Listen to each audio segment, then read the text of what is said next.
The guard positions really stands out. No question about it. Both teams rely heavily on their backcourts to get it done, and I'm interested to see which backcourt brings it tonight. Now look at Memphis's starting group. In at the guard spots, Morant and Bain. Jaren Jackson is out there with Brandon Clark, and it's Smart in at the small forward position. And he's going to be a consistent scorer when he can get those shots to fall. Defense has to do a better job against Bankero inside.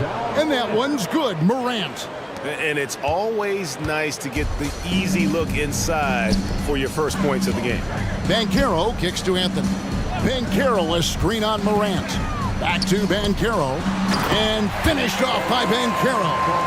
Oh, big-time dunk by Bankero. I like seeing the aggressive side of this young man.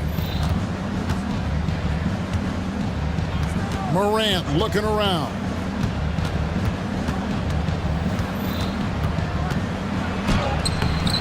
Great defense that time from Bankero. Greg, here he is, the first overall pick of the 2022 draft. Paulo Bankero. And the top pick because he's a 6'10 playmaker. Bankero has a tremendous feel for the game, great vision, passing it, and endless potential offensively. Here's Morant. After the basket by Franz Wagner. Jackson setting the pick here for Morant. It's deflected. And that's a full stretch on that block by Bankero, using all of his length.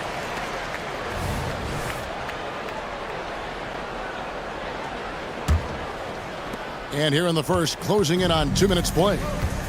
How about this run, Craig, they're on right now? Wow. I mean, they're just getting to their spots and executing, really keeping things simple. And once he got to the 10, I think he was surprised to find himself that wide open. Easy possessions like that literally are just a gift. You just dream of them. He'll gladly take those. Now, here's Clark. Bain with the bucket. And guys, we talk all the time about making the extra pass. Clark there proving how important that concept is. Anthony against Morant. Anthony, the pass to Suggs. Bain against Isaac. Magic moving the ball around. There's Wagner with the three. Score the basket, his second of 2 attempts. Oh, that's a terrific pass by the big fella. Bankero is adding that element to his game as his career progresses. Now here's Morant. It's Jackson atop the key. Back to Morant. Pass to Bain. Just 5 on the clock. Kicks it to Morant. Driving inside. And he goes big with the dunk right over Jalen Suggs. Oh, wow. Okay, jaw turning it loose. Someone throw that man some water. Anthony, the pass to Wagner. Passes to Suggs.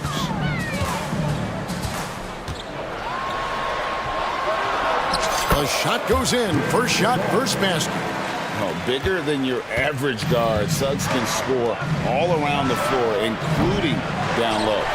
For this young Orlando team, last season GA was a huge step forward. A 12-win improvement, taking a giant step forward offensively.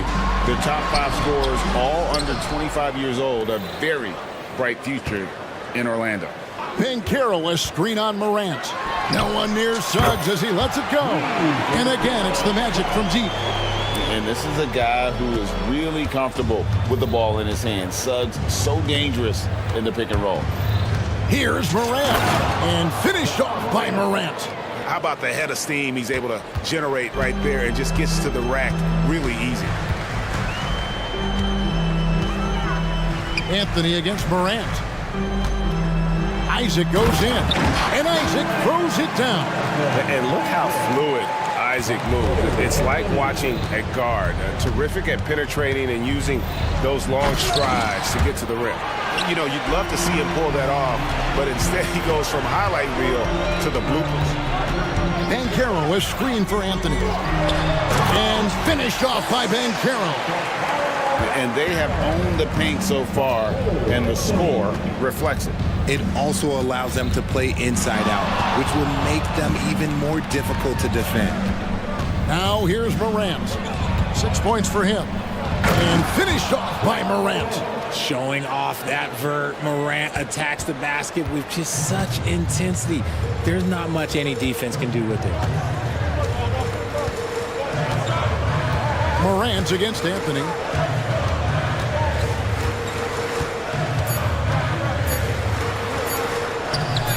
And good that time. I like their focus coming in. Terrific execution so far. Couldn't come up with a much better start than this. They just have to keep it going. And as the first.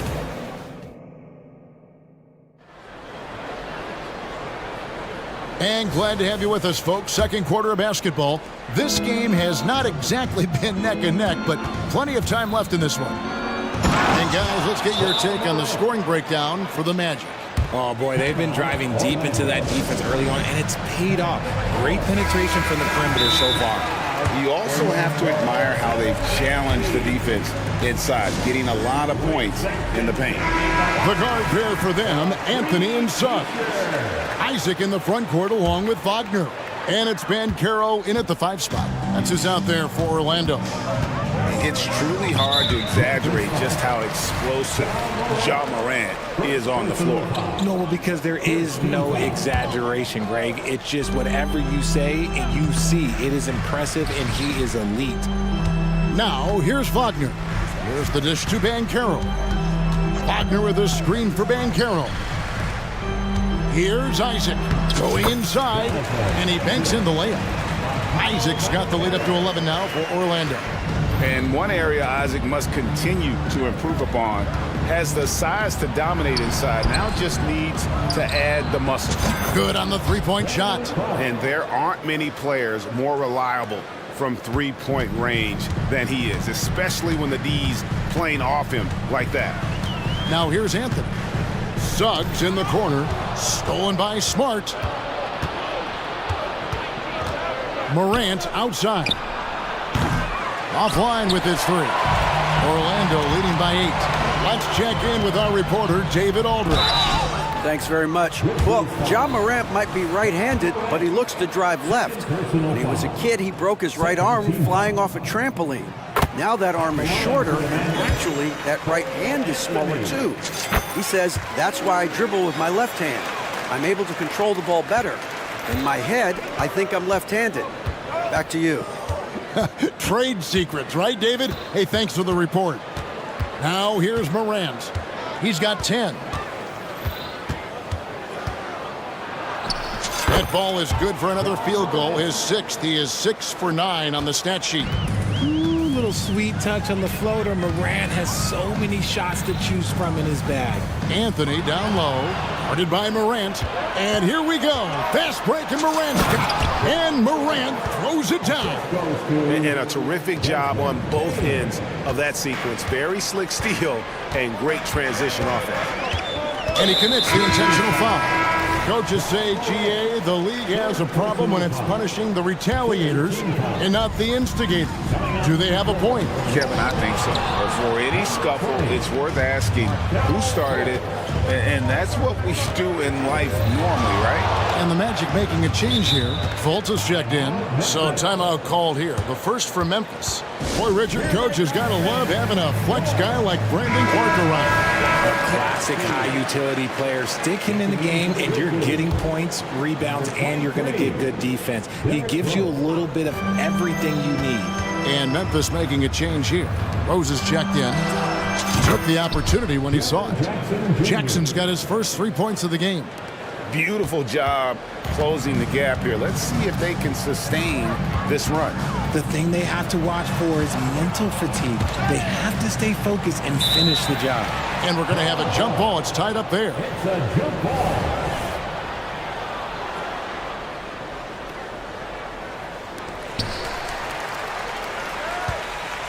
Up top, Wagner. Guarded by Bain. Yeah, I mean, maybe could have tried for a more memorable dunk than that one. And we know he's capable of those memorable ones. Now, here's Bain. 2 free throws coming up, and they call the shooting foul.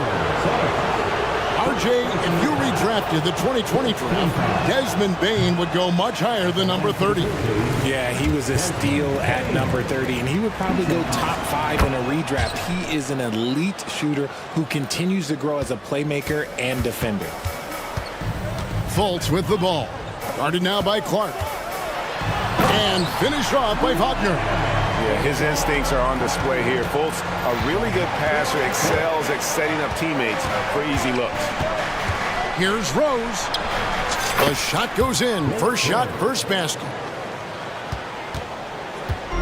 And it's Fultz with the ball for the Magic. They've led by as many as 11 points. Stolen by Rose. Fast break, here they come. Clark right side. An intentional foul committed, but for what purpose, Greg, I'm not sure. A scene of confusion right there. I can't imagine why he thought it was a good idea to foul there. Good on that shot, and with that, the Magic lead is cut down to just 1 on the basket from Derrick Rose. Wagner, a screen on Rose. Inside, nifty move, and Wagner lays it in. Wagner's got 11. And that's an example where the unpredictability of Fultz helps him, especially in that pick and roll where he can slice dimes through the D. They get it again. Outside for Jackson. Back to Bane. Smart puts the pick in for Bane. To the paint. A second chance effort. Smart misses. I thought he had that all sewn up, but somehow the defense just threw him off. Banchero is screened for Fultz. To the middle. And the rejection by Clark. Well, this is where measurements don't tell the whole story. Clark is a tremendous shot blocker despite having an average wingspan. I mean, the number of points they've scored in the paint already here is eye-opening. Here's Suggs. Brandon Clark picking up that last basket. And that one's good. Wagner. And this is why Suggs was a top 5 pick. Jalen's got tremendous playmaking ability. Bane with the screen on Fultz. Clark outside. 5 to shoot. The shot from 20 feet away. Banchero grabs the board. Banchero's got rebound number 5 here tonight. Fultz with the ball. To the inside. To the right side. And there's Banchero on the assist from Wagner. Now it's a 6-point Magic lead. Here's Clark. Buried from outside. But I don't know. I think we may see a review here. That was pretty close. The previous play is under review. Halftime just yet. Officials signaling they are going to review the tape. And even though, you know, you're thinking maybe we don't need to replay in a situation like this, still plenty of time left in this. The ruling on the floor is confirmed. And it looks like they got it right this time. No basket. The clock had expired while the ball was still in his hands.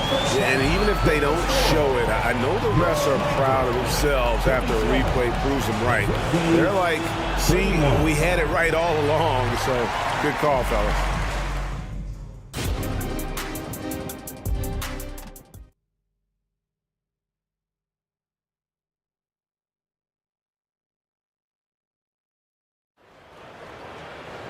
Second half of basketball upon us. We may be in for an exciting finish based on how close of a game it's been so far. Guys, Ja Morant has been sensational. Man, he's been running wild on them through that first half. Absolute dynamite on offense. If they don't change their approach in the second half, let's just say his success will continue. The Grizzlies trail by 6. Kicking off the second half, here's Taylor Jenkins's 5. In at the guard spots, Morant and Bane. Clark is out there with Smart, and it's Jackson in at the 5. Now a timeout called by Orlando.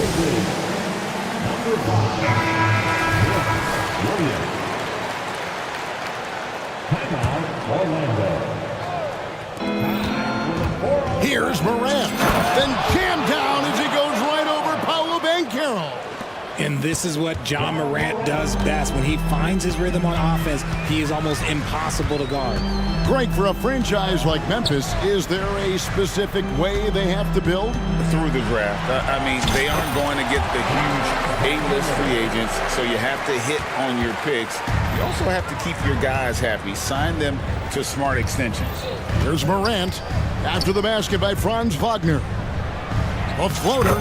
Up it goes, and the Magic lead is cut down now to just 4 in the basket from Morant. Let me just say this. You're going to want to put some extra tape on your ankles if you've got to guard John Morant because his handle is on a string. Now, here's Wagner. 15 points in the game. Anthony down low. Guarded by Jackson. Out to Anthony. Clock at 4. And again, it's Orlando with the 3. He just makes it look so easy on offense. Like, who takes pleasure in torturing defenses? He does. Here's Morant. He's got 18. He gets that one. This is what teams try to do with Morant. Get physical, make it difficult, but he just continues to figure it out. Anthony with it. Guarded now by Jackson. Good ball movement here by the Magic. Isaac kicks to Banchero. And here's Anthony from the arc. Another shot. And it's Banchero getting it to go. Banchero's got 11 points. Oh, nice work on the offensive glass. Banchero being rewarded for his efforts. That one falls. I love the spirit he's shown tonight, particularly on the offensive end. He's going to keep putting up shots regardless of the score. That's the kind of player he is. Banchero, that's good. And he's one of those guys that just keeps coming at you. Paolo Banchero is special. Morant outside.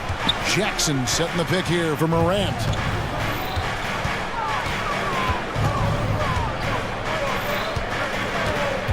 Crafty move and finished off by Morant. That should give him a nice little jolt. Yeah, it has to. They need a jolt, GA. And they need more where that came from. They're not out of this hole yet. Count that bucket. Banchero's got 7 now in this quarter. And Banchero muscling through all that contact. Morant outside. Second half of play, and we're 3 minutes into the third here. And again, it's the Grizzlies from deep. Pick works well there. Not much resistance from the D. Yeah, that just comes down to a lack of effort. The defender has to do a better job fighting through the screen. And Suggs throws it down. I love watching Isaac find the open teammate. Has great floor awareness out there and just knows when one of his guys has a clean look. Now here's Morant. He's got 27. There's Jackson with the 3. Orlando grabs the miss. Banchero's got his 7th rebound of the game with that last one. In the third quarter with just over 3.5 minutes off the clock. Timeout called, the Grizzlies. Well, they're still young, but the Magic, Greg, are becoming one of those league pass teams. Like people want to watch them. Yeah, I mean, they've got some players, leaving aside any rooting interest on my part, they've got some young fellas that are definitely intriguing to watch.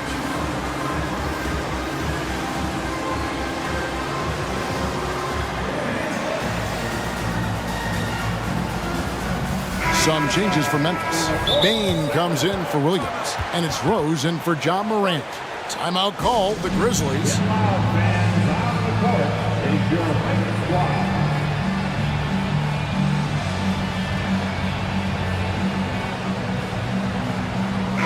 Grizzlies making a switch here. Jackson's checked in. Here's Rose. He's got 5. 1:15 left in the third quarter. Good on that shot. And with that, the Magic lead is cut down now to just 5 on the basket from Jackson. And it's Anthony with the ball for Orlando. They've led by as many as 11 points. Harris finds Carter. Buries the long-range jumper. And when you call a play for Carter Jr., you really want to get him something in rhythm. Great execution there. Now here's Rose. Pass to Jackson. Back to Rose. Lock at 6. He feeds it to Jackson. And the layup's good off the glass. Love it when Rose looks to share the ball, especially when his teammates are open like that.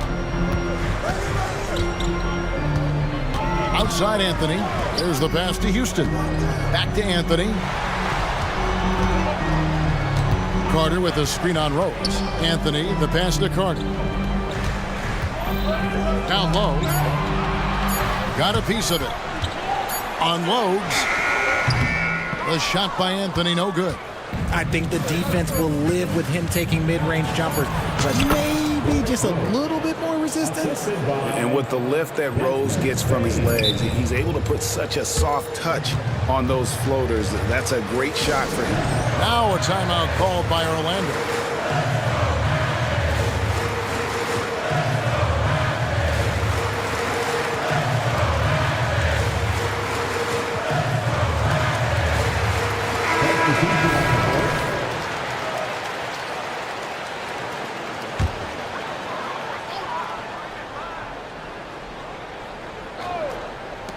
Here's Houston, and he trains the three, but let's see, they may need to review it. I'm not sure the ball was out of his hand in time.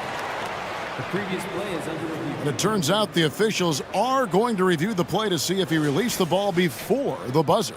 And to me, guys, it looks pretty clear-cut on the instant replay. I mean, the ball was out of his hands. After the review, the ruling on the floor is overturned.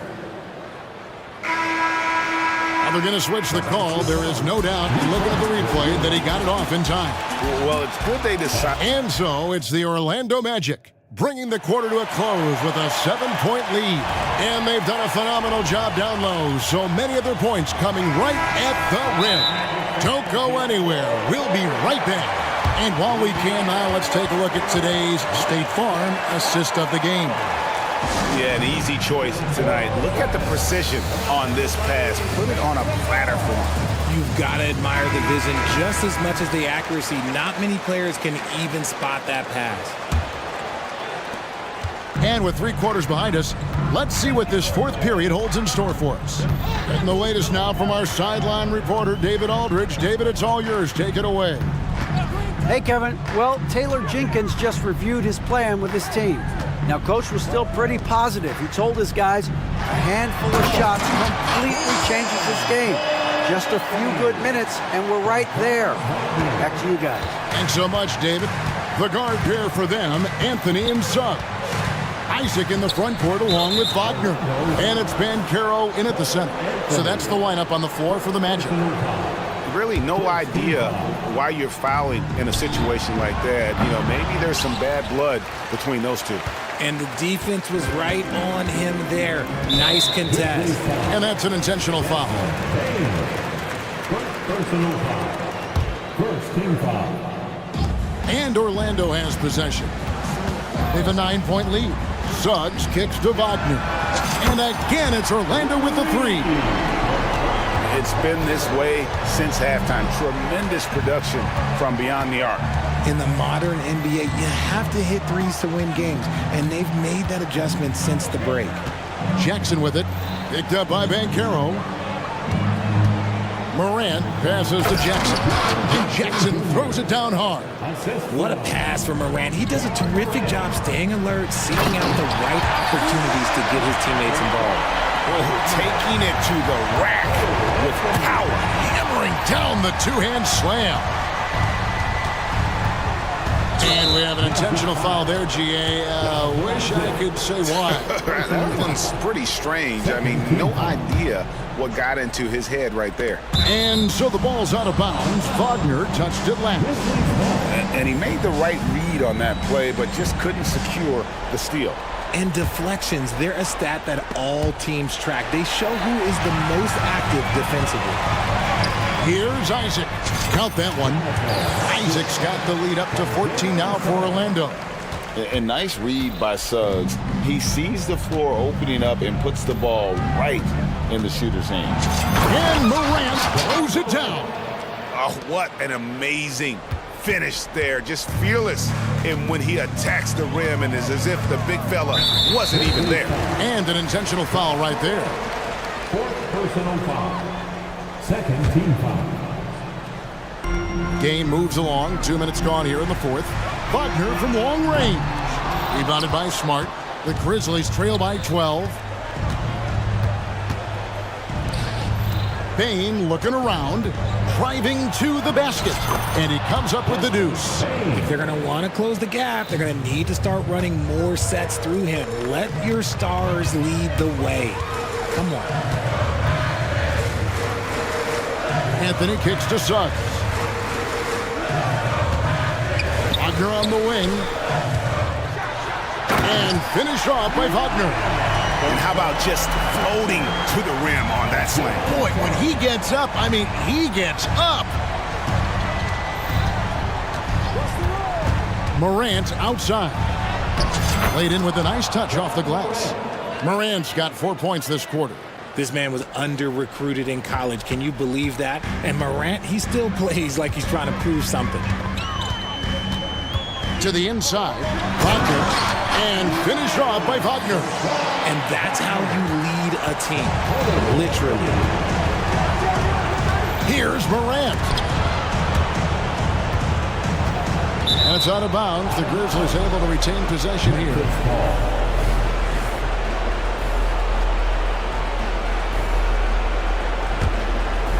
And it's Jackson with the ball, bringing it up for the Grizzlies. Down by 12. Morant outside. Shot clock at 5. Clark with a wide open look. Off the mark, had a chance to trim it to single digits.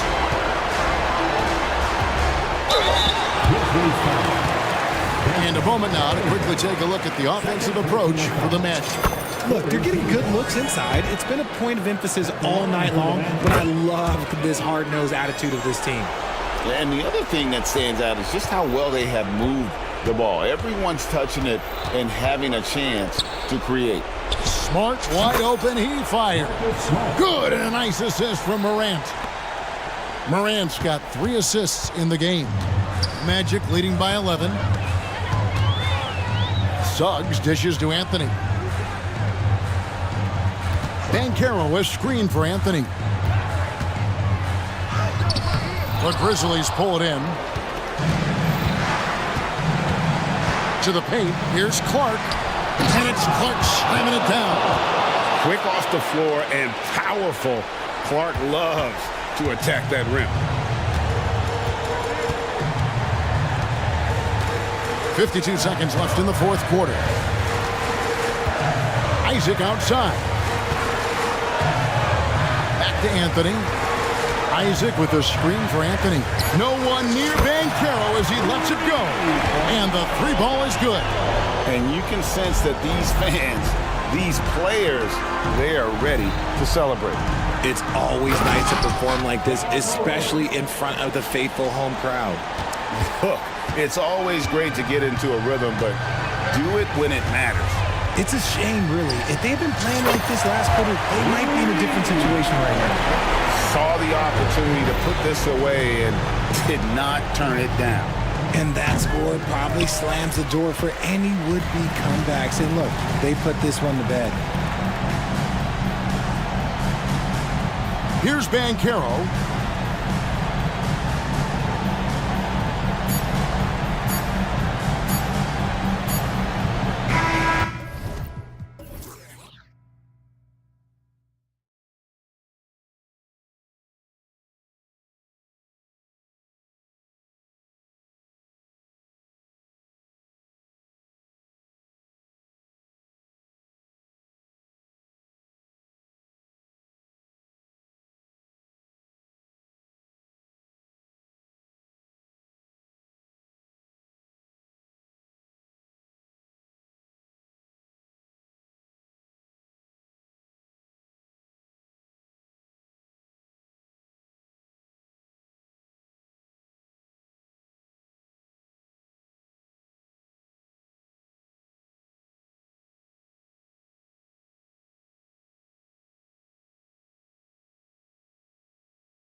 Smitty, I know you're a big fan of games like this.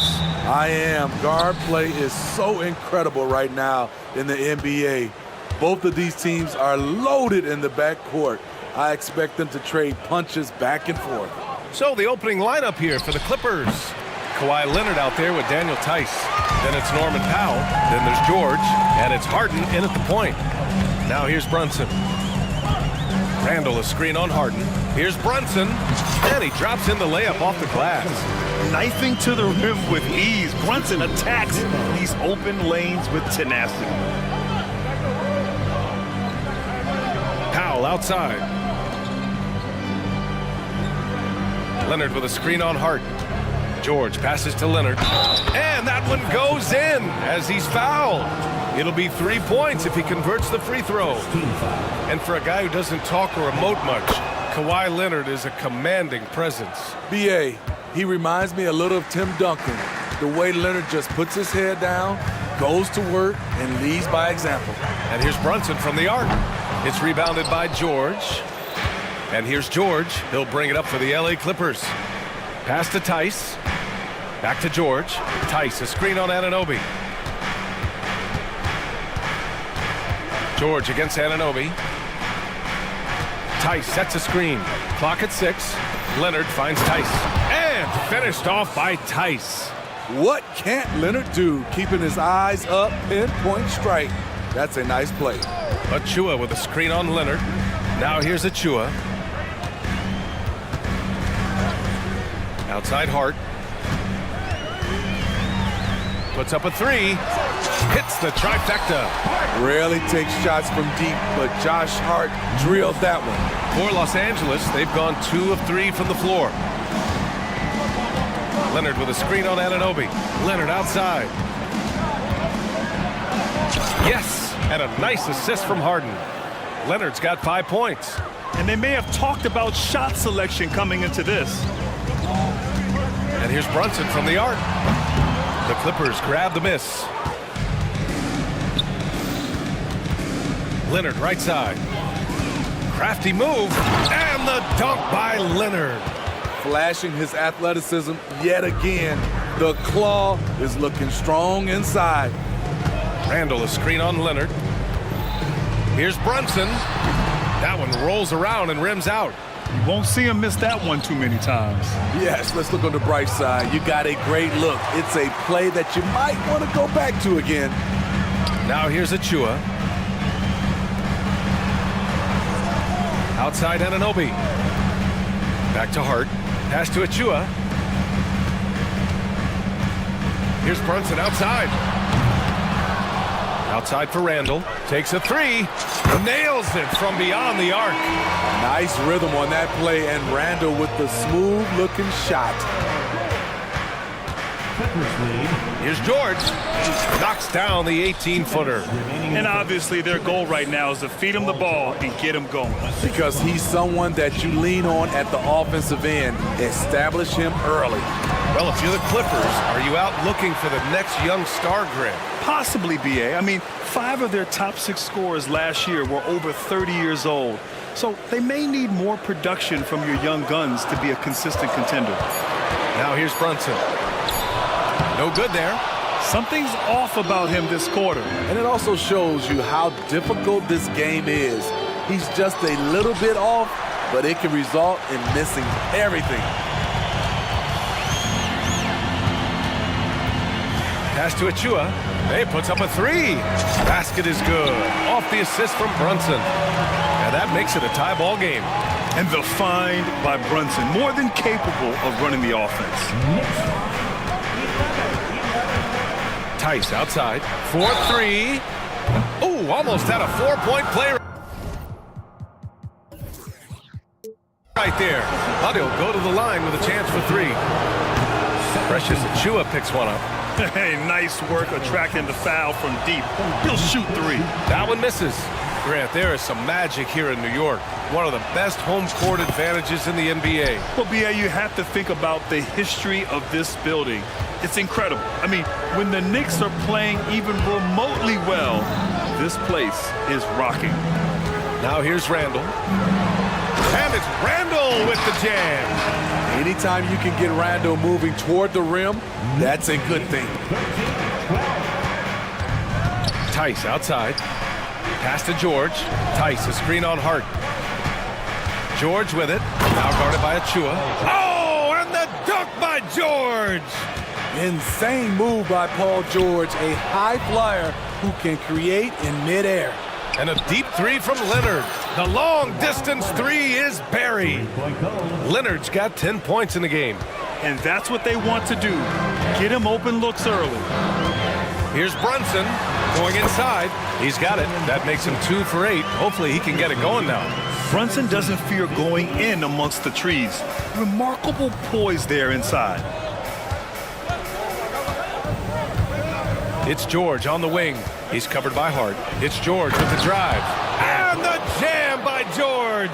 Put him on skates. What a crazy move from PG-13. And the foul called on Paul George. That's his first foul of the game.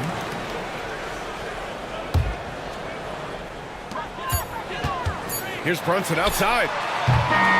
And so it's Kawhi Leonard making highlights for the Clippers. He put together 10 points in the quarter. We'll be right back.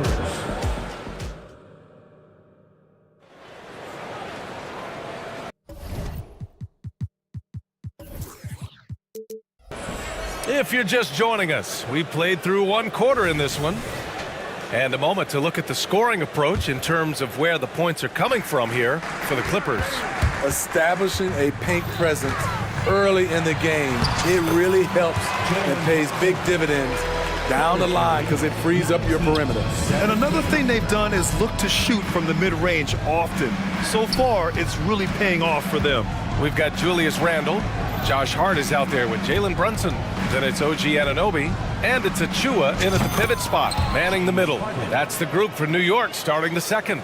A lights-out three-point shooter, Harden loves to take and make them. Achua passes to Hart. Brunson against Leonard. Hart with a screen on Leonard. Here's Brunson outside. Buries it from 3. He's got 9. Exchanging buckets from downtown. That's been a staple of tonight's game. Hey, players love competition, and the fans love it as well. And keeping us updated from the sideline, Allie LaForce. Well, Brian, in his 10th season in the league, Mason Plumlee started shooting left-handed. He said, quote, "It felt good changing, and the more I practice, it just shored up my decision. It's about the result, and I'm happy I made the change. I don't even question it, and that's where I like to be." Brian? Well, it's working for him, whatever he's doing. Allie, good stuff there. Thank you. Well, Grant, you've been the up-and-comer, but you've also played the role of the veteran. What's the key to that latter stage? You know, V.A., your contributions as a veteran are felt just as much with your leadership as they are with your numbers. So sharing what you've learned with those younger players on the way up is so important. Now here's George. 6 points for him. Tice finds Powell. Tice, a screen on Hart. Here's George. And he finishes. That makes him 4 out of 5. I like how Paul George comes off the screen under control, right up into his shooting motion. Smooth. Brunson on the drive. And his 5th make of the game in 12 attempts. You just love how reliable he is. Night in and night out, his offense is there. Pass to George. And here in the second, 2 minutes gone by. And the basket by Tice. Nice recognition there by Paul George, just getting the ball to the open man. Looking back to last season, Smitty, the Clippers were as busy as anyone at the trade deadline. Well, they came into the season with high hopes, BA, but midway through, they saw the changes had to be made. It didn't translate to playoff success, but they gave it a shot. And so it's Harden with it. He brings it up for the Clippers.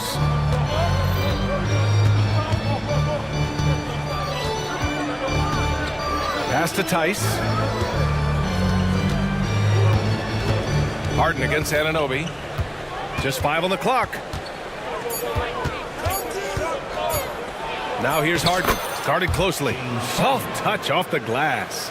Harden's got 5 points in the quarter. It's impressive how Harden makes room inside. He finds a way to navigate the shots. And plays like that one can make the difference in a close game. And it definitely got the bench on their feet, too. This is a close-knit group. They feed off one another's energy. And George with the jam. Slippery play by Paul George to get inside. He ends up right where he wanted to be for the shot. Pass to Achua. Hey, expanding his range. Basket is good. Off the assist from Brunson.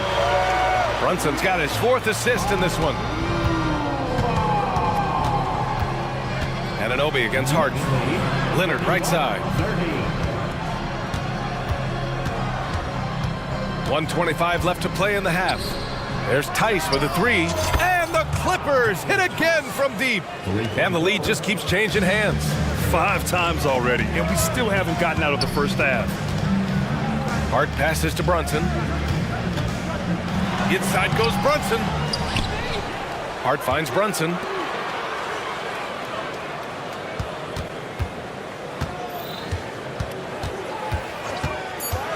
Pass to Anunoby. From the arc. Oh, wow. And here comes the coach's challenge. He disagrees with the foul. He does not hesitate to ask for a second look. It's a pretty heated game. Every call matters. People were worried. There's calls in every game. The NBA was smart to adopt this challenge policy in 2019. You know, one thing this does for a coach is let his players know he's got their back. If they're out... The ruling on the floor is confirmed. And they've made their decision. The call will stand. And as much as it hurts to lose a challenge, I think Coach would challenge that call again if he could. He really disagreed with the foul, and he's still peeved. Burks, he's checked in for New York. Russell Westbrook, he's checked in for the Clippers.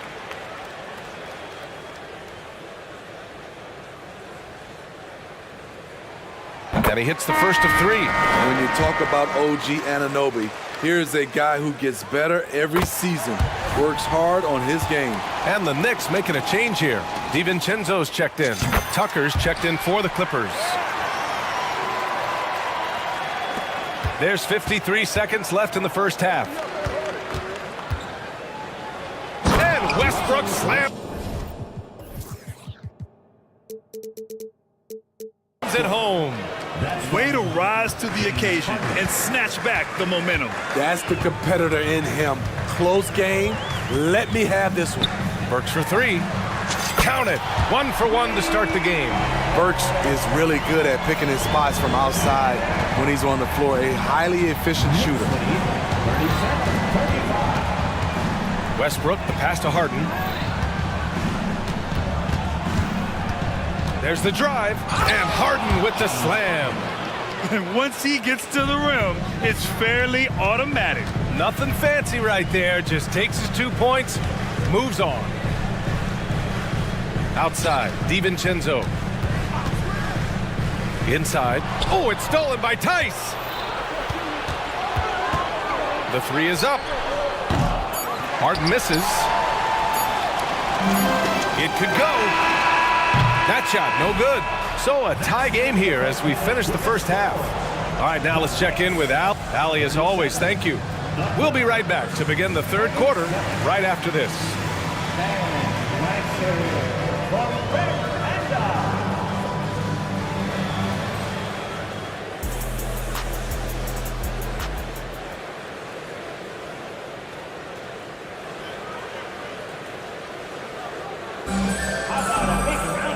And as we get into this third quarter, as we've seen so far, neither team able to create much separation on the scoreboard. You look at Jalen Brunson. What a contribution. I'll tell you what, he's still working on his playmaking skills, but he's been tremendous so far in finding the open man. Yeah, in the first half, he took on the role of playmaker. I think it surprised the defense a little bit, gave this offense a different dimension. So, on the floor for the Clippers, they've got Daniel Tice, Norman Powell out there with P.J. Tucker. Then it's James Harden, and it's Westbrook in at the 2 guard. Now here's Tice. Outside Tucker. Pass to Harden.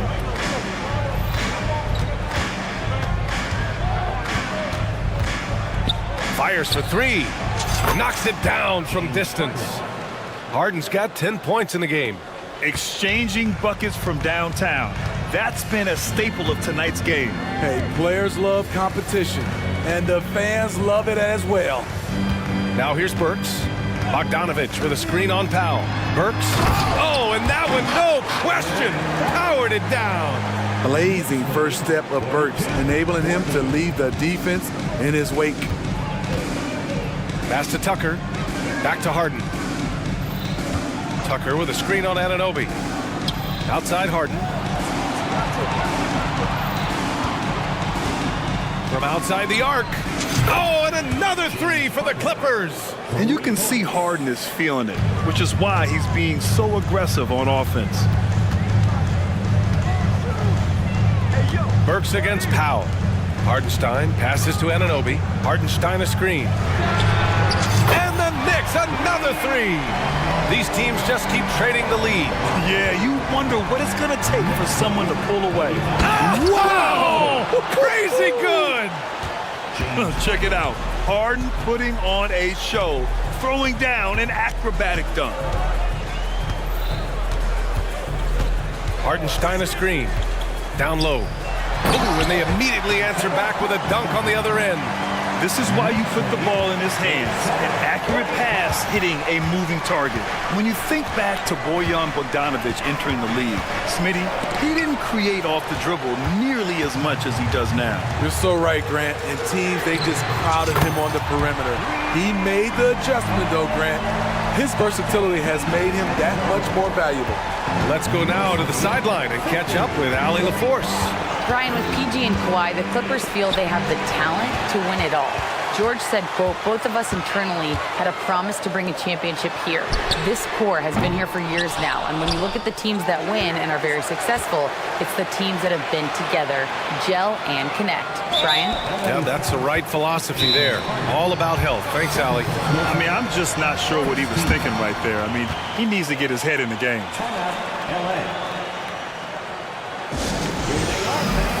Put your hands together for your Knicks, Billy Baxter.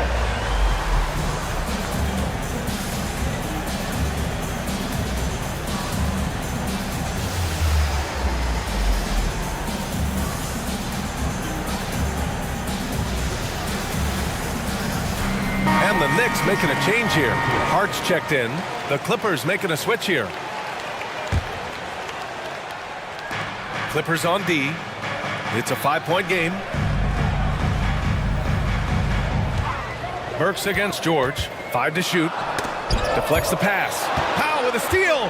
In transition, here come the Clippers. 2 minutes remaining in the third. 2 minutes. And he was fouled while in the act of shooting, so he'll take 2 free throws.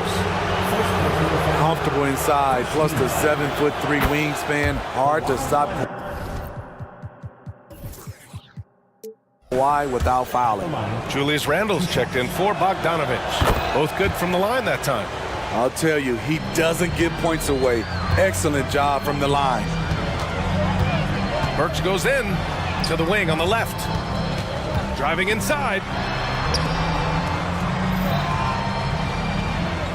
And there's 1:45 left to play in the third quarter here. Here's Hardenstein. An easy 2 on the layup.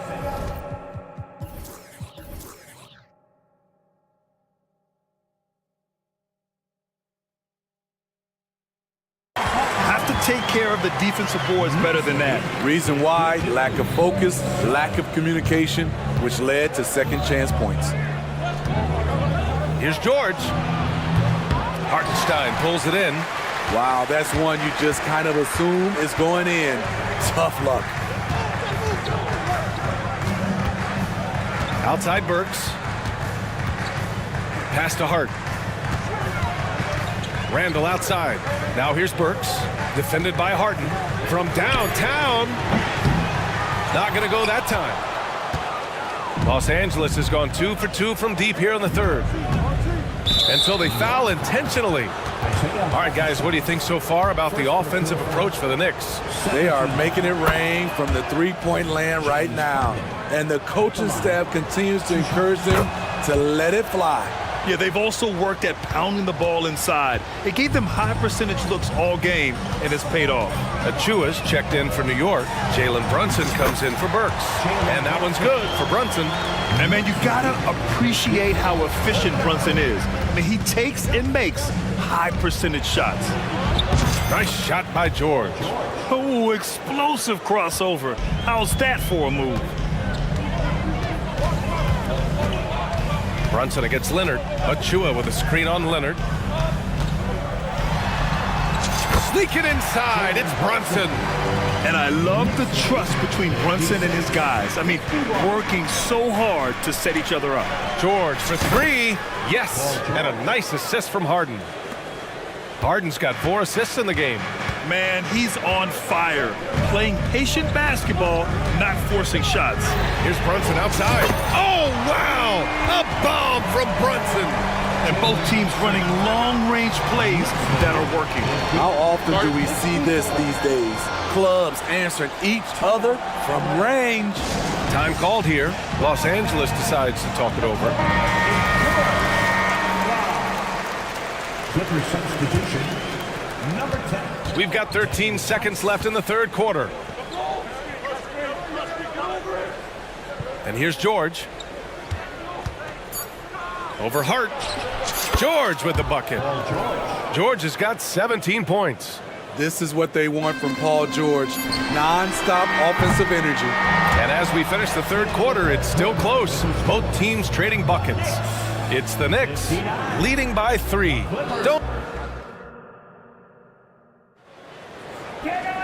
Well, what a terrific game it's been so far. With this fourth quarter sure to bring more pressure-packed basketball. Los Angeles has gone 6 of 8 from the three-point line in this matchup. And the forward spots, it's DiVincenzo and Randall. Jalen Brunson is out there with Josh Hart. And it's Achua in at the 5, roaming the paint. That's the 5 for New York right now. Playing selfless basketball, Paul George gives it up when the pick and roll doesn't get him a shot. Leonard against Brunson. There's the 3. It's rebounded by George. The Clippers trail. Puts up a deep 3. Oh, and another 3 for the Clippers. Are you serious? What a sweet move. Broke his ankles on that one. Hart from long range. Basket is good. Off the assist from Brunson. This continues to be a battle. The lead is within reach. The direction this game is headed is going to come down to a couple key buckets by either team. George passes to Westbrook. Shot clock at 6. That one goes in. And the Clippers lead by 1. Westbrook takes these challenges personally. He loves scoring on aggressive defense. Brunson against Leonard. To the middle. Here's Achua. Achua with the dunk. Coming down the stretch. It's still anyone's game. Incredible effort and energy on both sides. These guys must be gassed. And the jam by George. And with those long strides, it takes Paul George no time to get to the rim. Brunson against Leonard. Achua with a screen on Leonard. To the paint. Achua with the dunk. And coming down the stretch, both teams still playing fantastic offense. Yes, and if you love offense, you're loving this matchup. It's been a highlight reel affair. Randall against George. Back to Leonard. Pass to George. The shot, no good. Hart with the defensive effort. Brunson looks it over. And here's Randall. The 3 ball. Tice grabs the miss. Here's George. Over 2.5 minutes in the books here in the fourth. Hey, hangs it midair and converts the double clutch layup. George has got 14 points here in the second half. For New York, they've gone 3 of 5 since this fourth quarter started. Here's Brunson, and he drives in, and down it goes. 2 points. I mean, towards the end of the game, you want Brunson out there, and he can do some special things for you. What willpower from Russell Westbrook, doing whatever it takes to find a shot. Achua with a screen on Leonard. Pass to Achua. Here's DiVincenzo, and the Knicks getting another bucket right there. And this is just typical of him, always making an impact at crucial moments in the game. It's the fourth quarter, and it's a close game. You want to get the ball to someone you can rely on. George against Randall. Knocked loose. DiVincenzo with a steal. Fourth quarter of play, and over 3.5 minutes have gone by now. Brunson against Powell. The three. The three-pointer is down. Jalen Brunson. You know, some threes look better than others, and Brunson's lefty stroke from three is a beautiful thing. Here's Leonard. Ooh, and Leonard throws it down. Trying to ice this one, Kawhi showing his evolution as a closer. Here's Brunson. Wow, Brunson so quick down the lane. A huge make by Jalen Brunson, shining in the biggest of moments. And Leonard, here we go. George passes to Tice. Tice, a screen on Hart. Back to Tice. Count it! There is absolutely no fear in his eyes. He loves the moment. Incredible shot with everything on the line coming through for his team. Outside Brunson. Randall on the screen. From behind the arc. And nails the tray. The lefty getting it to go. Jalen Brunson once again. George drives in. Money. No moment is ever too big for Paul George. He remains confident in the clutch. There's 21 seconds left to play in the fourth. And I think we'll see him milk the clock a bit. Yeah, seems like the heady move right now. And they go to the intentional foul. Second personal foul. First team foul. 15 seconds left in the fourth. The three, DiVincenzo. Now pulls it in. And looking to even the score with a huge three. This is where you want to run a play. Don't just walk it up and heave it. And now we've got an intentional foul. You don't want to stop the clock right there. I'm not quite sure what he was thinking. The Clippers call timeout. They trail by 3. Just 4 seconds left in the fourth quarter.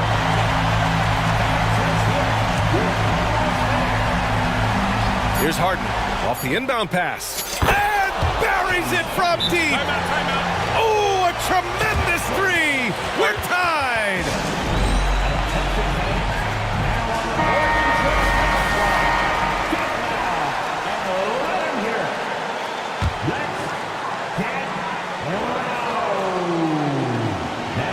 And here's Brunson from the arc. It goes! Are you kidding?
strongest backcourts tonight, and this is probably the kind of game that suits your taste. Am I right?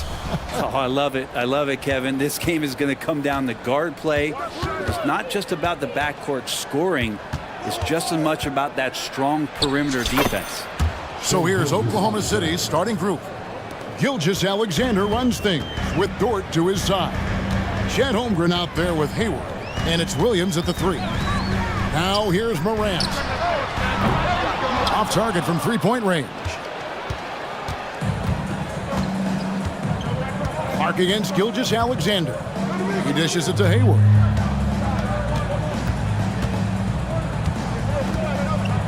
Back to Gilgeous-Alexander. Shot clock at 6. Score the basket, his second of 2 attempts. He's got the ability to do damage inside and out. SGA's not going to miss that. There he goes! You don't want to be jumping on a play like that. No. Wow, he was up there, Kevin. Yeah, that's fire right there. Morant practicing for the dunk contest. I see you, young fella. And Gilgeous-Alexander gets it to go. I tell you what, you better watch out, fellas. He is on fire here today. Inside, and stolen by Williams. To the middle, and Hayward with a clear path to the hoop. Good to see Gilgeous-Alexander's playmaking evolving here, wanting to get it to the open teammate. And here we are watching Jalen Williams. Brent, there's a certain calm to his game, isn't there? Yeah, he's comfortable because he really can do a lot of things on the floor, so there's nothing that's going to really shut him down. It's very hard to speed this guy up. He gets an opportunity to play at his pace. That's a gift. Here's Gilgeous-Alexander after the made shot from Desmond Bain. And the slam by Williams. And for a power forward, he can sure get up. I mean, because of that leaping ability, it kind of offsets his height disadvantage. Now here's Morant.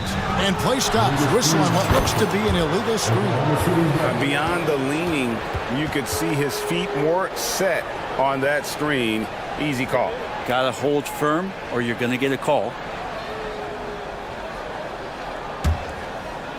Thunder have gotten all 5 of their shots to go down in the first quarter. Terrific start.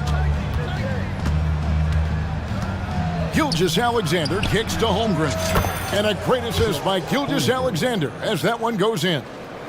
Gilgeous-Alexander's got 3 assists in the game. Now here's Morant. There's the 3. Nailed from three-point land. Morant's got 5 points so far. Not to be outstaged, Morant saying right back at you. Here's Gilgeous-Alexander, and the layup falls.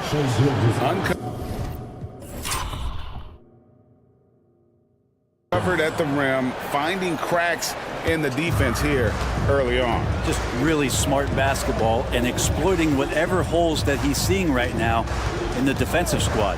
Here's Morant after the made shot from Shai Gilgeous-Alexander. And the rejection by Holmgren. And a moment to look at the scoring approach in terms of where the points are coming from for the Thunder. Right away, they showed us they weren't going to shy away from the mid-range game, and it's proving to be an effective tool for them. Getting to the inside is really important, but it's how close you can get to the basket. It feels like these guys are all around the rim in their attack tonight. Bucket is good. Excellent all-around performance so far, hence the big lead. Well, if I was baking up a lead, I'd add 2 ingredients. One would be playing smart. Yeah, I'm amazed at Morant's ability to take contact and still stay in full control. Hey, Greg, gritty is a word that is often used to describe the Grizzlies team. And I think it applies to this unit as well. These guys are all tenacious and hungry. They play every game with a healthy chip on their shoulder. They love to compete. Here's Morant. Nice defense from Dort. He gets a lot of points right there at the rim, but the defense determined not to give up the easy deuce there. 55 seconds left in the first quarter of the game. The shot's good from Gilgeous-Alexander. And they have owned the paint so far and the score reflects it. Yeah, the bully ball tonight has paid dividends. Highly effective down there with the physical play. And even though he didn't get a piece of that shot, you love the pressure he puts on the shooter. Yeah, that's the kind of energy that you want to see on every possession throughout the game. Down low, Holmgren. It's rebounded by Memphis. There's a 4-second difference from the shot clock to the game clock. Out to Morant.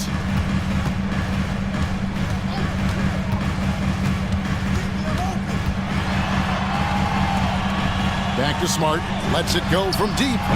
And again, Memphis no good. Hayward with the ball. Over Jackson. And the last shot at the buzzer doesn't go in for him. And that defensive versatility Jackson has.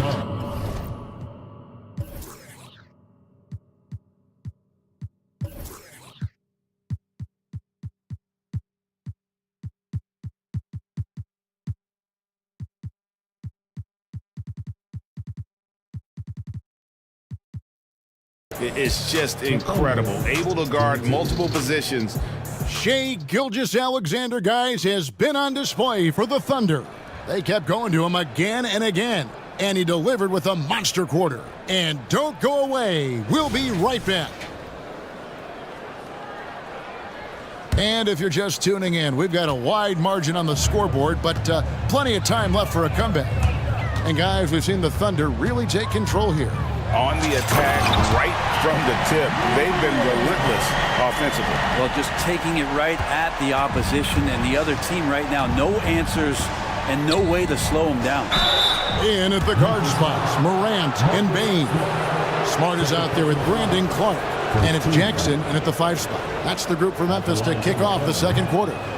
With a short break in the action gives us a chance now to send it over to David Aldridge. Thank you, Kevin. Josh Giddey is very capable off the dribble, and at 6'8", he's starting to use his size to finish. Coach Mark Daigneault said he's definitely physical. Before, he was just trying to shoot over people, but now he's taking up space, using his size and strength. He's getting a lot more around the basket. Kevin? Yeah, he is getting into him. D.A., thank you. How about the authority from Moran? The way he was running, you knew he was aiming to shatter the rim. Timeout is called. First of the game for the Thunder.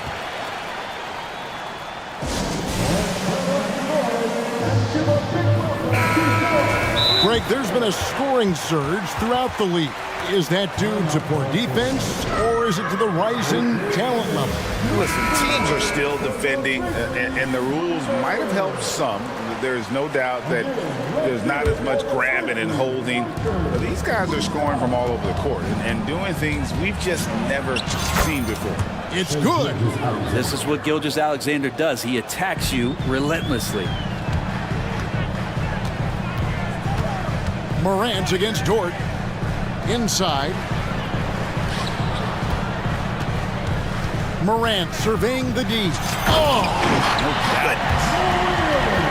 And Kevin, even though they're down, he's still looking to do the spectacular, and he did. Well, maybe this is the best time to do it. Williams passes to Gilgeous-Alexander. To the inside. Here's Holmgren. Outside for Gilgeous-Alexander. That one goes. Count it. Gilgeous-Alexander's got 20.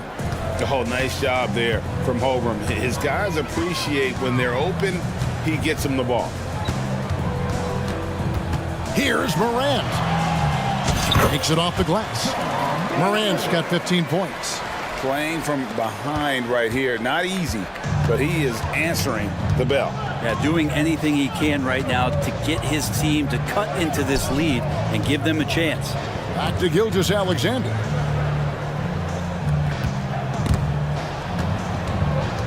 Kicks to Holmgren. That's basket number 2 with his third shot off to a fast 2 for 3. Now that's got to excite Holmgren's fans. If he keeps improving his handles, watch out. The lead now cut to single digits. Jackson's got himself going with the triple, his first basket of the game. Oklahoma City leading by 9. In regard to the Thunder, they had to go through, Greg, a rebuilding process not too long ago. Yeah, it was a tough couple years, but they had a plan in place and did it the right way. They made some smart signings and created a very balanced roster. Well, if you don't take care of the ball, fellas, that's what can happen. Absolutely, Greg. That makes the turnover even more painful. And the gamble paying off. And they've repeatedly probed inside in the first half, guys, and it's paid off. Jordan against Morant. Clark sets a screen for Smart. Lobbed up there for Clark. Very pretty alley-oop layup. And this is why so many were high on Clark there. Love seeing him be aggressive. Holmgren dishes to Hayward. To the paint. Here's Gilgeous-Alexander. Outside Williams. His second shot goes in, off to a good start, 2 for 2. Such a critical part of how their offense is going to flow. Things are only working when he seems to be on the floor. And the pass to Bain. And he dunks it down. As a passer, Morant has developed great instincts, and he's going to exploit those gaps in the D. It's Gilgeous-Alexander with the drive. Good on the bucket. And how's that for a move? The killer crossover. It's a thing of beauty. The Grizzlies trail by 9. Here's Morant. Good on the shot. And the rugged toughness of Morant. Excellent at fighting through there and capitalizing in style. And he'll be shooting his first free throw of the game here. First team foul. That's good from Morant. Now a timeout called by Oklahoma City. In addition to going over the game plan and making whatever necessary adjustments have to be made, Greg, this timeout also the time for players to get rehydrated or hydrate for the first time with some Gatorade. Plenty of basketball still to be played here, and they have to get recharged. That's a great point. Without proper hydration, a player can completely run out of gas down the stretch of a game, and that's something that none of these guys can afford to have happen. If you're going to battle all the way to the finish, you have got to be hydrated. Rose is checked in for Morant. He's going to punish you if you leave him open. He's more than willing to take the open three when he's got it.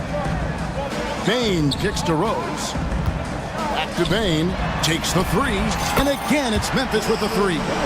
Love it when Rose looks to share the ball, especially when his teammates are open like that.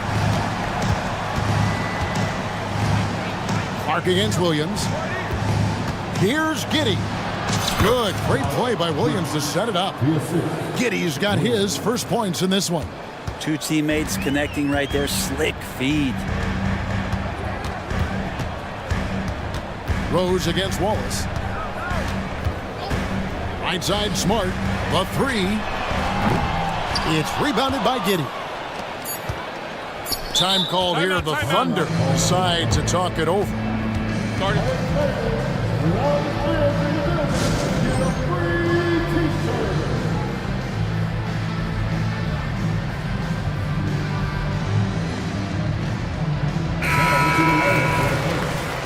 Number 2, Gilgeous-Alexander. 3 from the inbound, and that one released in time, but no good. And so it's the Oklahoma City Thunder holding on to an 8-point lead heading into the break. Their lead is where it is because they've gotten good shots. A lot of good shots. It's time now to go courtside as we send you over to David Aldridge from the sideline. David, thanks for the great interview, David, and we'll be back for the third quarter of basketball following halftime.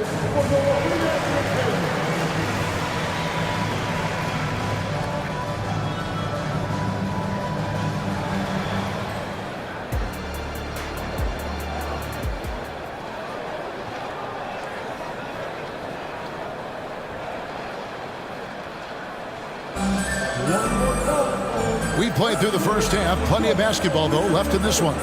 You know, Shai Gilgeous-Alexander has been exceptional here tonight, guys. Yeah, something that isn't his strength, but he's done a great job of finding the open man. Well, if we were grading playmaking today, it's an A+ from him. Here's who Mark Dagnall is going to put out there to start the second half. Gilgeous-Alexander runs things with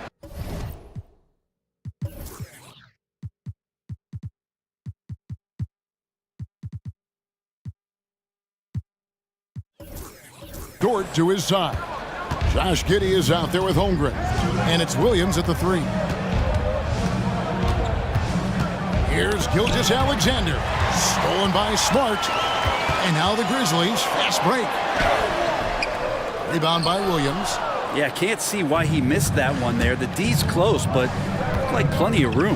Giddey the pass to Williams. Some nice passing by Oklahoma City here. Smart against Gilgeous-Alexander. 5 on the clock. And he's fouled pretty hard on that shot, but he's got the chance to pick up the points at the line. That one on Smart. Gilgeous-Alexander does a good job of just staying aggressive, and that just forces the defense to do something. Wallace is checked in for Josh Giddey. Gilgeous-Alexander hits them both. A great player on a great role at the charity stripe. The D has got to be careful about being too aggressive on him and sending him back for freebies.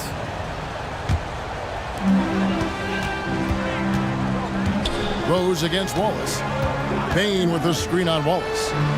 Good. And you love to see Rose aggressively looking to score on the inside. And with a little over a minute gone, the second half is underway. And Gilgeous-Alexander's got the ball here for the Oklahoma City Thunder. 13 points was their biggest lead in the game. It's time now to hear from our Hall of Fame reporter, David Aldridge. What's the latest, David? Thank you very much, Kevin. Oklahoma City is a franchise that has to have patience. Coach Mark Daigneault said, there's no schedule. That's the biggest thing. There's a way of operating that we're very confident in and that we're going to bet on.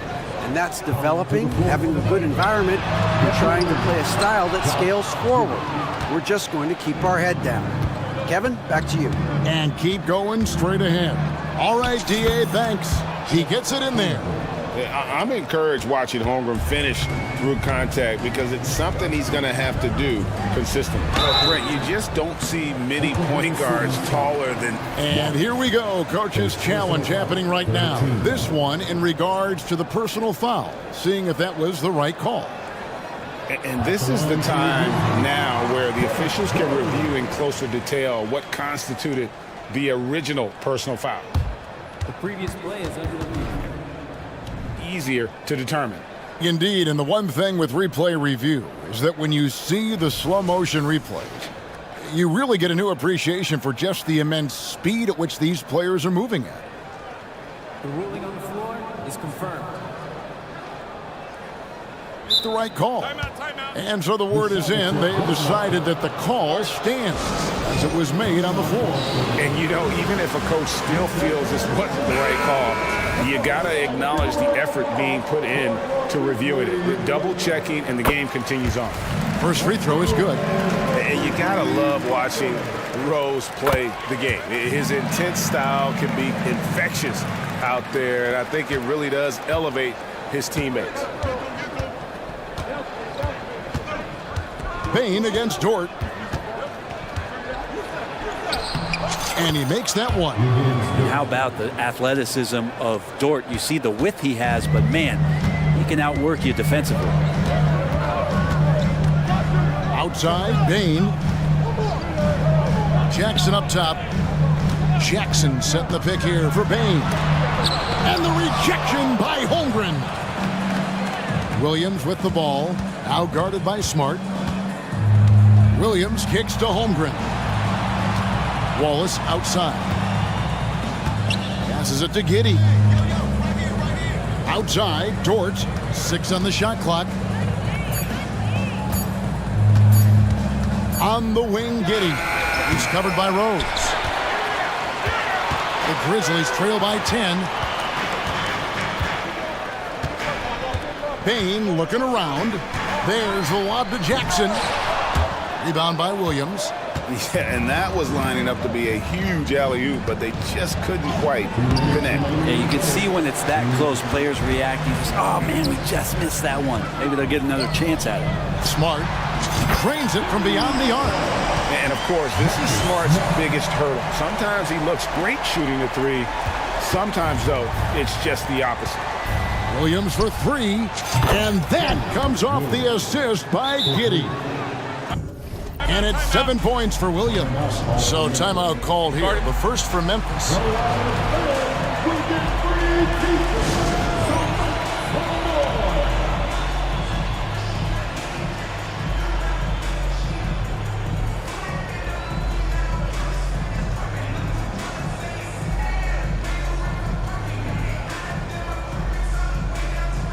Ja Morant, he's checked in for Rose. And a switch here also for Oklahoma City. Hayward's checked in. Just under 3.5 minutes played here in the third quarter. And finished off by Morant. Obviously, Morant has found his flow here, finding plenty of ways to create for himself. Oklahoma City leading by 8. To the middle. Here's Dort. Marvelous lead pass, and he throws it down. Oh, taking it to the rack with power. Hammering down the two-hand slam. Jackson finds Smart. And the foul is called. He intentionally grabbed him there for some reason. I don't know. Kevin, all I can think of is that he's trying to slow the game down a little bit. Right. That's a stretch, though. Definitely a strange move on his part. And it's in there. And the body control of Morant, still able to guide that one home. Oklahoma City has gone 3 of 5 from beyond the arc so far tonight.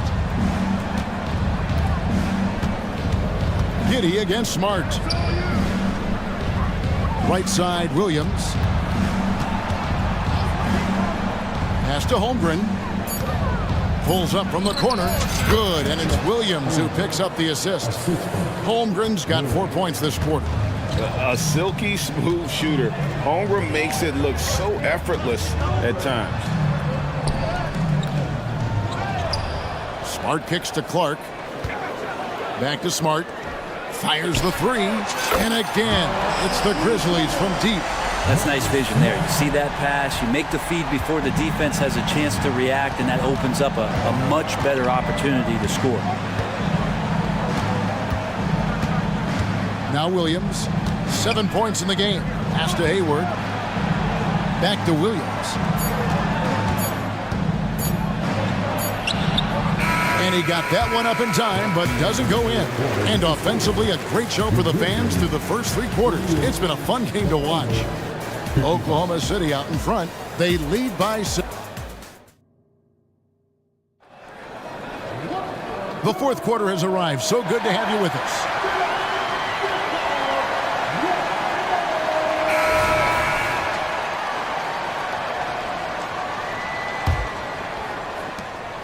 Oklahoma City leading by 7. In at the guard spots, Morant and Bain. Clark is out there with Marcus Smart. And it's Jackson in its center. That's the lineup in the game for Memphis. Exploding to the rim. No getting in Shea's way, especially when he's got a full head of steam. And here are the Thunder now. 13 points was their biggest lead in the game. Oklahoma City moving the ball around. High post shot. And foul on the shot. He'll shoot 2 at the free throw line. That's on Jaren Jackson. And Holmgren possesses sky-high potential. His length and versatility making him such an intriguing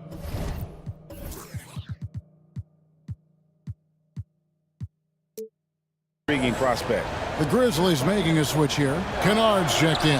Holmgren hits them both. Greg, we were just talking about Chet Holmgren, and he's a lot tougher, I think, than his frame might indicate.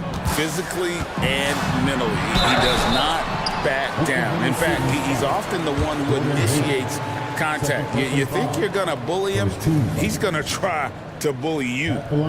And some stats here, guys. The scoring breakdown for the Thunder. I like how simple they are just keeping things on offense. I mean, the mid-range area has been made available, and boy, are they taking advantage.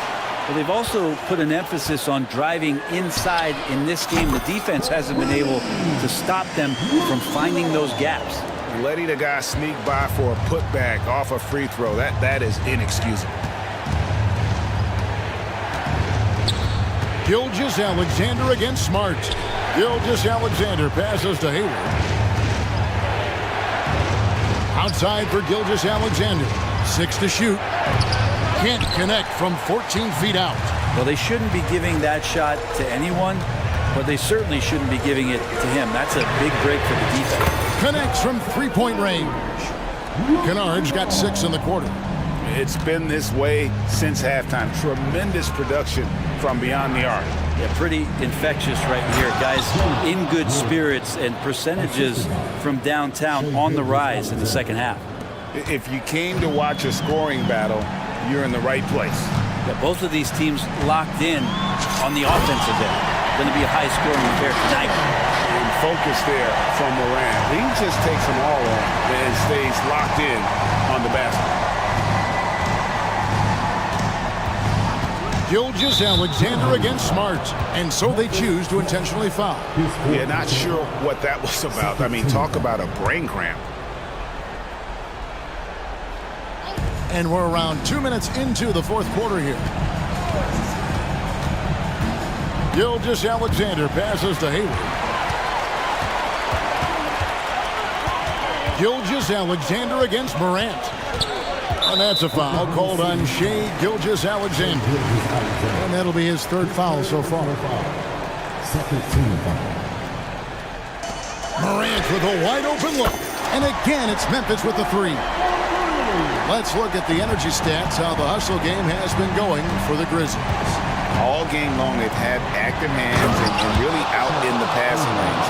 And that aggression on defense has resulted in a ton of steals. Their attacking of the offensive glass has also been a success story. All game long, they've been committed to finding those second chance opportunities. And a deadly shooter as Kennard steps up in a big moment. To the inside, and it's thrown down hard with both hands. Lugans, Dort, give it to him. For Memphis, they've gone 5 of 6 in the field to start the fourth quarter on a roll. Morant against Dort. Morant passes to Kennard. Shot clock at 6. Memphis needs to get off a shot here. Jackson. Already set the Summer League record for blocks in his first game. Holmgren, one of the best young shot blockers in the league.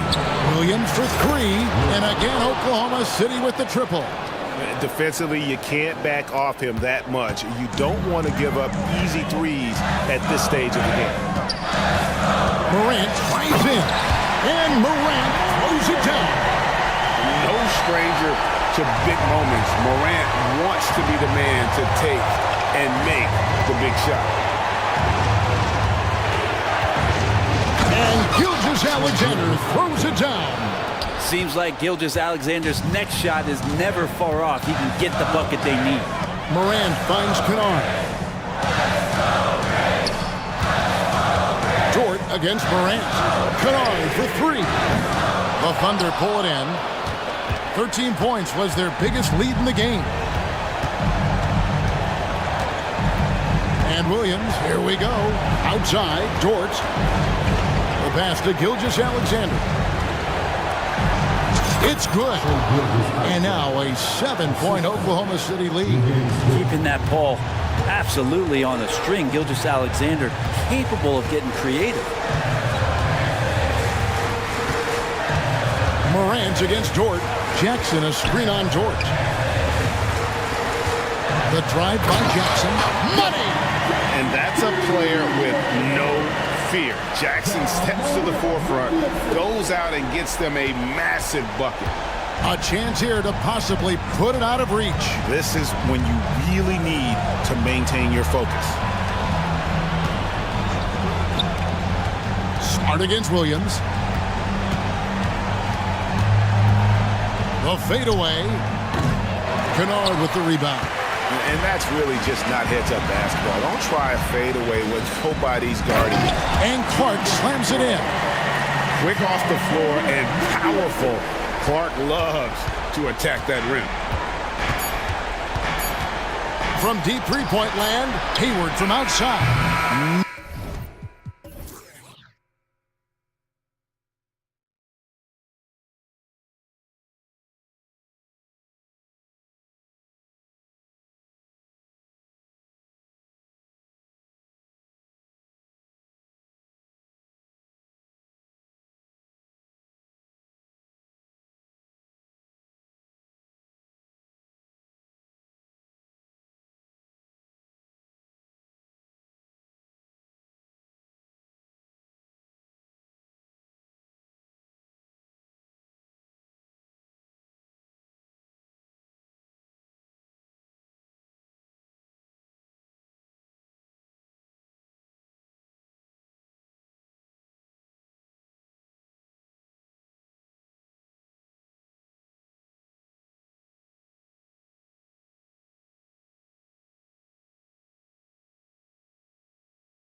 Bodes well, I think, for the underdog because there's nothing to lose. Nobody's expecting you to prevail, and it gives you a chance to play, I think, with a lot of freedom. A look at the opening lineup for the Orlando Magic. In the backcourt, it's Anthony and Suggs. Isaac and Wagner make up the forwards. And it's Ben Carroll in at the pivot spot, manning the middle. And here are the Clippers now. The Magic making their last shot. Outside for Harden. Nice move. 6 to shoot. And Harden with the slam. And Harden, an absolutely vicious dunker. Terrific at bouncing towards the rim for the epic throwdown. Anthony. And the shot counts. He's fouled, and it's a chance for a three-point play. Unlike a lot of drafts, Grant, there wasn't a clear first overall pick in 2022 for the Magic. Yeah, but I do think they nailed it, taking Paolo Banchero, a 6'10 playmaker. Banchero was Rookie of the Year, and he's certainly a player you can build around. Now here's Anthony. Here's Banchero driving in, laid it in with a nice touch off the window. Nice strength on that take. Banchero proving he's excellent at scoring through contact. Here's Harden, and Harden with the slam. And defensively, you have to make him work harder than this, or it's going to be a long night. You really don't want to allow him to get too comfortable, but even with stifling defense, he's going to stick. Oh my! Throw it down! Awesome. A nice mix and blend of speed and control on the drive. Anthony gets right where he wants to be. Three-pointer, Harden. Count it. All three of his attempts have gone in. Defensively, you have to stay connected to him on the perimeter. Banchero with a screen on Powell. Anthony finds Banchero. Wagner with it from deep. Oh, he missed it. Making him 1 for 2 now. To the inside. Here's Tucker. Outside for Harden. It's stolen by Isaac. In transition, the Magic on the run. Oh, man, Carroll throws it down. Terrific activity from Isaac. Excellent at using his length to get those steals. Harden drawing the double team. And it's Cole Anthony with a foul. That's his first foul of the game. First team foul. Now, if you're just tuning in, we've played about 2.5 minutes here in the first. Out of bounds, it'll be Magic ball.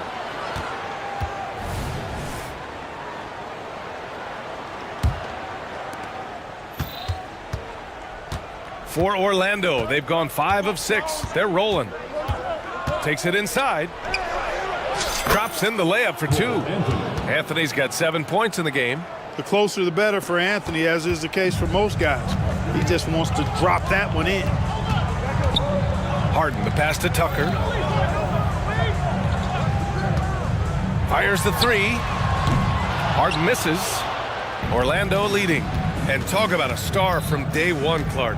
Paolo Banchero. You know, B.A., I love this kid's game. He's got great confidence, terrific body. He's relentless, plays with a lot of energy, and offensively, there's not much he can't do. I mean, he rebounds, he competes on defense. Boy, I like a lot about this young man's game. You know, he doesn't rack up a lot of assists, but Isaac is a willing passer, and I think he's going to continue to grow in that area. George. And George with the jam. And one move ahead of the defense. A solid pick. And then the monster dunk to complete the play. Well done. Boy, picture-perfect teamwork that time, guys. One guy sacrificing for the other. That's how you succeed in this league. George against Isaac. George drives in. Outside Tucker. Pass to Harden. This one for 3. It's rebounded by Banchero. And he probably thought he was going to bury that one. And there's the drive. And Anthony slams it in. They've controlled the paint so far. That's been the difference. And, you know, establishing that physical dominance early gives you a big mental edge, too. Don't discount that. He'll get to his shot. Kawhi with a whole bag of tricks from in close. Wagner with a screen on Powell. Wagner outside. There's 47 seconds left in the first quarter of the game. Out to Anthony. And Anthony slams it in. They've shown so much energy right from the start, particularly on the offensive end. Tell you what, forget about easing into the game. They came out with guns blazing. Pass to Leonard. Launches a three. That one won't fall. He's 1 for 3 on the day. Anthony, the pass to Isaac. About 3 seconds between the shot clock and the game clock. Powell against Anthony. Up top, Bankero. 6 on the shot clock. Here's Wagner. Oh, the teardrop falls in. Wagner's got his second basket. Building a big advantage early with a terrific all-around performance. Yeah, you know, they've had the advantage at both ends. They've got all the momentum early on. Cole Anthony, he's been the guy making things happen for the Magic. Oh, what a quarter.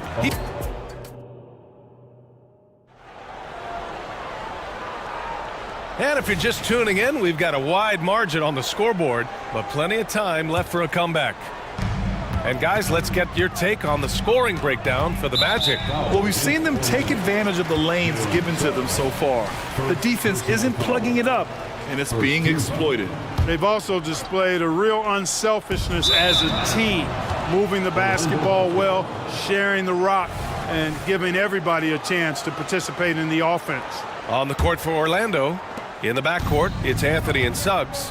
Isaac and Wagner make up the forwards. And it's Ben Carroll in at the 5. Time now to hear from our reporter, Allie LaForce. Brian, the Clippers next season will inaugurate their futuristic new home court in Inglewood, designed to give fans every comfort, and the Clippers a distinct advantage as well.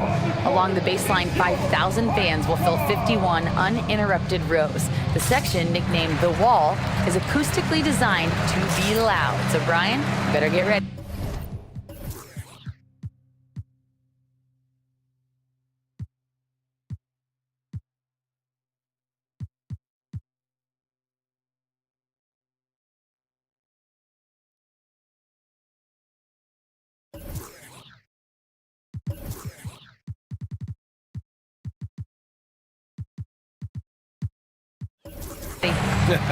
Turn it up. Thanks, Allie. Tice is checked in for long.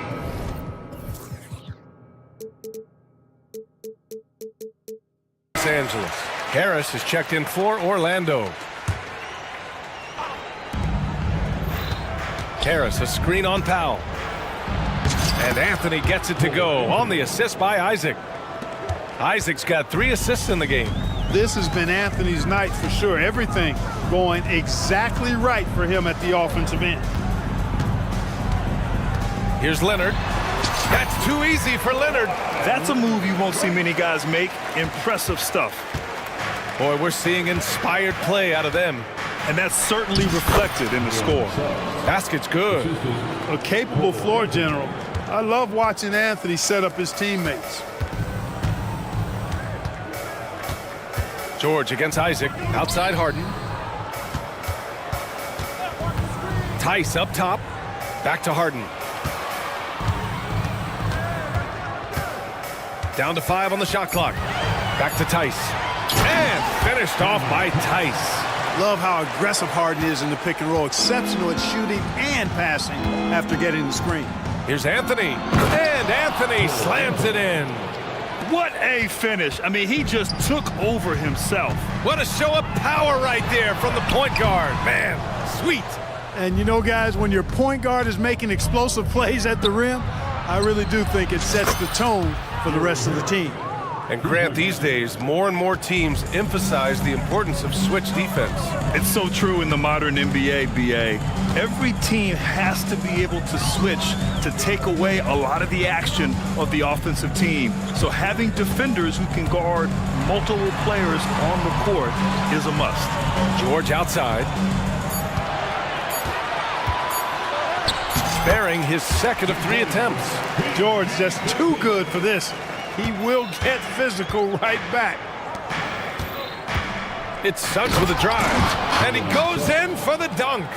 And he's playing the game with a certain flair right now. Oh, he caps off the move with a little hang time on the rim. Yeah, just couldn't contain himself, couldn't control himself there.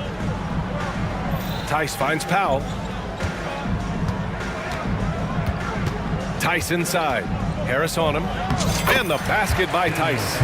That's been the story of their offense so far, getting a number of looks from point-blank range. It's Anthony on the take. Wow! Now 10 for 10 after that one. He's on fire. Not just the move from Anthony, but he also follows a good move up with the bucket. For three, George. Oh, my. Came close to a 4-point play. He'll head to the line for 3 free throws. That one on Bankero. So for the Magic, Wendell Carter, he's checked in for Bankero. And it's Fultz in for Anthony. He hits the second from the line.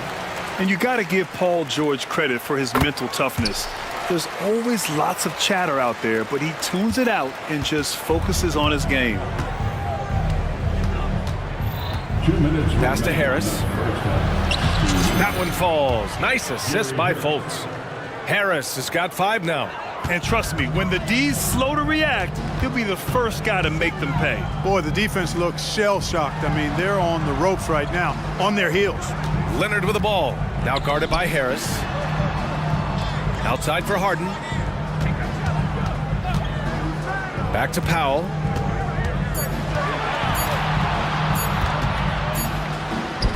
He drains it as the shot clock ticks down.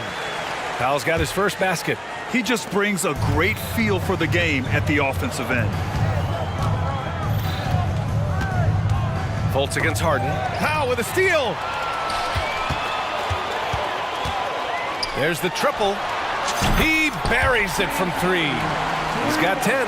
No 3 is really a bad 3 when Harden shoots it. Here's Fultz. No made baskets yet to the paint.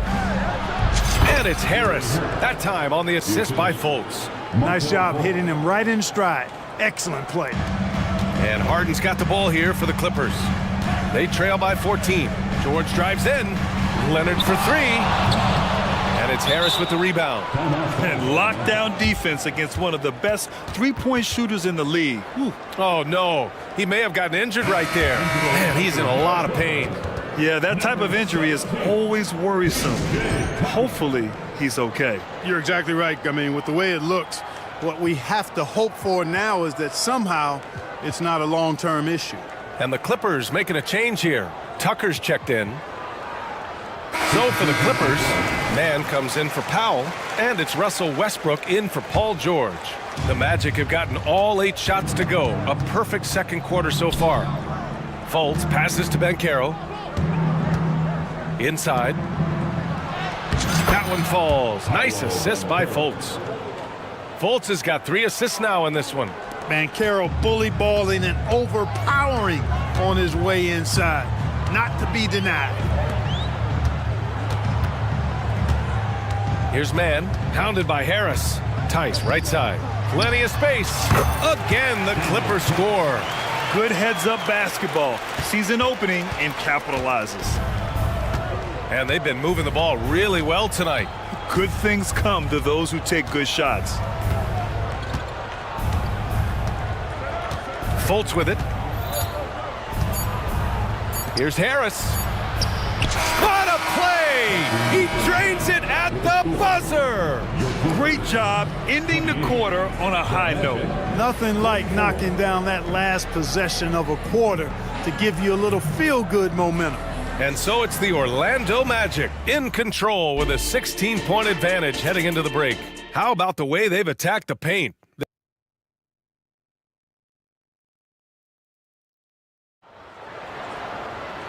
And with the second half upon us, we'll find out if this game becomes the rout that it's threatening to be. One of the stories here, Cole Anthony. Man, is he getting it done today? Slicing up the defense, living in the lane. Terrific first half for him. Well, you know what, guys? My question is this. Who's he going to posterize in this half?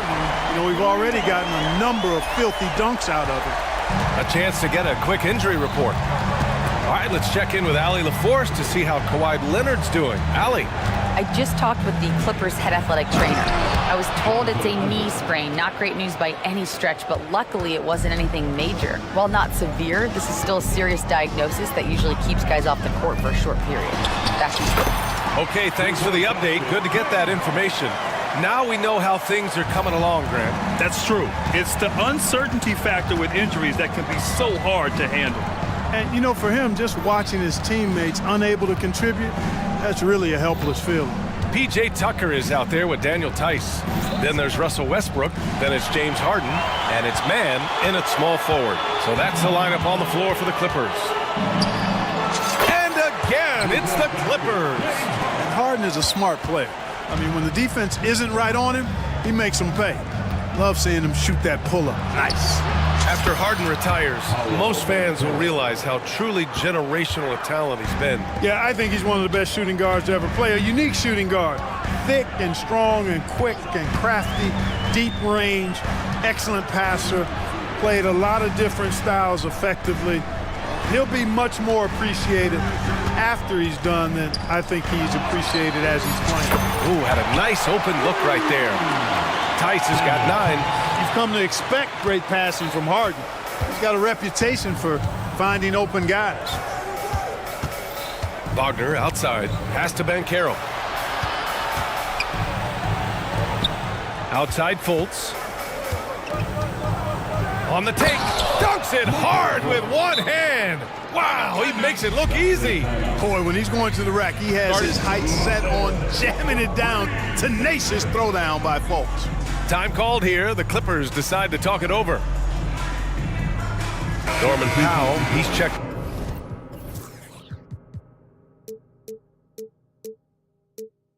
In for Los Angeles. George comes in for Westbrook. And a change for the Magic. Anthony's checked in. Tice sets a screen. Banchero against Harden with the drive. And then Harden with the jam. Phenomenal work from Harden there. The second he sees a lane open up, he attacks. Banchero the screen. Three-pointer, Anthony sinks the tray. Anthony's got 24 points. And just totally relentless, only increasing the intensity level. Yeah, I love the fact he doesn't play the score. He just keeps coming, attack mode. He doesn't know how to step off the gas pedal. And let's swing it over to the sideline and hear from Allie. The G League is continuing to be a laboratory, if you will, for new rule changes that eventually make it to the NBA, from the coach's challenge to take foul.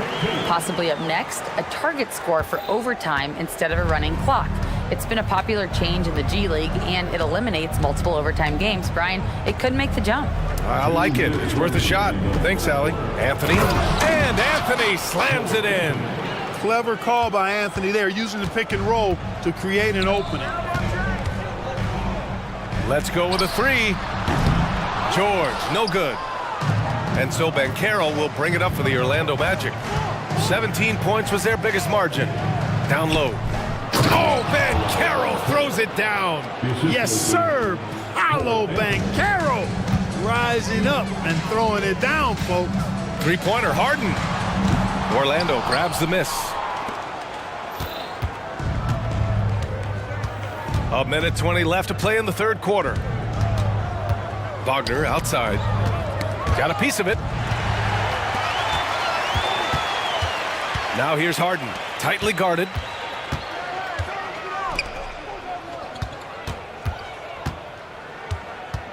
Pass to Powell. Fires the three. Here's Tice. And count that.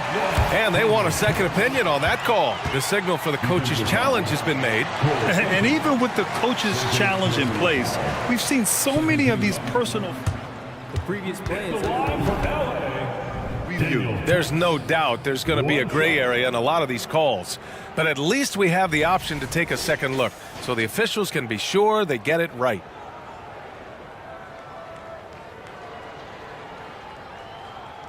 The ruling on the floor stands. And they've made their decision. The call will stand. And as much as it hurts to lose a challenge, I think Coach would challenge that call again if he could. He really disagreed with the foul, and he's still peeved.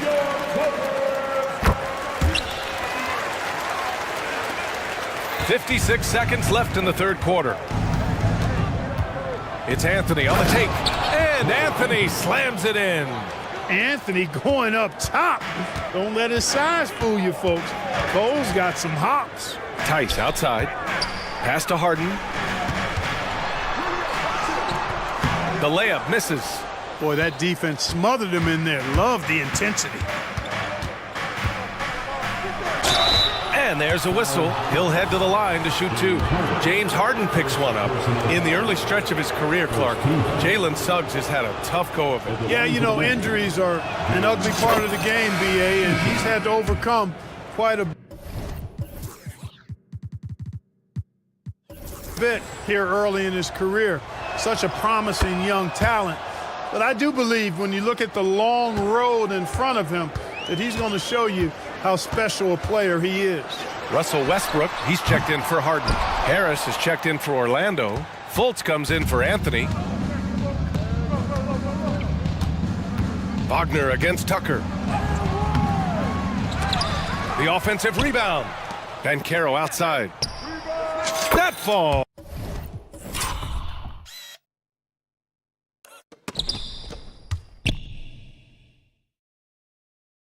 Nice setup by Harris. Banchero's got 8 points in the quarter. Banchero will score it in a multitude of ways. Nice jumper and rhythm there. Tucker with a screen. George for three. Oh, he got it up in time, but it wouldn't fall for him. And so it's Orlando. They have a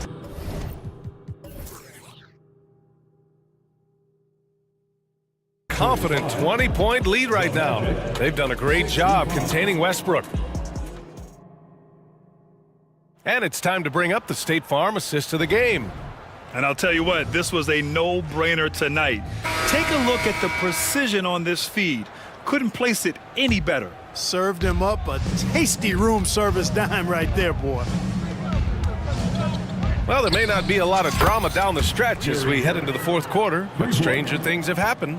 Fourth quarter, on the court for the Magic. Fultz and Suggs are the backcourt. Then it's Gary Harris. Then it's Paolo Banchero. And it's Houston in at power forward. Well, we know what a skilled passer Westbrook is, but you still got to appreciate that dime there. Very impressive. Here's Houston. Outside for Fultz. Harris a screen. Fultz passes to Harris. And a nice finish on the layup. The inside game of Harris continues to get better. He's effective at finding spots inside to score from. For three, George. Good. 5 for 9 shooting so far. Strong performance from him, but he may need to do even more if they're going to win this game. And Carroll with a screen on Westbrook. Fultz into the lane. And he jams it home with authority. And you got to clog up the clear lanes to the basket. You can't give him room to operate. When you do, Fultz scorches you with his speed. George for three. And the Clippers hit again from deep. Major dominance, and it comes so easily for him. Fantastic at getting to his spots on the floor. Fultz is good. And the Magic lead by 21. Man, I appreciate how skilled Fultz is handling the ball. I mean, excellent at getting to his favorite spots on the floor. Powell passes to George. Here's the three. Sinks it again. That's his 7th made field goal in 11 tries.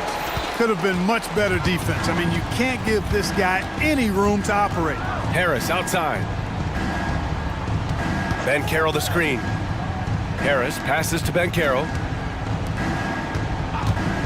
Lets the three fly, and it's Harris. That time on the assist from Banchero. So many different ways that Gary Harris can burn you. Spotting up, slashing inside, creating. It's really pick your poison with him. Orlando making some changes. Wagner's checked in for Houston. Isaac comes in for Harris. And Cole Anthony subbed in for Fultz. No one covering. Boy, you can see the connection these guys have. They ran the play well. The defense had no idea how to deal with it. Wagner with a screen on Powell. Anthony uses the glass on the layup. Anthony's got 9 points now in the second half. Keeping his eyes locked in on the rim, Anthony made that hard shot look easy. Here's Tucker. Oh, and another three for the Clippers. D there, guys, was pretty much non-existent. I mean, you can't leave a good shooter like that open. Anthony feeling it out a bit. Pass to Suggs. Powell against Anthony. Here he goes. The Clippers grab the miss. Fast break. Here we go. 2 minutes. Magic foul. Jalen Suggs. That's his 3rd personal foul. 2nd team foul. For 3, Westbrook. Really good contest from Suggs right there. Nice job distracting the shooter. Uses the glass to finish the layup. And the Magic lead by 20. They have a relentless mentality, even with the game in total control. And, you know, until that final buzzer sounds, I mean, you've got to treat every possession like it's crucial. And a moment here to take a look at the scoring breakdown for the Magic. Well, how about the work they've done from the in-between area? They are making it rain, and the storm ain't over yet. You've also got to commend them for how they've attacked the basket. They've been aggressive. They've not settled and have consistently gone at the rim. And it only makes sense to give him the rock again. He put the team on his back all game. And no let up in him either, guys. I mean, he wants to continue to expand that lead, and as long as he's the one taking the shots, that lead's going to expand. And the call will be against Jonathan Isaac. That's his 3rd foul so far. Bonus situation in effect, so we'll head to the line for 2. And he's good on the 2nd. In their position, they really need to cash in on every chance at the line. Really hard to think of things they didn't do well in this one. Certainly a dominant night on offense for the Magic. And everything seemed to go their way today. They were firing on all cylinders, Grant. Yeah, B.A., this was the kind of performance you relish as a player. Just a very impressive win. And of all the highlights and performances we've seen here tonight, the one thing that stands out is what an unbelievable night it's been for Cole Anthony. He ran things with precision, great command of the offense, putting his teammates in all the right spots. Pass to Tice. George against Isaac. Now here's George. Defense is right there. Shot clock at 5. Back to Tice. Lets it fly. And he's going to the line for 2. The official saw contact while he was going up. It goes on Cole Anthony, and that one misses. James Harden, he's checked in for Russell Westbrook. And the 2nd free throw is good. Now here's Anthony. Bankero outside.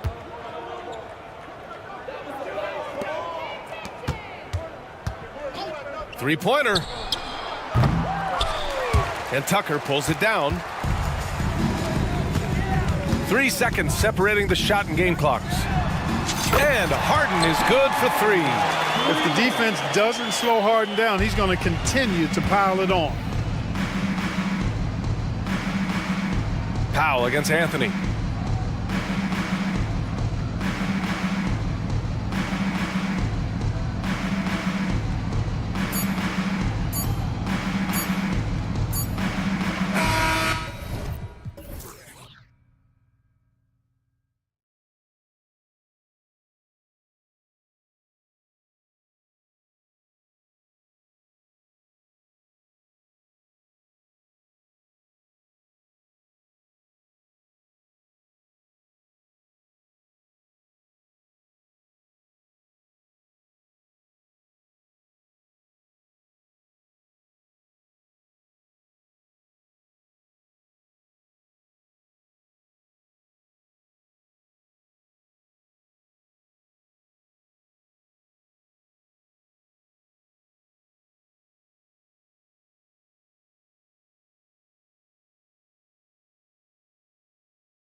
And you know, Kev, it feels like we could say that for most matchups these days, right? The league is so heavily laden with talent at the guard position. I feel spoiled. So a look at our starters for the Knicks. We've got Jalen Brunson. Julius Randle is out there with Achua. Then it's OG Anunoby. And it's Hart in at the shooting guard. Randle a screen on Dort. And there's the pass to Randle. It's stolen by Dort. Left side, Williams. And it's Williams throwing it down. Well, if you don't take care of the ball, fellas, that's what can happen. Absolutely, Greg. That makes the turnover even more painful. At the end of the day, though, it's 2 points. Don't hang your heads. Let's get refocused and play with more patience. From deep, Brunson. The Thunder pull it in. Eldor's thinking about last season for the Knicks. Clearly a step forward. Well, Kevin, you have to consider it a win because you go ahead and advance in the playoffs for just the second time since their 99 finals run. Adding Jalen Brunson to the mix was obviously a great decision. This looks like an organization moving in exactly the direction you hope. And we have an intentional foul there, GA. Wish I could say why. That one's pretty strange. I mean, no idea what got into his head right there. Basket counts. Yeah, just masterful use of the pick and roll by Jalen Brunson. Shot ready as soon as he wants to let it fly. Just around a minute and a half into the first quarter. Outside, Williams. Shoots from the high post. Lock at 6. Dort finds Gilgeous-Alexander. And the dunk by Holmgren. And given that Holmgren is 7 feet tall, he's a threat to throw it down at any time. Randle outside. Some nice passing by New York here. They set the screen. Pass to Brunson.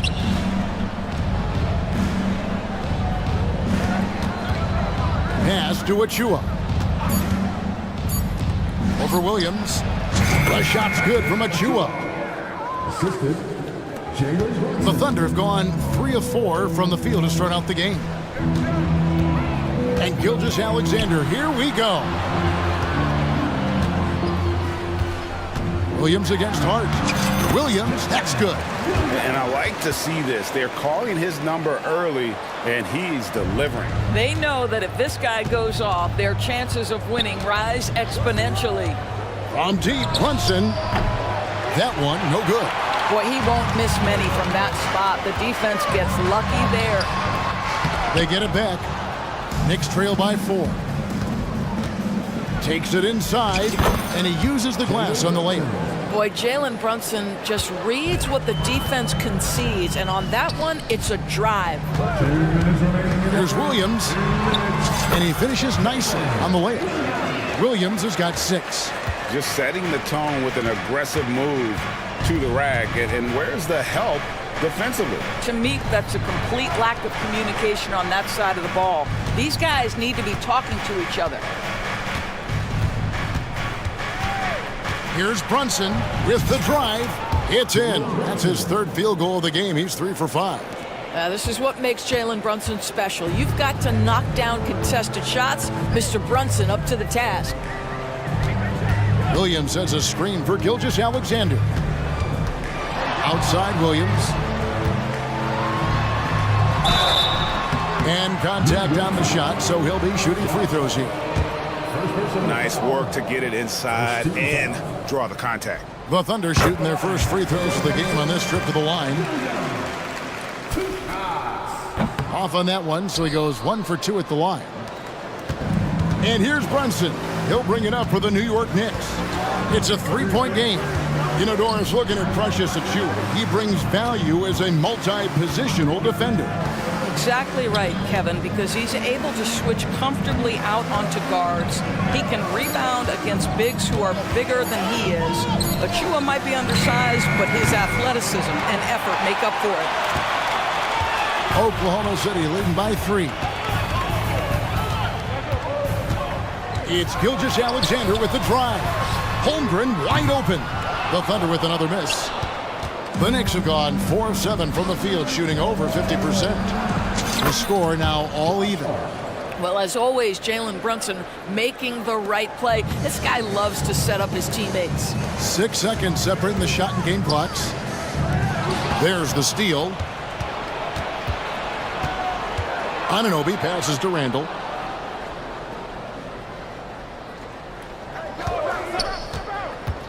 Right at the free throw line. Misses that one. He's 0 for 1 from the floor. And this is a shot he can definitely make, and the defense not a factor at all. Inside. Timeout is called. First of the game for the Thunder.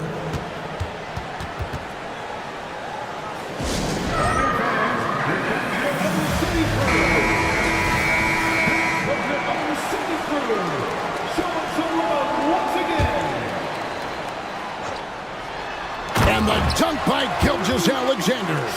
Well, you can see how dialed in Gordon Hayward can be. When he's on his game, the vision is exceptional. A good close contest so far as we finish the first quarter. Oklahoma City out in front, up by...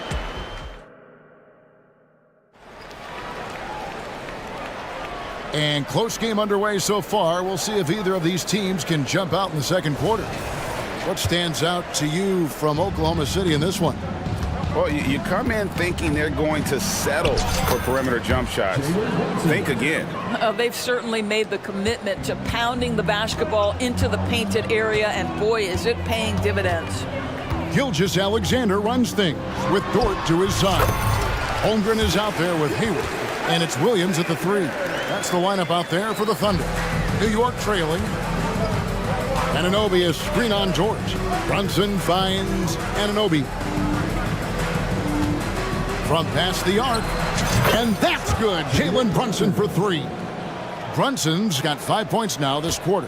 One of the things you love about Jalen Brunson, he takes quality shots. How about that look from 3?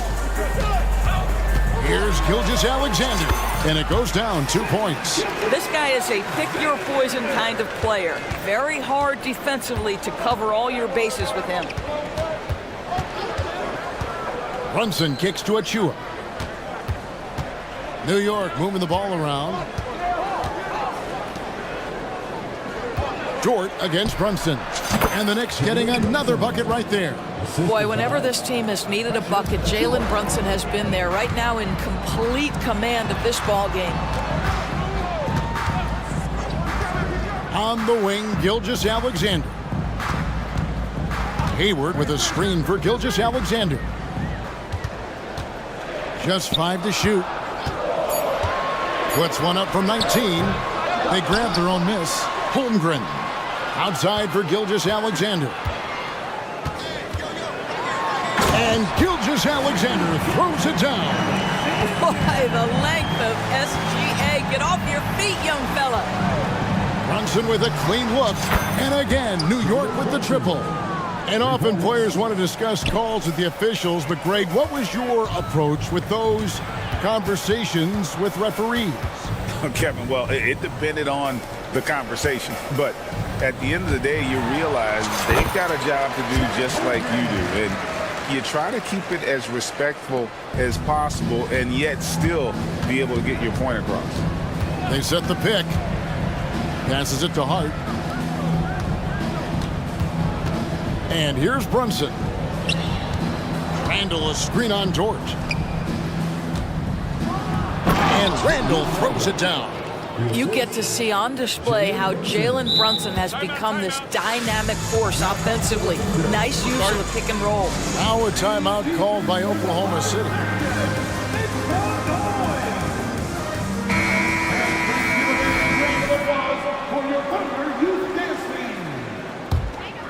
Oklahoma City trailing.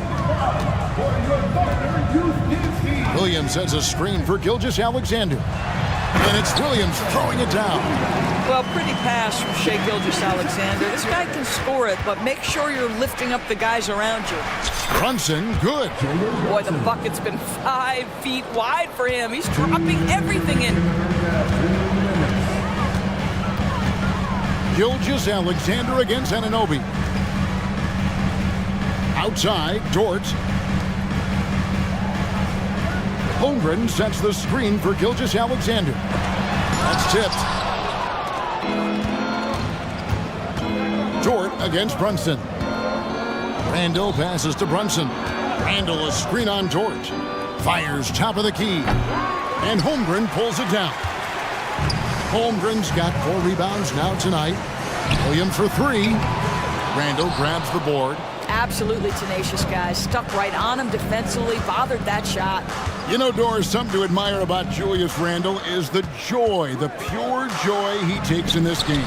Well, joy obviously comes when we're successful at something. And Julius Randle has become consistently successful at NBA basketball. He's worked hard to make that perimeter game as dangerous as his dribble drive game. And that kind of balance leads to great success. Oh, nice job there from Holmgren. His guys appreciate when they're open, he gets them the ball. Anunoby has the open look. Out to Brunson.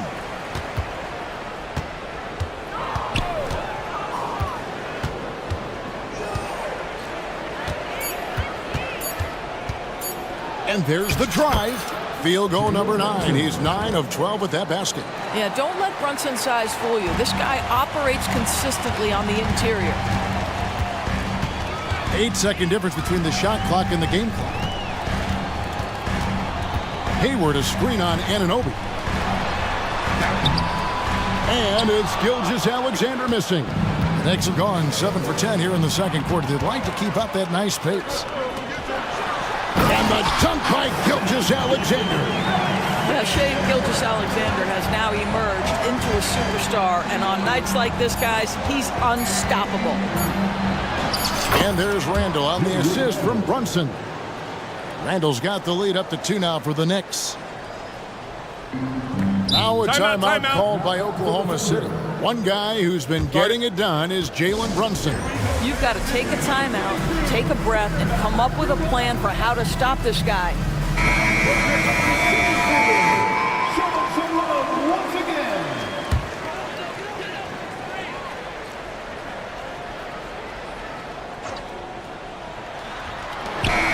And it's good, but hold on. The officials may want to look at that one on the replay monitor. And the teams are going to have to wait. The previous play is under review. Going to bring out the monitor and see if he got that shot off in time. Yeah, and at this point of the game, you know, some might say, hey, can't we just skip the replay this time around? But you just never know.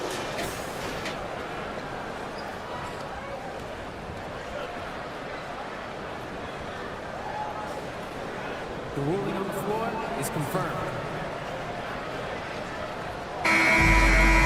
And they're keeping the call as is. It was close, but he had not released it before the clock had expired. Yeah, still better safe than sorry. I think they did the right thing to take another look at it. And if it's so close that you can't tell by the naked eye, might as well go to the slow-mo.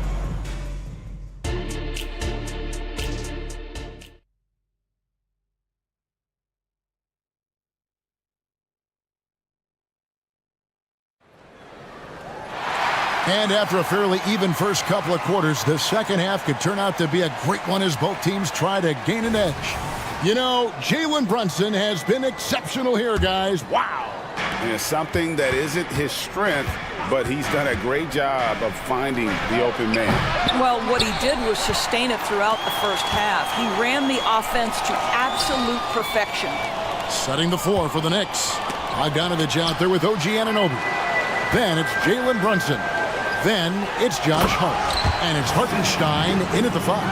That's about the vision that Chet Holmgren brings to the floor. Sees the entirety of the game and finds a ready shooter. Brunson scanning the floor. The pass to Bogdanovich. Here's Hartenstein. 6 on the shot clock. There's the screen. And here's Brunson outside. Goes back up. And the layup is good. And the Knicks lead by 2. And no matter what they've tried, the D just has not been able to deny them the ball inside. Slammed home, and he draws the foul. And yep, we thought we might see it. And the coach's challenge has been triggered on the personal foul call. And this is the time now where the officials can review in closer detail what constituted. Personal foul. The previous play is under review. Team foul. Can sometimes make it a lot easier to determine. Indeed, and the one thing with replay review is that when you see the slow motion replays, you really get a new appreciation. After the review, the ruling on the floor is overturned. And how hard it can be sometimes, you know, Greg, to make the right call. And the announcement on the review is that the foul was called in error. So they have determined to overrule the original call. And guys, this is what it's all about, getting the call right. And I think in this case, the video review showed that while it was a tough call to make on the floor, they got it right with the review. Oklahoma City shooting a scorching 68% in the game. Here's Gilgeous-Alexander. He makes his 9th shot of the game. He has only missed 4. It's very long, and SGA so effective around the hoop because of that length. And he's going to get whistled for that foul, G. That was intentional, but not exactly logical. How about pointless to foul there? I mean, I don't know where his head is, but it's not in the game. Catching up on the changes for New York.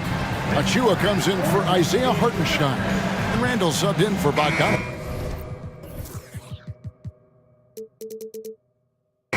Wallace is checked in for the Thunder. The Knicks also changing it up. Dante DiVincenzo. He's checked in for OG Anunoby. And it's Burks in for Jalen Brunson. A shot by Burks. Nobody around. Bangs home the trifecta. You give Alec Burks a little daylight, this guy is ready to fire. Dort finds Williams. Wallace with a screen for Williams. And looks like the illegal pick was set. Yep, that's right. That'll get their attention.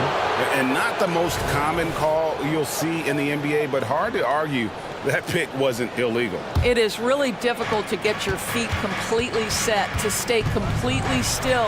It's almost surprising to me that it isn't called more often.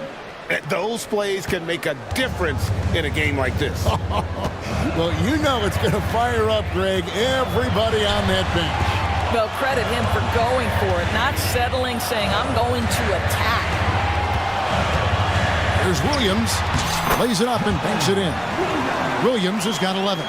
That's the kind of aggressive and assertive play they need as we get closer and closer to crunch time. Burks against Dort. Randall a screen on Dort. Randall passes to DiVincenzo. Back to Randall from the arc. And the Knicks hit again from deep. That's Julius Randle in pick and roll action, being decisive and having the skill set necessary to score it. Giddey the pass to Williams. And stolen by DiVincenzo. Burks on the wing, defended by Dort. Pass to Hart. A good finish at the rack off the slick feed. And it's a 6-point Knicks lead. Well, Burks showing he's more than just a scorer. Terrific pass to his teammate. And the Knicks with possession. They've gone on a 10-2 run, not allowing much. From downtown, good on the triple. Burks has got the lead up to 9 now for the Knicks. And they have been relentless from deep. And you see the defense trying to react, but to no avail. Well, that's the whole point, isn't it? If you space the floor well enough, it's almost impossible for the defense to account for everyone. And while we've got a moment, I'd send it over to our terrific reporter, David Aldridge. David? Thank you, Kevin. The NBA has relaxed the rules that prohibited scouting high school games. With some one-and-done players sitting out their lone college season or getting hurt, teams needed the chance to scout them even earlier. Also, with these new pro youth leagues where NBA scouting is permitted, the sense was there was an inconsistency that needed to be remedied. Kevin? Yeah, makes sense. DA, thanks. Pass to DiVincenzo. Burks a screen on Wallace. And stolen by Wallace. And Holmgren the bucket on the assist by Wallace. Holmgren's got 6. And great job from Holmgren. I like when he shows confidence attacking inside. And they pick up 2. And the Knicks lead by 9. That pass had to be thrown not only in the right spot, but at the right time. Williams with a clean look, and the jumper falls for him. He's got 13. Just finding the open man and making sure it's on time and on target. This is who Josh Giddey is. And here's Burks. He's got 8. That's a 2 from Randall. And there's another one for the Knicks. 34 seconds left in the third quarter of the game. Here's Dort. And it's good for 2. Boy, you've got to have a tight handle to make that kind of move. Lou Dort, show off. The Knicks leading by 7. Now, here's Burks. Randall kicks to DiVincenzo. New York moving it around. Williams against Burks. Just 4 to shoot. And the Knicks getting another bucket right there. And this is what Burks is out here to do. Shoot the basketball at a high percentage. Really good form. Here's Williams. And there's the big-time jam as he slams it right over Randall. And so it's the New York Knicks bringing the quarter to a close with a 7-point lead. And let's go back to a terrific pass that we're calling tonight our State Farm assist of the game. And I'm glad this was the pick because I love this pass. Such a great dish. That's what I call court vision. Well, making the game easy for your teammates. All about putting them in a position to score. That's pretty. And this is it. Glad to have you along for this fourth and final quarter. And now the latest from our reporter, David Aldridge. Thanks, guys. I listened to Tom Thibodeau talking to his team during the break. Now, they've been happy with the way the team is shooting. He reminded players to keep taking those threes, that they've had some clean looks. When the three goes in, it's always a welcome sight. Guys? Thanks, David. Gilgeous-Alexander runs things with Dort to his side. Williams is out there with Hayward, and it's Holmgren in at center. That's the lineup in the game for Oklahoma City. Nice job by OG Anunoby to be aggressive from distance. Dort finds Gilgeous-Alexander, and Gilgeous-Alexander throws it down. That should give them a nice little jolt. Yeah, it has to. They need a jolt here. Well, sometimes it's about taking it into your own hands. That kind of individual play could spark his groove. DiVincenzo hits the bucket. How about that well-timed drop-off? Jalen Brunson just knows where to put the basketball. Now, here's Holmgren, covered by Achua. Holmgren sets the screen for Williams. Back to Holmgren. Outside Williams. Got a piece of it. And that's a foul called on Shai Gilgeous-Alexander. That's his first foul. First team foul. A little over a minute of the fourth quarter gone right now. Randall a screen on Hayward. DiVincenzo passes to Anunoby. There's a screen. Shoots over Gilgeous-Alexander. And there's another one for the Knicks. This is where OG Anunoby is going to grow. That offensive game will expand to the mid-range. Here's Gilgeous-Alexander. Williams kicks to Holmgren. Three-pointer. Hayward drills it from outside. And you can feel the excitement in the building. Both of these teams pouring it on. There's been a bit of a flurry here late, and this game may come down to which side gets a stop or two. Gilgeous-Alexander surveying the D. Here's Williams. It's rebounded by New York. Achua's got his fifth rebound in this one. Brunson with it, down low. The dunk by Achua. I tell you, he's playing the game with pure excitement right now. He capped off that dunk with some serious hang time on the rim. That one's in there. The Knicks lead is cut to just 9 points on the basket from Gilgeous-Alexander. You know, could have gone to the rack for the throwdown, but opts for the soft, smooth finger roll. I love it. Dort against Brunson. Anunoby is screen on George. To the paint. Down to 5 on the shot clock. Let's remember, this is 6'8" with some hops. OG Anunoby with the dunk. And the dunk by Gilgeous-Alexander. And that's a finish he'll be bragging about for a while. As he should. Very impressive. How about that from your point guard, gentlemen? Playing big at the rim, okay? Yeah, not sure what that was about. I mean, talk about a brain cramp. Here's Brunson driving the lane, and he drops in the layup off the glass. Brunson's got 22. What you see is continued improvement in his ability to create for others. Great to see OG Anunoby make the open read. That one's in there. The Knicks lead is cut down now to just 9 in the bucket from Gilgeous-Alexander. And so it's Brunson with it. He brings it up for New York. They've held a 12-point lead earlier. Lays it up off the glass. 24 points for him. When you allow good scorers to get uncontested shots at the rim, no wonder you're losing.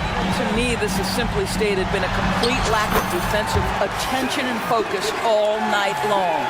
Amazing individual performance, but you'd like to see more guys start to get involved. I don't know if he can do it alone. And Anunoby slams it in.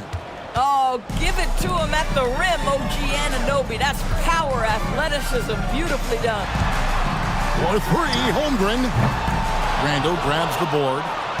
New York leading by 11. And now as the clock ticks down, this is going to end up as a solid victory here for the Knicks. I think the attitude was very impressive. Definitely a competitive game, and they fought through it each step of the way. Absolutely. They put on a tremendous performance in terms of the effort and intensity. This was a well-deserved win. And you know, when you look at the huge impact he had, just a monster game for Jalen Brunson. And the way he was able to dice up their D with his passing really made things easy for everyone else on his team. Brunson against Dort. It's stolen by Dort. I think it's safe to call this one a wrap. Well, it's been a hard-fought battle through much of the night. They just missed out on a couple of opportunities they'd love to do over. Gilgeous-Alexander on the follow. Well, you love that SGA putting that athleticism to work. Go hit the glass. Out to Brunson. Some nice passing by New York here. DiVincenzo with a screen for Brunson. Fires from deep. Hits it from 3-point range. Well, you like the decision-making from OG Anunoby right there. Picking quality shots, gets into his jump shooting motion. Well done. Holmgren gets the bucket. Yeah, it's such a sweet three-point stroke there. It can really open things up inside.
That may look lopsided, but as we've seen, anything can happen. Anything can definitely happen, BA. And look, you have to understand that every guy in this league is talented. If you come in flat and those other guys are inspired, you can fall. But honestly, you shouldn't. It's all about handling your business. And the starting lineup for the Magic. In the backcourt, it's Anthony and Suggs.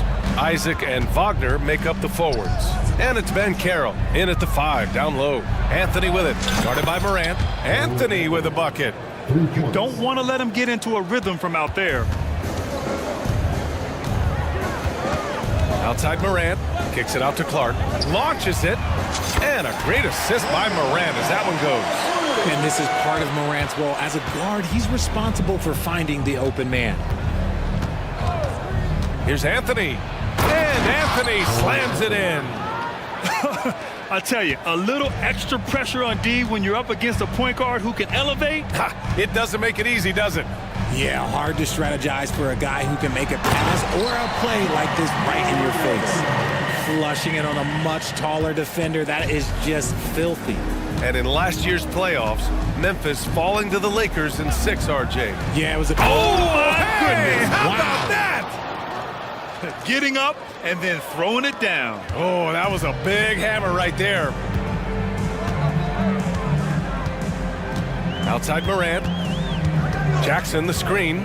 The 3 is up. And again, it's Memphis with a 3. Consistency from deep is going to be the biggest determining factor in Morant's ceiling. If he gets there, I think we're going to see some MVPs in his future. Ben Carroll passes to Anthony. Back to Ben Carroll. And he buries his first look. Just taking it right to the rim, and no one was there to greet him. Easy possessions like that literally are just a gift. You just dream of them. He'll gladly take those. Morant, the pass to Bain. Back to Morant. Over Suggs. And Morant gets it to go.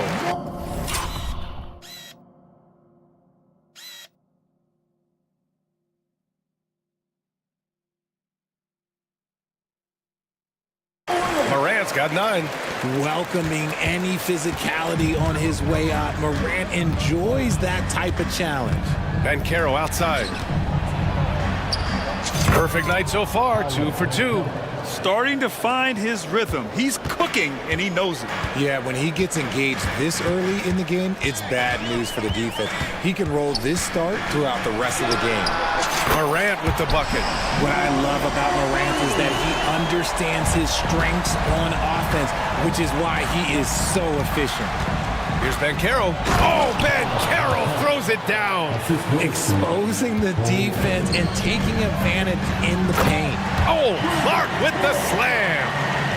BA, the one-hand dunk just looks so fluid. Yeah, absolutely. Even smooth when he's powered it home like that.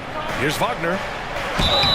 And he was fouled in the act of shooting. Opportunity for a 3-point play here. Getting enough shots in close to play inside out. A chance to catch up on some numbers here. The scoring breakdown for Memphis. Well, so far, their long-range shooting has been the story, doing damage from deep. Another thing they're doing well early on is passing the ball, spreading it around the floor and feeding guys who are well set up to score. It's Anthony on the take, and Anthony slams it in. What a finish. I mean, he just took over himself. What a show of power right there from the point guard. Man, sweet. A point guard getting up like that? Boy, that is special. Morant, the pass to Clark. Oh, Clark with the slam. Oh, neither of these teams can miss. At the same time, neither is playing a ton of defense either. Wagner with a screen. Here's Anthony. Again gets it to go. He can't miss. 5 for 5. Already 5 lead changes here. Speaks to how evenly matched these teams have been thus far. They set the pick. Here's Morant. Oh, there's Morant with the slam. That play is Morant's ball handling talents pretty much in a nutshell. Fast, smooth, and very effective. Pass to Suggs. And Clark with a block. And it's out of bounds. They say it was last touched by Clark.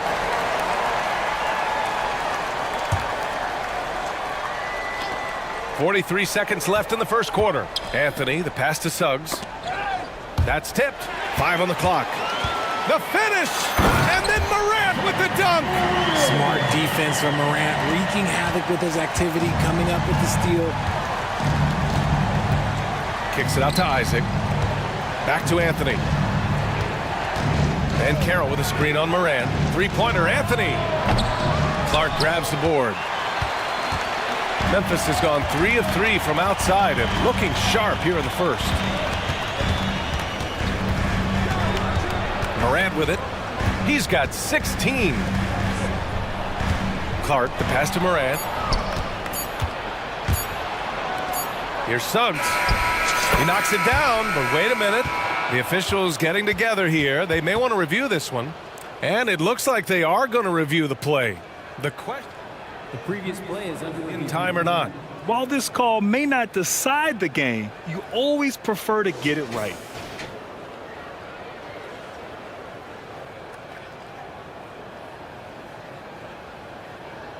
After the review, the ruling on the floor is overturned. And after reviewing the play, it looks like they're overturning the call here. That basket is Ja Morant. He's feeling it tonight and has been the driving force for Memphis. He was dominant this quarter, scoring in bunches. And don't go far. We'll be right back. And we hope you're enjoying the game. Both teams tonight keeping things pretty even on the scoreboard so far. What stands out to you from the Grizzlies in this one? Well, it's simple. I mean, they started off strong, and they've been hot from beyond the arc since the get-go. And as long as the threes are dropping, you've got to keep launching them. All right, this is how the floor looks for the Magic starting the second. In the backcourt, it's Anthony and Suggs. Isaac and Wagner make up the forwards. And it's Ben Carroll in at center. Trading the lead back and forth, neither side is willing to back down. I've been on the edge of my seat courtside. Man, this has been a barn burner. Back to Wagner. And that one is stuffed right through. Don't sleep on Banchero's ability as a creator. He wants the best shot possible, even if it's not his own. And for the Berlin native, Franz Wagner.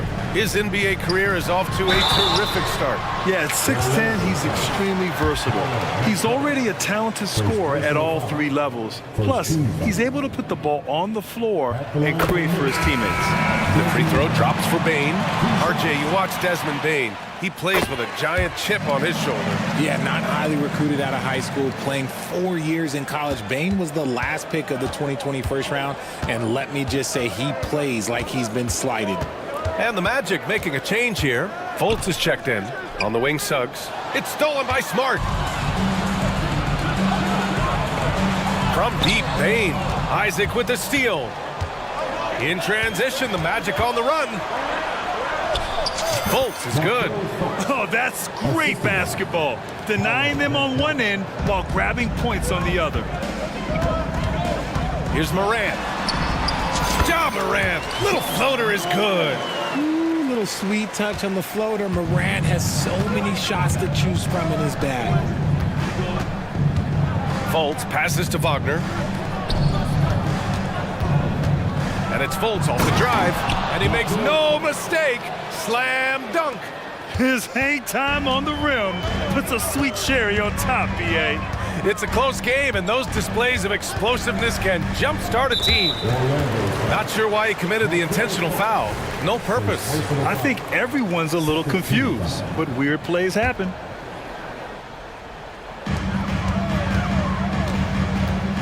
Morant surveying the floor. To the middle. Here's Bane.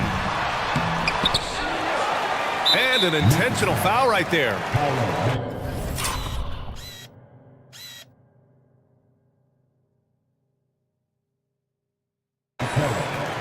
Second personal foul. 13 foul.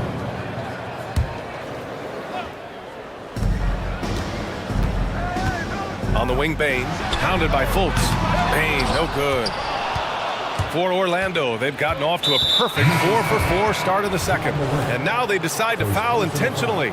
You don't want to stop the clock right there. I'm not quite sure what he was thinking. Derrick Rose, he's checked in for Memphis. Isaac with a screen on Jackson. Then Carroll passes to Isaac. And the dunk by Isaac. Yeah, what a savvy play by Banchero. He runs the pick and roll to create for another guy. Here's Rose. Up and in on the layup. Grant, you had a terrific mid-range game. It feels like more players are going back to that dunk. Yeah, you know, it's interesting, B.A. The analytics say dunks and three-pointers. But that makes your offense almost just two-dimensional. In many cases, too predictable. You're seeing more and more players, particularly the elite ones, finding comfort in the mid-range. Jackson, the pass to Smart. To the paint. And Rose, the bucket on the assist from Smart. Rose has got 4 points in the quarter. And finding his teammate in stride, he led his guy perfectly. Fultz passes to Isaac. Payne against Fultz.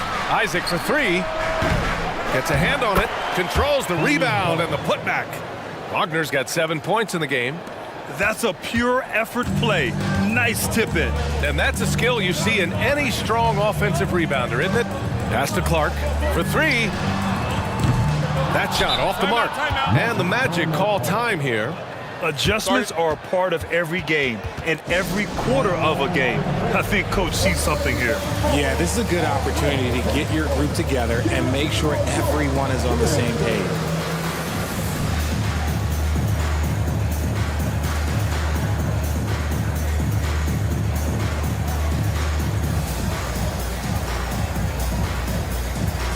Jackson, he's checked in for Memphis. Kennard comes in for Desmond Bane.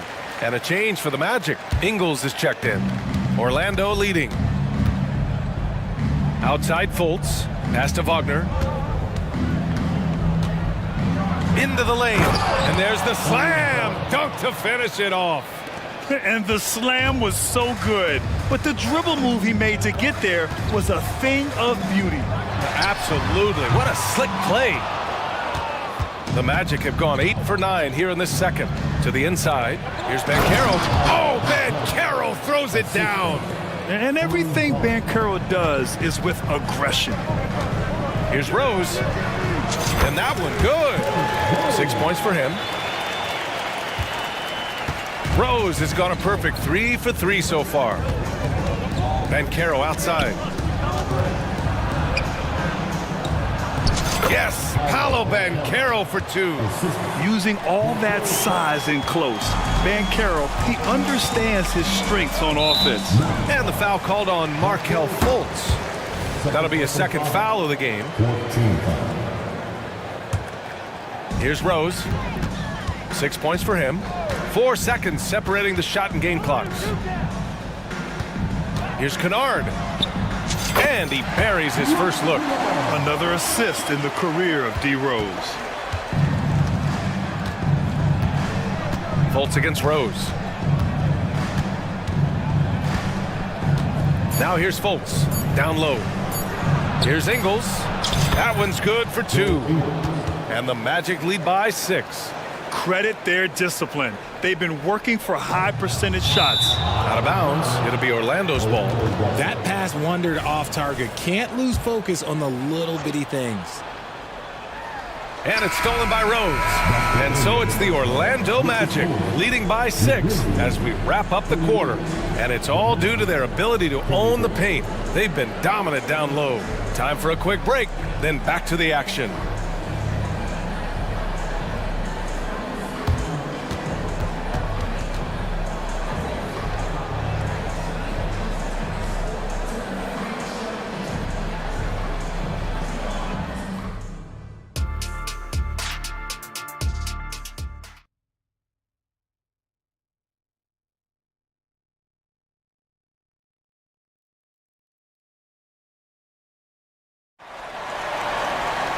And if you're just joining us, we played through the first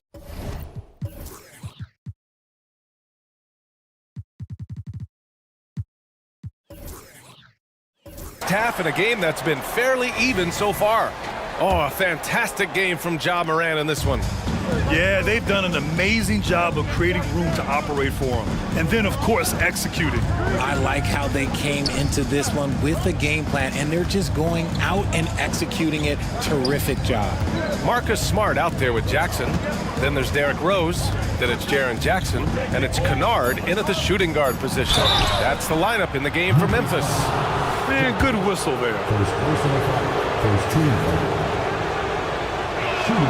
And he makes a first. At the line for 2. So he gets them both.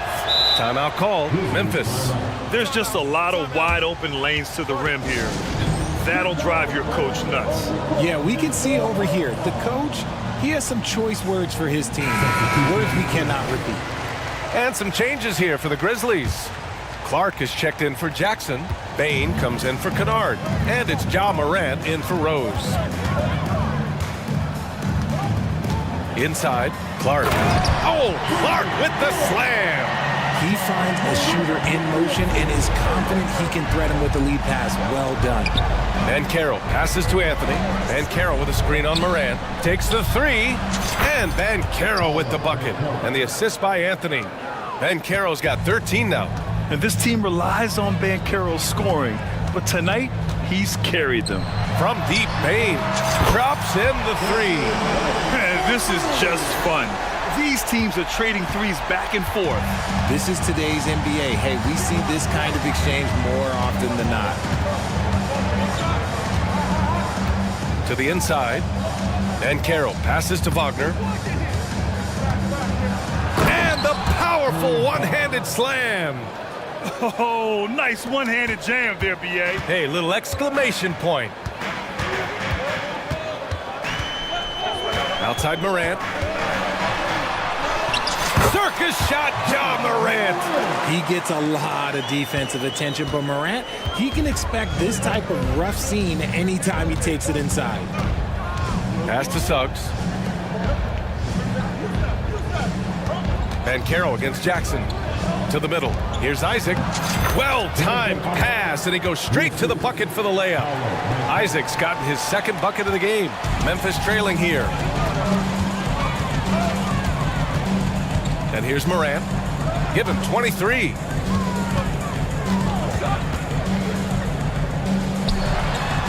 Oh, Morant from close range. A point guard with length. Morant can do a little bit more than just handle himself inside.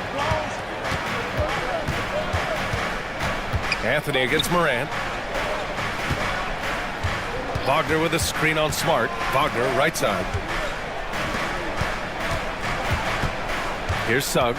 Defended by Smart. Shot is good by Isaac. 6 points for him. Possessions that end with close looks, especially for guys like Isaac, those are key to winning games.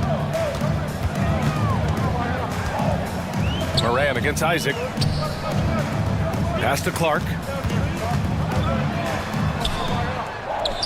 And a great assist by Morant as that one goes. Clark's got 4 points now in the quarter. A quality pass, setting up a quality shot. It's just textbook basketball. The kick out to Banchero. Clark against Wagner. Here's Anthony.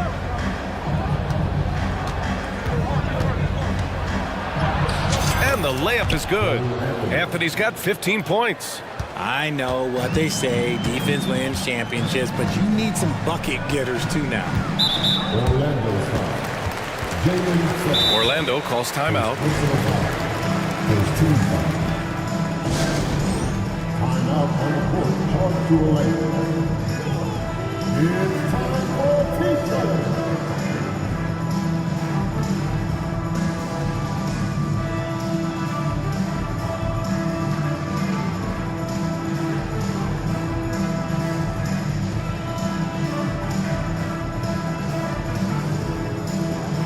And the Grizzlies with some changes.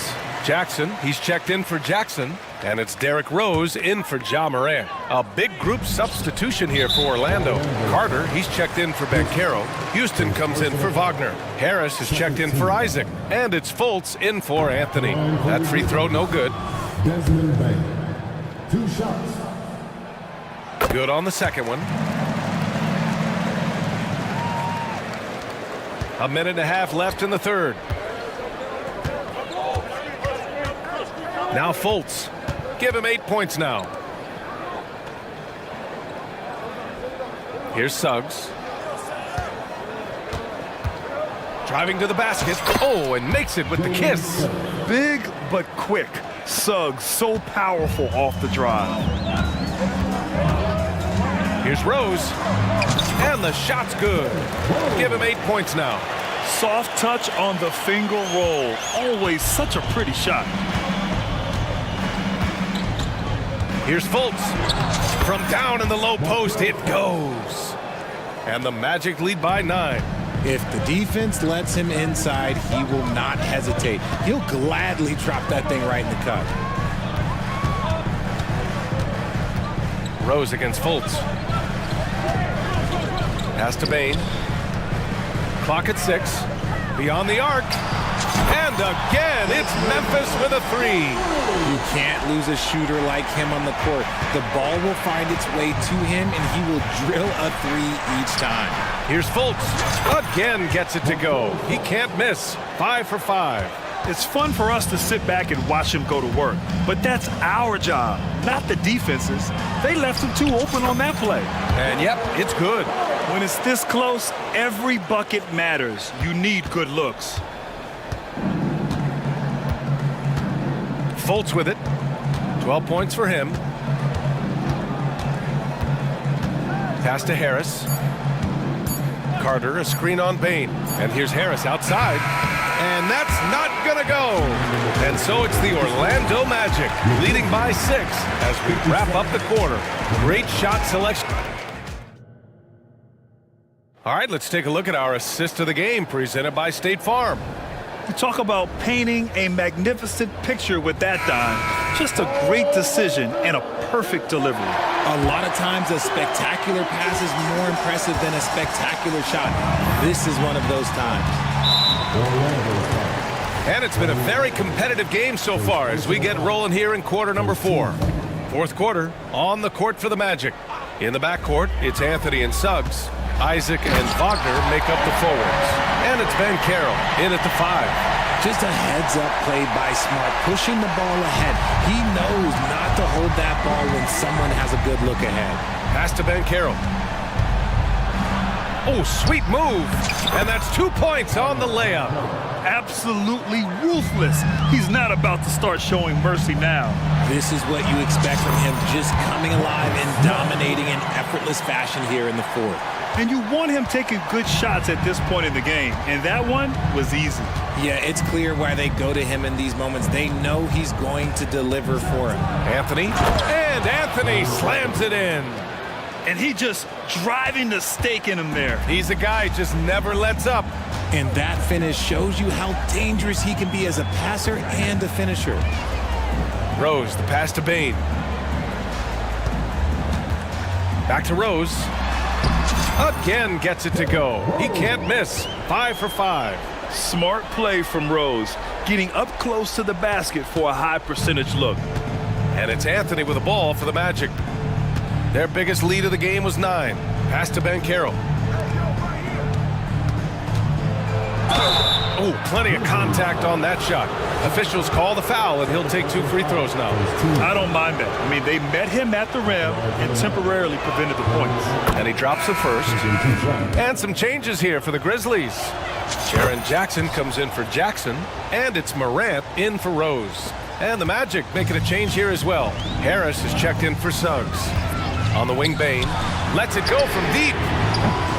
It's hauled in by Isaac. And that's exactly how tightly you have to guard him every time he steps to the arc. He's just that good. Orlando calls timeout.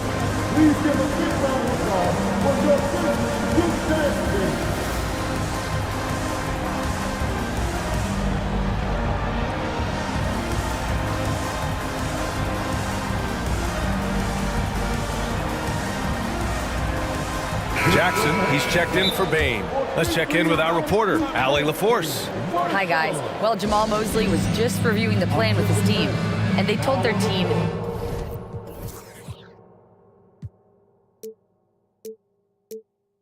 no easy threes. Let's guard that arc.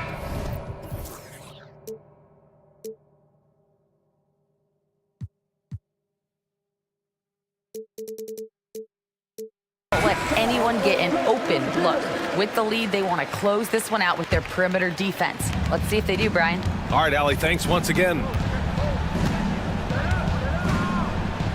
Anthony feeling it out a bit. Knocks down the triple.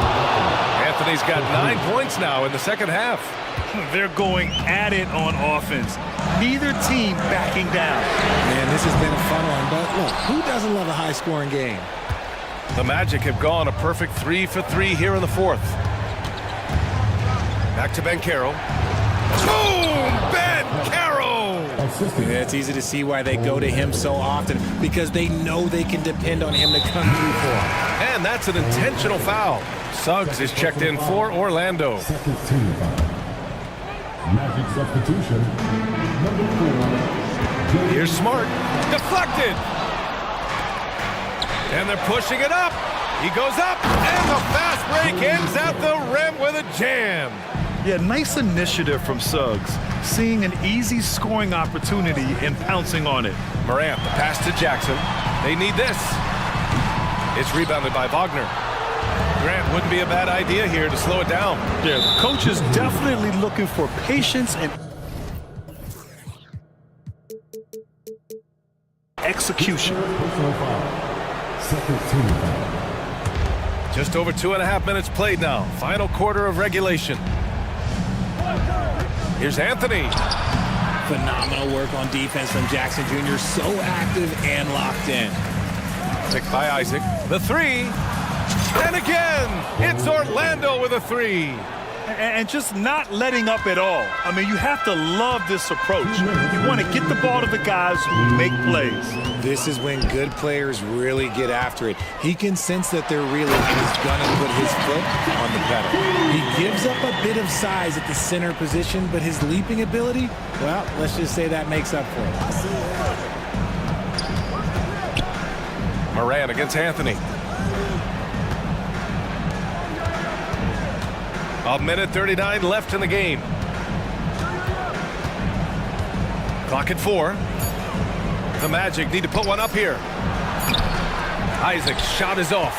There wasn't a lot of resistance there at the rim. He just tricked off a little bunny. And then Morant with the dunk. Oh, he's got some hops. Morant, this man loves to attack the rim whenever he gets the chance. And when I mean any chance, I mean any chance. Anthony outside. Wagner, the pass to Anthony. And Clark with a block. And there's no way this margin gets closed down. Great execution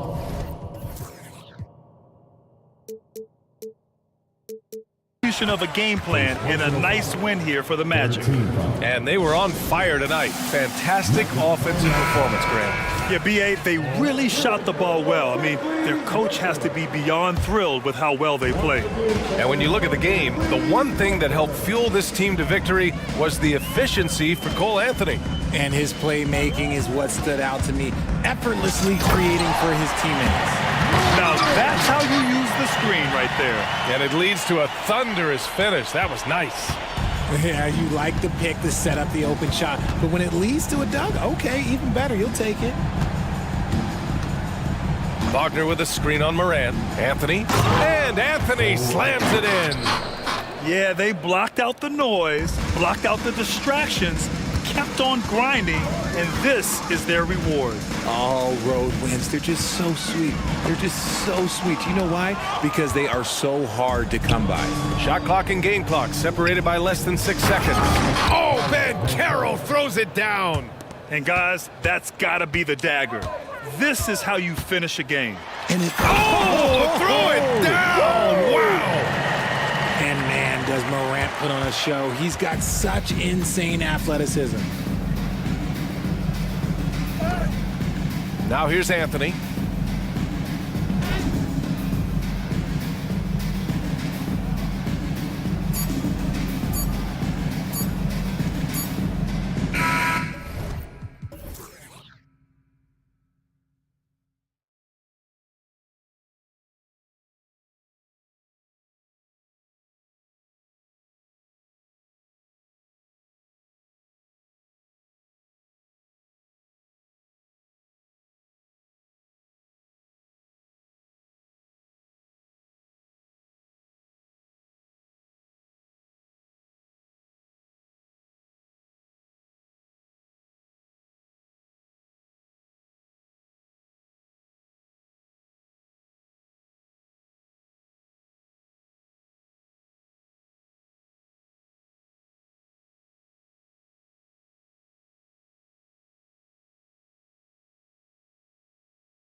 These two bigs bring so much to their respective teams.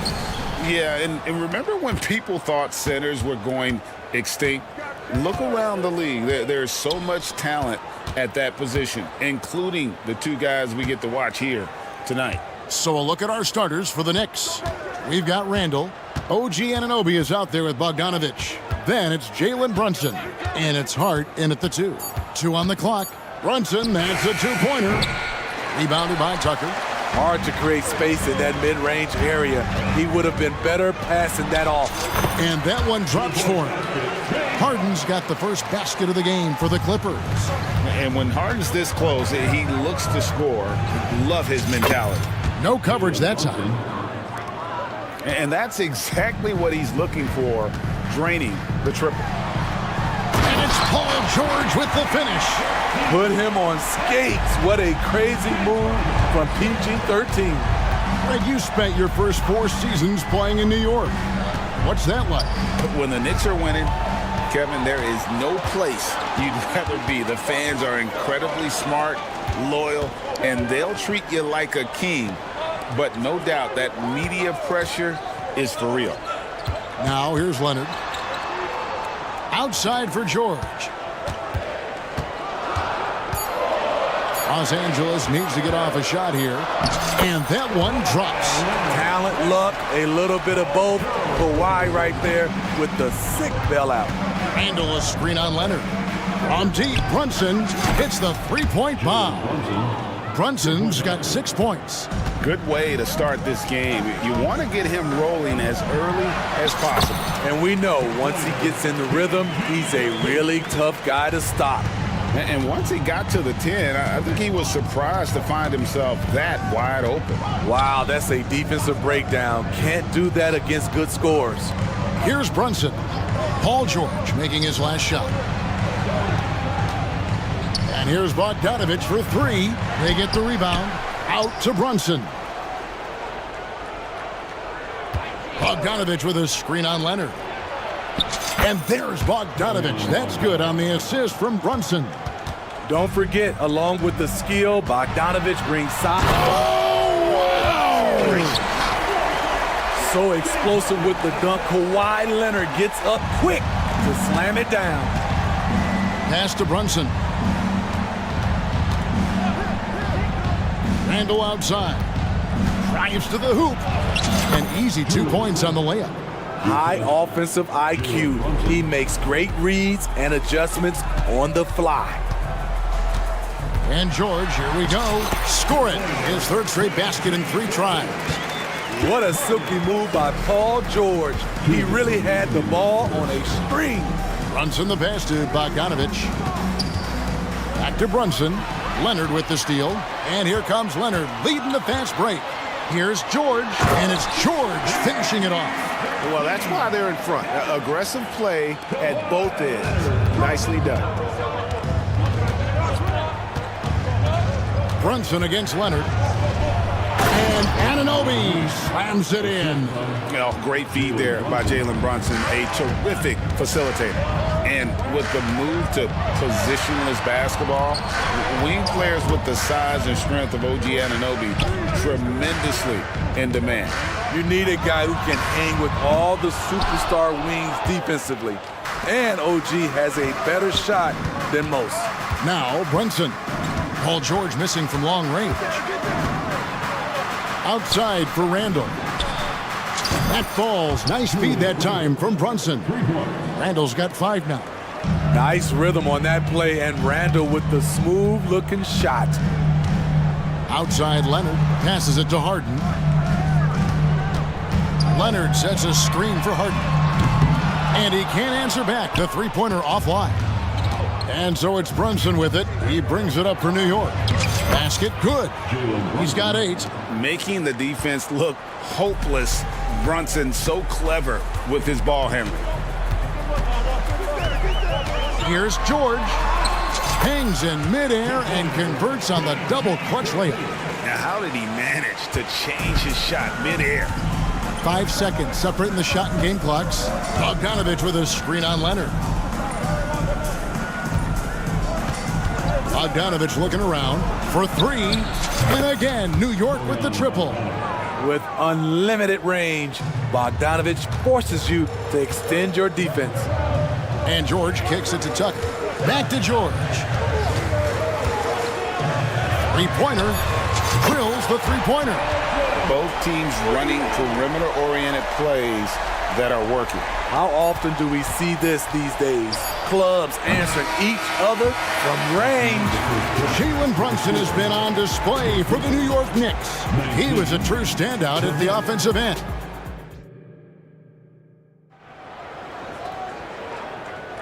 And some good action in the books as we get back to the game that's been pretty close here so far. And guys, what do you think about the offensive approach we've seen so far for New York? Well, in my opinion, the way the three has been falling for them here early on, you have to think they'll keep firing away. You also have to admire how they've challenged the defense inside, getting a lot of points in the paint. And New York, looking at who they've got. Josh Hart out there with Jalen Brunson. Then there's Bojan Bogdanovich. Then it's Randall. And it's Anunoby in at the small forward position. Brunson. And the basket for the fourth time from the field. He's a healthy 4 for 6. We'll see if they can finally hold on to a lead. It's been back and forth all night. Both teams putting forth their best efforts right now. This is the kind of game fans pay to see. Oh, great find there from Harden. He's just so good at finding his teammates in rhythm. Anunoby with the screen for Bogdanovich. No good from outside. The Clippers in the lead. And George, here we go. You can see why this team trusts PG with the ball in his hands. He's capable of taking over on any given night. Here's Brunson. He takes it in. That's another one for him. His 5th in just 7 shots. How good is that? I mean, he can make a defender look... Insane move by Paul George, a high flyer who can create in midair. Brunson with it. George picks him up. Count it. Brunson's got 14 points. A defensive breakdown there, no doubt about it. I mean, he's a guy you have to be focused on defensively. Leonard with the screen on Hart. The pass to Leonard. George up top.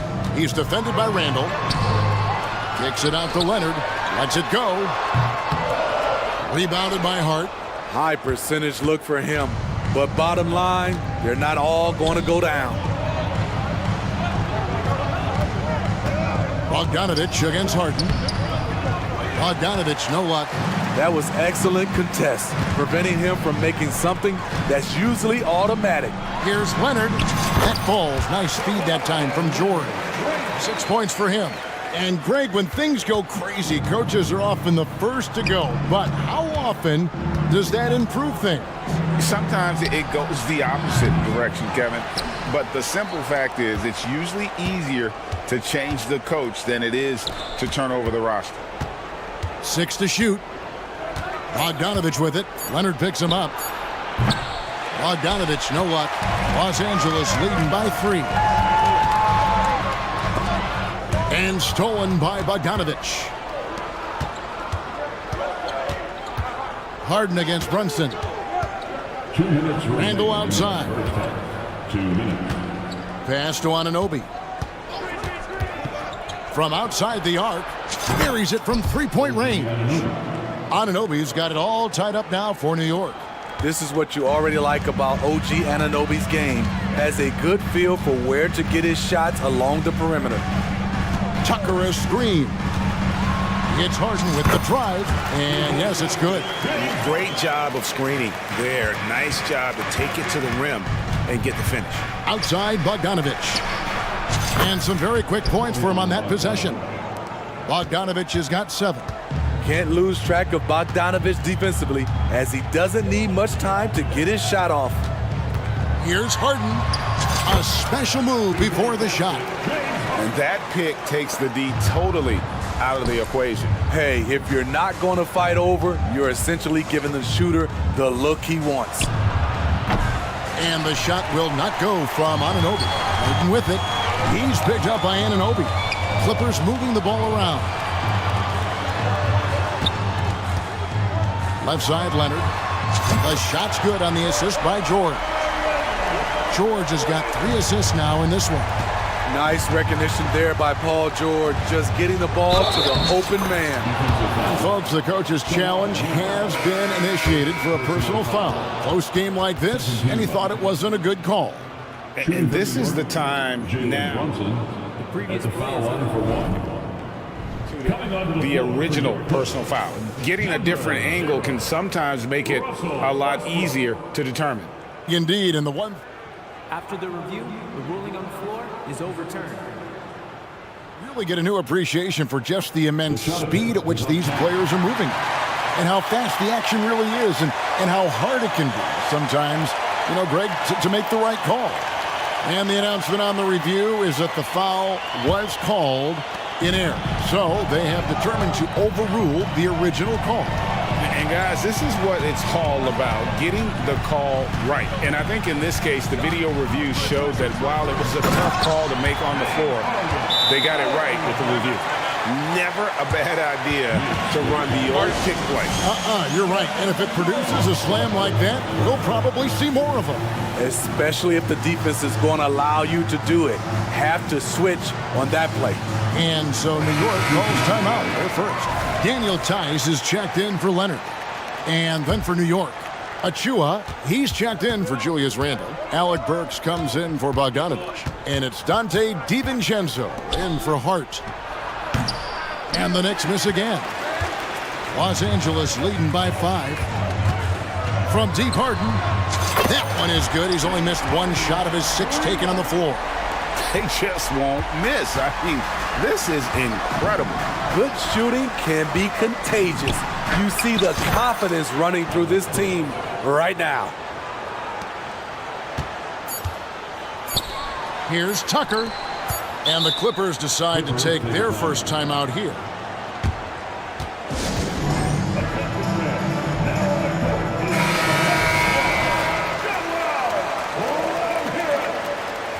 Next substitution, number 2, Miles McBride. And out of bounds as the Knicks gain possession. And that's just carelessness there. I mean, you have got to have your head in the game. New York takes timeout. Yeah, just looking to tighten up their defense in the paint. They've got to be better. It's a matter of want to. Helping out, contesting shots. You have to want to make the effort. Here's Anunoby.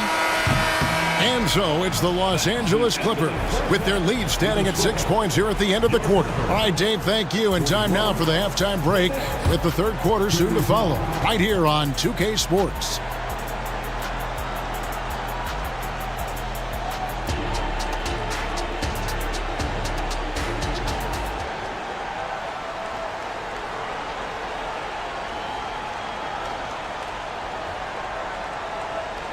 And as we get into this third quarter, as we've seen so far, neither team able to create much separation on the scoreboard yet. You look at Paul George in this game, guys, he's been everywhere. Yeah, it's been a great performance from him, really staying focused on quality shots. And many of those quality shots have been jumpers. A very high percentage of those in the first half. So with George on the bench, here's who Tyronn Lue's going with. PJ Tucker is out there with Daniel Tice. Then there's Russell Westbrook. Then there's Norman Powell. And it's Harden in at the point. Burks is really good at picking his spots from outside when he's on the floor. A highly efficient shooter. And when Burks is out there, they've got a player who can score from anywhere. GA, he will make the defense work. It's hard to decide who to put on Alex Burks because of his versatility. Nice to have a guy with that kind of flexibility. And that's a little lack of fight at the defensive end. Absolutely. At least on that slam, you're right. That's one way to let a team back in the game. Yeah, defensively, your mantra at this point has to be no easy buckets. Harden against Anunoby.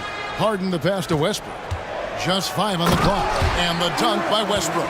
Calling his own number, Russ is as confident a player as you will find. and we're just about a minute and a half into the third quarter of basketball. Here's Burks, and the shot goes down. Burks has got 5 points now this quarter. They might be behind, but you can't blame him. He has been spectacular so far in this one. Here's Westbrook. Counted good. Great floor awareness. Kyle knows how to find his open teammates. DiVincenzo kicks to Anunoby. Lets the three fly. It's hauled in by Los Angeles. And you know, he just got a little ahead of himself on that one. How does a great finisher not dunk that ball? I still can't figure that one out. The three from Harden. Back to Tice. Kicks it out to Harden. Good D by Anunoby. And not allowing the shooter even an inch of breathing room on that one. You know, we always talk about this. Just changing the shot can be just as effective as blocking it, even though it's less spectacular. And the Clippers making a change here. George is checked in.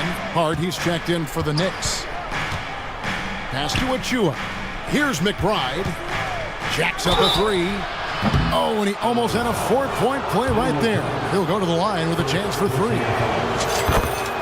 Yeah, there was definitely some contact there on the three-point attempt. And he sinks the second. Amir Coffey's checked in for Los Angeles. And he makes all three. Probably as close to a sure thing as you can have at the free throw line. George up top. Burks covering, and it's George. Finishing it off. Slippery play by Paul George to get inside. He ends up right where he wanted to be for the shot. And he drives in.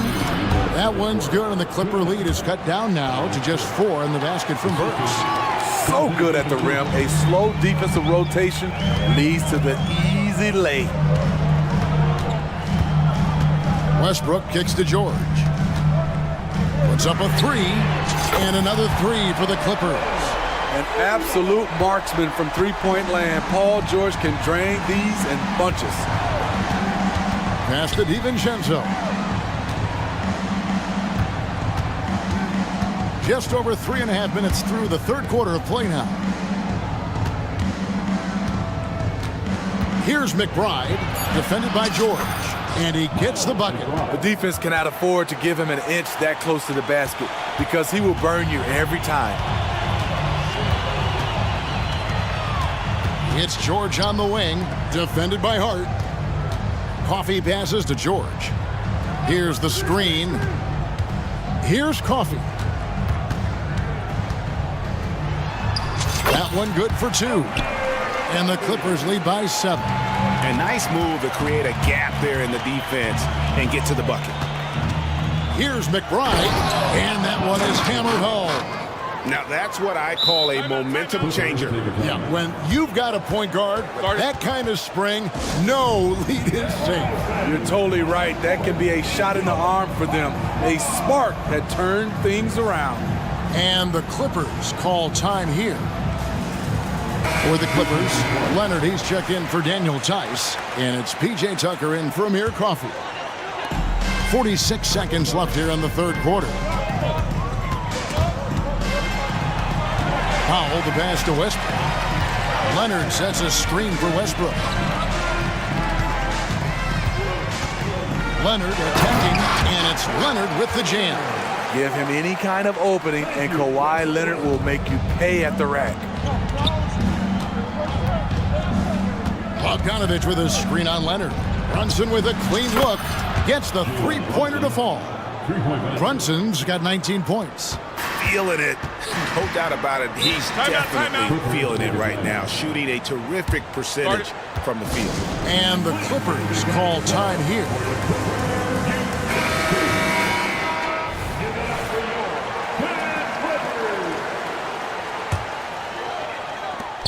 There's 18 seconds left to play in the third.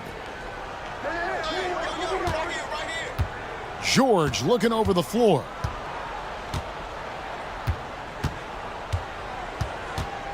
Tucker a screen.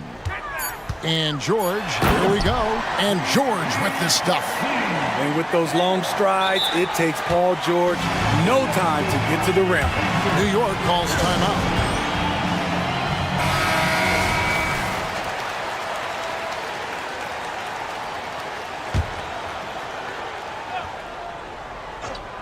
Stolen by George. Timeout, timeout.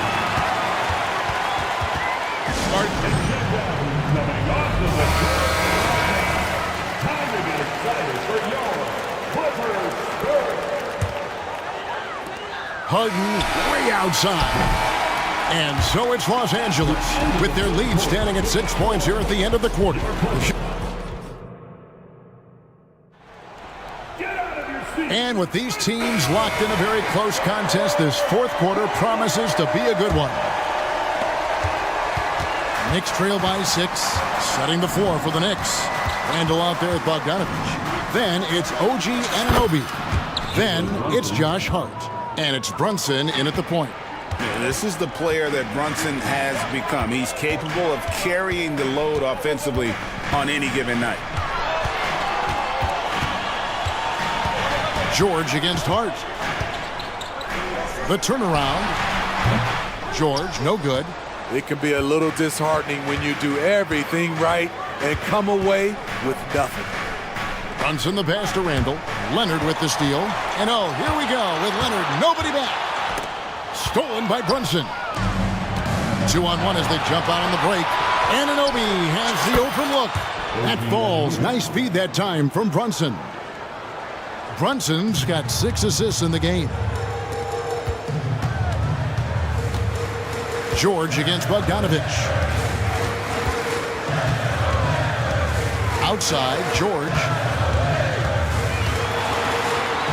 Drops in the layup for 2. George has got 9 points here in the second half. If he's that close, it's tough to compete with Paul George.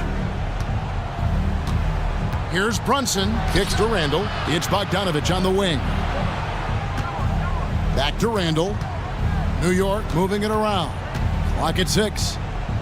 And it's Bogdanovich in the corner to tie it up. And another 3 for New York. Their ability, again, to stretch the floor, particularly in this second half. This was obviously a focal point coming out of the break. Look smart when the shots are going down. Tucker a screen. The shot by George, wide open. And again, it's the Clippers from deep. I love how competitive Paul George is, coming right back with his own 3. Bogdanovich sets the pick for Brunson. And the Knicks hit again from deep. Matching baskets from the perimeter, an earmark of today's game. Hey, players love competition, and the fans love it as well. The shot's good. Good body control by Paul George. Shakes off the contact and gets the points. Brunson scanning the floor.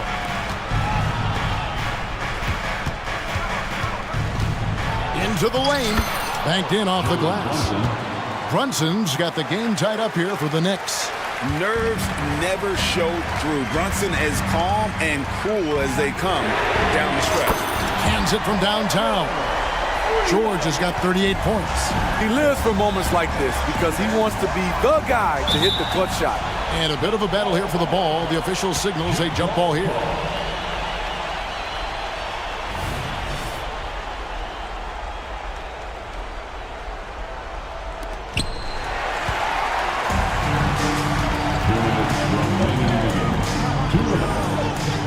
He kicks to Hart. Fires the 3. The shot's good on the assist by George. George has got his 4th assist in this one. And now we'll get perspective here on how the hustle game has been going for the Clippers. Their activity has been at a constant level. Always around the ball, quick hands causing a lot of steals. And one other thing they have done well has been scoring in transition, looking to run whenever they can. Brunson kicks to Anunoby. Bogdanovich with a screen on Hart. Anunoby passes to Brunson.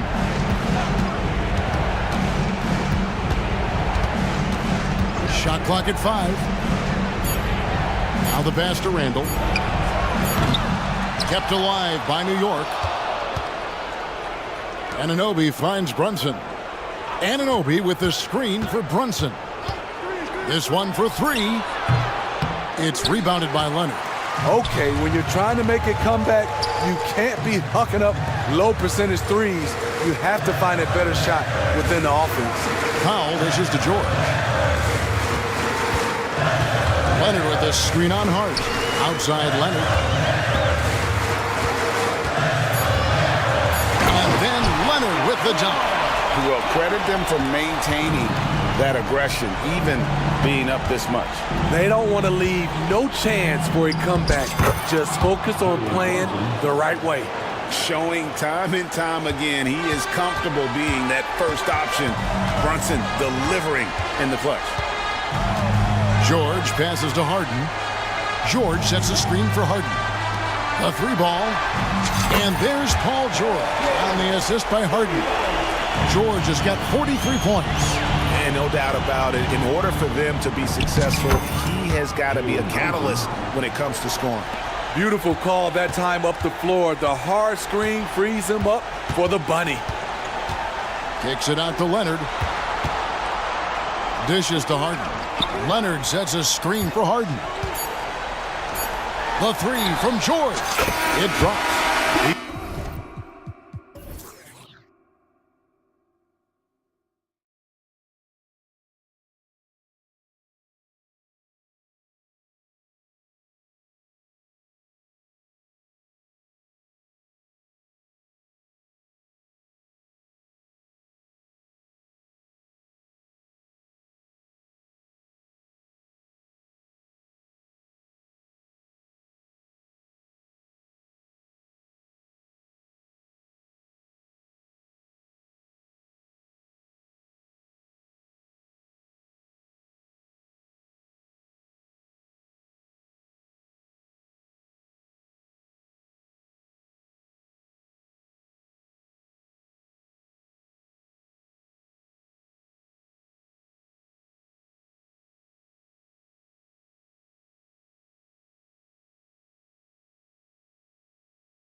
You know, when it's all said and done, BA, these are squads that I expect to eventually play for titles. I mean, the talent is there. And, of course, it's all about gaining experience and gelling as a team.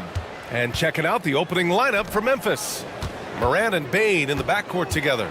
Jackson out there with Jaren Jackson. And it's Smart in at the three. Gilgeous-Alexander comes at you in a lot of ways. There's floaters and pull-ups and drives. Pretty gifted offensive player.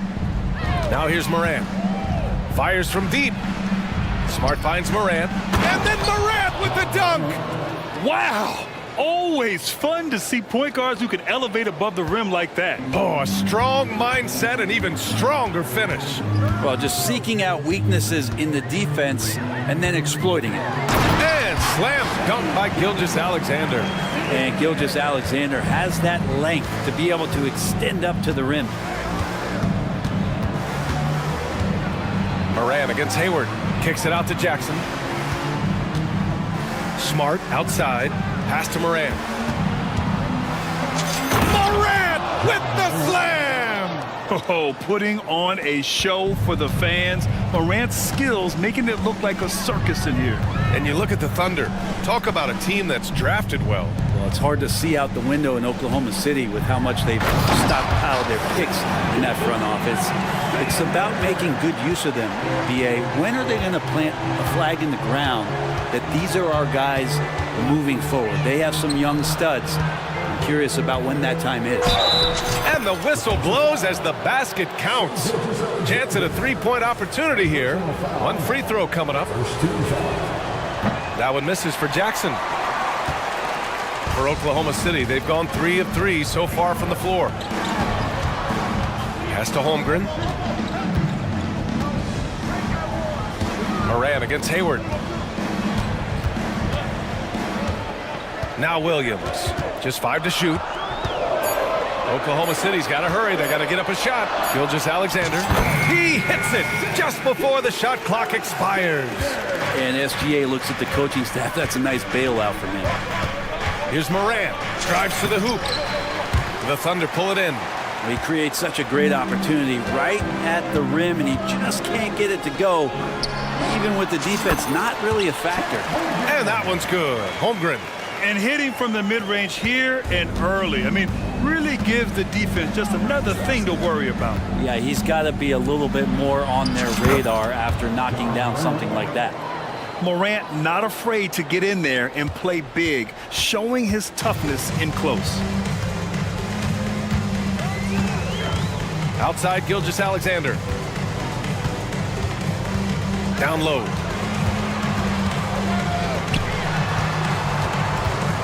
Floats one, and the shot goes.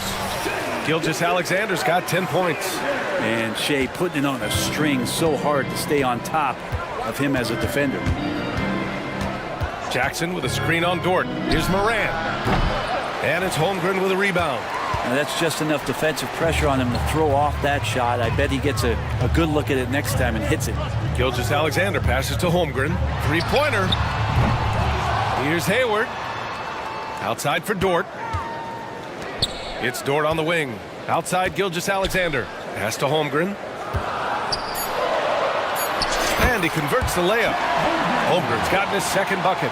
Good to see Gilgeous-Alexander's playmaking evolving here, wanting to get it to the open teammate. Many people were disappointed that Chet Holmgren lost his rookie year to injury, Brent. Well, none more so than Chet Holmgren, who's an incredible competitor, but all of the talk is the anticipation around him coming back more well-built, more skilled, and ready for the league and what it has to offer a big man. Williams' shot is good. Capable of running the offense, and now a new one for Gilgeous-Alexander. Morant looking for an opening. There's 45 seconds left to play in the first. The three from Bain. And the rebound goes to the Thunder. Yeah, no, he usually makes you pay from that range. Gilgeous-Alexander against Smart. Gilgeous-Alexander passes to Hayward. Jacks up a three. Gilgeous-Alexander no good. And he almost made them regret defending him so loosely. The three from Bain. Here's Smart, kicks it out to Jackson. From downtown, that's in. Coming off an assist from Smart. Smart's got 3 assists now in this one. And you know, his team wants Jackson Jr. to keep taking these threes, knowing it'll help open up this offense even more. A nice shot by Gilgeous-Alexander. Gilgeous-Alexander's got 12. They're punishing those late defensive rotations, getting good looks inside throughout the half. A free-flowing first quarter. Great scoring through 1. It's the Thunder. They're up by 5. We'll take a quick break and then get you back to the action.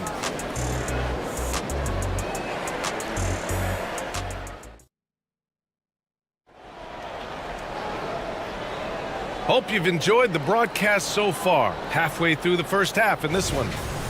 And a chance to catch up on some numbers here. The scoring breakdown for the Thunder. The way they just continue to drive right at the defense, they've really been overwhelming them when they do this. Well, not only that, but you love how unselfish they've been to start this game. That's going to get all the guys in a great flow and feeling good. So moving that ball around and scoring off assists, it's a nice way to play. On the court for Memphis, Moran and Bain in the backcourt together. Jackson out there with Jackson, and it's Smart in at the small forward position. Now here's Moran.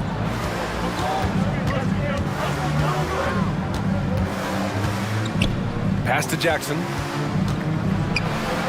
And that one makes him 2 for 2. He's in his rhythm. And the Thunder call time here. All right, Grant, I'm going to ask you to put on your executive hat now. Tell us what the key is to establishing culture in an NBA organization. BA, culture, structured accountability. It's about getting the right group of guys, having strong leadership. And of course, it only works if the coaches and players fully buy in. And here's Gilgeous-Alexander. He'll bring it up for the Oklahoma City Thunder. SGA using that size. Gilgeous-Alexander has blossomed into this forceful guard. Just look at this performance. Here's Morant. Oh, there's Morant with the slam. Wow. I'll tell you, such an advantage having a playmaker who can get up to the rim and finish. Now that is what every team wants. Like to see that assertiveness, especially from the guy who's going to orchestrate your offense. A nice shot by Gilgeous-Alexander. When you have a guard like Gilgeous-Alexander that fights inside, it can add some spunk to your team. Moran against Dort. Now here's Moran. He's closely guarded. And give him another one. He's 6 of 8 and looking solid. One of the more skilled offensive players that is on the floor here tonight. Not an easy fella to hold in check. Gilgeous-Alexander passes to Holmgren. Back to Gilgeous-Alexander. Look at SGA, so adept in traffic. About the agility of Shai Gilgeous-Alexander, able to get around that inside contact. Morant, the pass to Jackson. Back to Morant.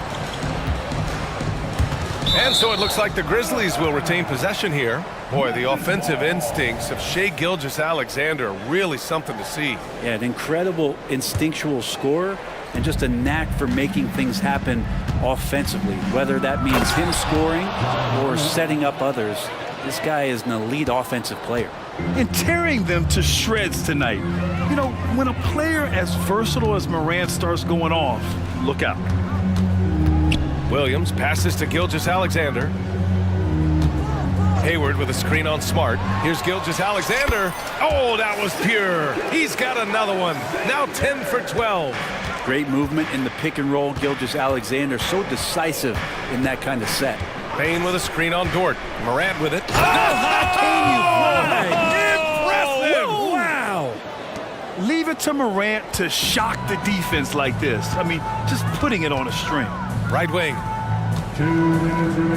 Holmgren finds Hayward. Hey, the slam by Hayward. And nobody putting out much of an effort to stop him. Surprising in a close game, a lack of energy on defense. On one side, inspiration. On the other, devastation. So explosive coming off the screen. Morant is sudden and deadly. Hayward outside. Back to Gilgeous-Alexander. Pass to Holmgren. Outside for Gilgeous-Alexander. Now here's Holmgren. Shoots over Jackson. And Holmgren with the basket on the assist by Gilgeous-Alexander. Yeah, and certainly room for growth from Holmgren in the mid-range. But good to see him taking the shot rather than passing on it. Morant with it. Guarded now by Williams. Morant, no good. That's the only kind of defense that's going to cut the mustard here tonight. You got to stay on top of a guy like that who can play at such a high level offensively. Pass to Holmgren. 50 seconds left in the first half of this one. Gilgeous-Alexander surveying the D. And there's another one for the Thunder. There's a great pace to Gilgeous-Alexander's game. The mid-range fits well. Morant, the pass to Jackson. Oh, got a piece of it. Pass to Morant.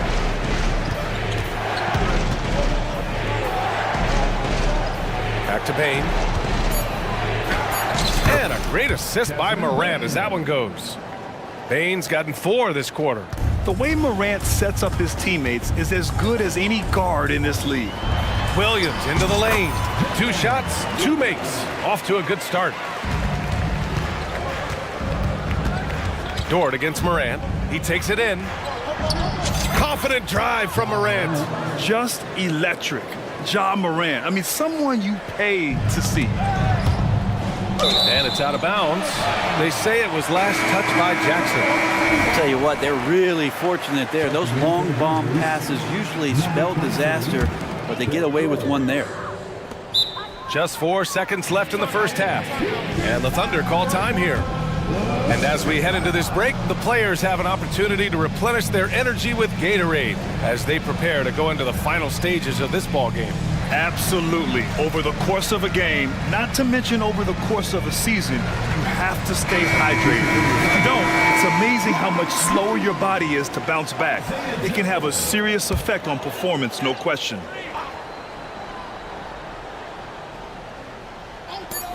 Just 4 seconds left in the first half of basketball. And great awareness. Holmgren's so good at reading the movement of his teammates, a very heady passer for a big man. And stolen by Holmgren. What a performance for Shai Gilgeous-Alexander. He has been the story for the Thunder, providing the scoring punch right now, putting up a cool 22. We'll be right back with you shortly.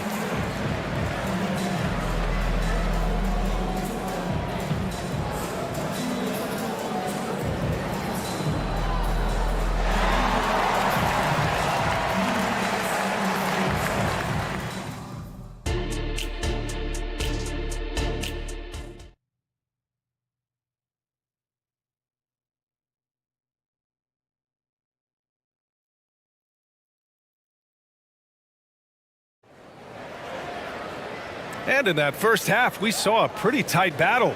We'll soon find out what sort of adjustments were discussed during halftime. You know, Shai Gilgeous-Alexander has been exceptional here, guys. Can they come up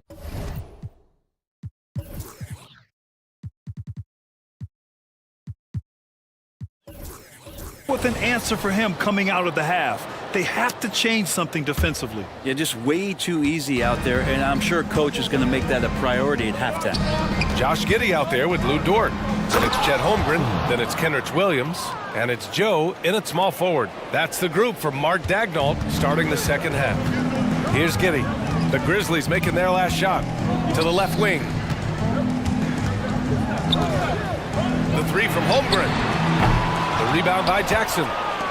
Memphis trailing here. And he commits the intentional foul. You don't want to stop the clock right there. I'm not quite sure what he was thinking. And the Grizzlies making a change here. Kennard's checked in. And it's Rose penetrating. There's Jackson with the 3. That one no good. Giddey with it. Out to the right wing. Here's Joe. And the bucket is good. And the Thunder lead by 6. a great move. I mean, the defense has no response. Well, just ripping through right there as he finds the open spot and gets right through there. High basketball IQ play. Nice shot by Kennard. Well, Kennard, a trained shooter, and he's trained enough to take contact and still sink shots. Here's Oklahoma City now. Here's Wallace. Oh, the Thunder tack on 2 more. Clearly defensive miscue there. If there's not a body on him that's sitting at the mid-range, that's a defensive mistake. And so they choose to intentionally foul. Williams is checked in for Joe. Second team foul. Third quarter here, over a minute and a half into it. The 3 is up. Kennard finds Smart. And Smart goes up strong at the rim. And Kennard, well schooled, just keeping his eyes up and making that play. Thunder with a lead. Left side, Williams. Got it. Giddy's got 5 now. In a tight game, they wanted to make sure of that possession. For Memphis, they've gotten 3 of 4 shots to fall so far in the third. And what's really impressive about Josh Giddey is his versatility.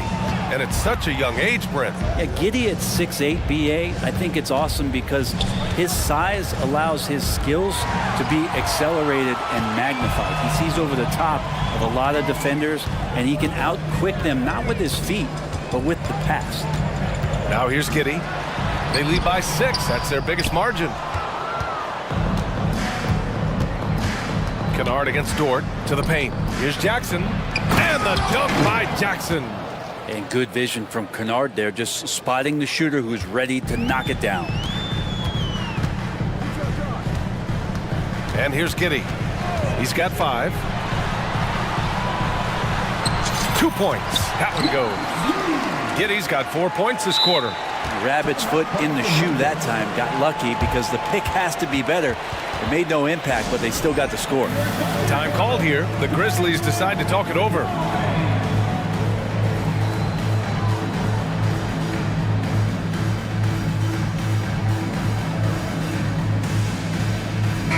And some changes here for the Grizzlies. Clark is checked in for Jackson. Bain comes in for Kennard. And it's Morant in for Rose. Now here's Morant. 20 points for him.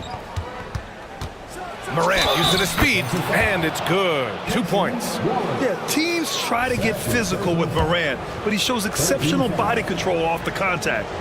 At the line for the Grizzlies, John Morant. And Morant no good on that one.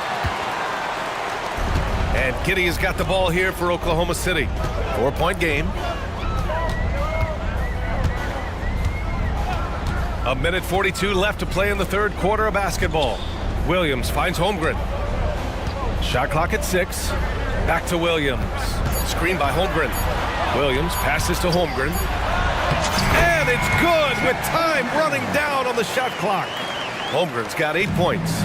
Nice steady play from Holmgren against the ticking clock. I mean, focus there on finding the shot. Morant. Oh, Morant from close range. Earning his money on the interior tonight. That's a nice move. The Thunder have gotten 5 of 7 attempts in the third quarter. Giddey against Smart. And that one's good. Giddey. He's got 9. Getting assertive and getting inside. Here's Morant. And the foul is called. He missed it, so he's got a couple of free throws coming his way. He took the contact and had an opportunity to drain it. And a moment to look at the scoring approach in terms of where the points are coming from to the Thunder. Well, even halftime, they couldn't slow them down. They've been hitting from the mid-range, though, all game long. Well, they've also put an emphasis on driving inside in this game. The defense hasn't been able to stop them from finding those gaps. Hayward, he's checked in for Oklahoma City. Gilgeous-Alexander comes in for Giddey. Now here's Holmgren. Give him 8 points now. And he gets that one. Gilgeous-Alexander's got 24. Great job of just reading the defense by Holmgren. He just gets it.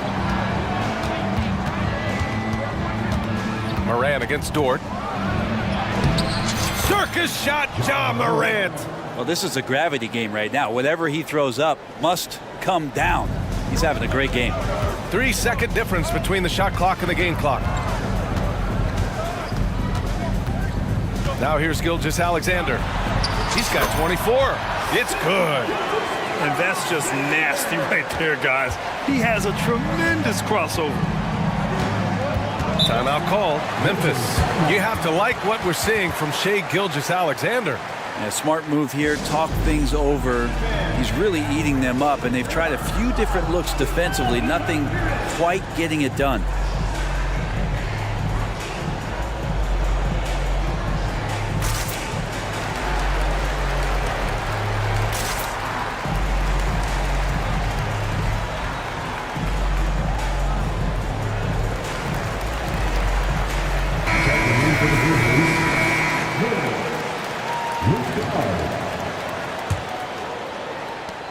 There's 10 seconds left in the third.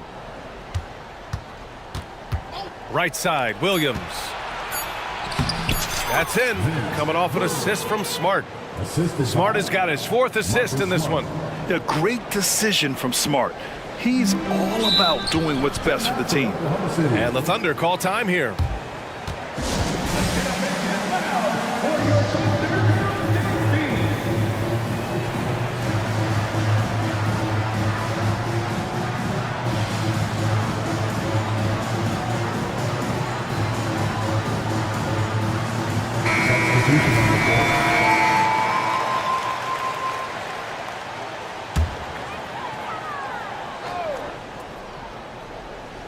The three from Holmgren. And it goes! They got that one. Gets it! Wow! That's before the buzzer right there. Big time shot. They have to feel great going into the... And so it's the Oklahoma City Thunder closing out the quarter with a 7-point lead. What has them in front right now?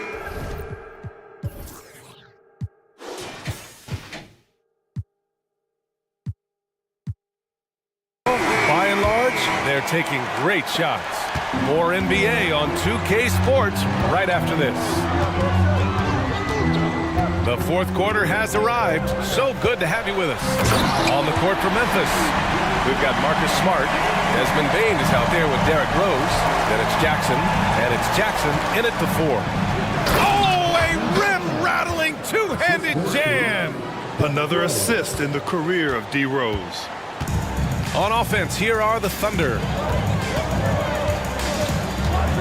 Gilgeous-Alexander passes to Dort. Down low, Williams. And Williams punches it home. Gotta love the effort there. An undersized 4 who can really make things happen with that leaping ability.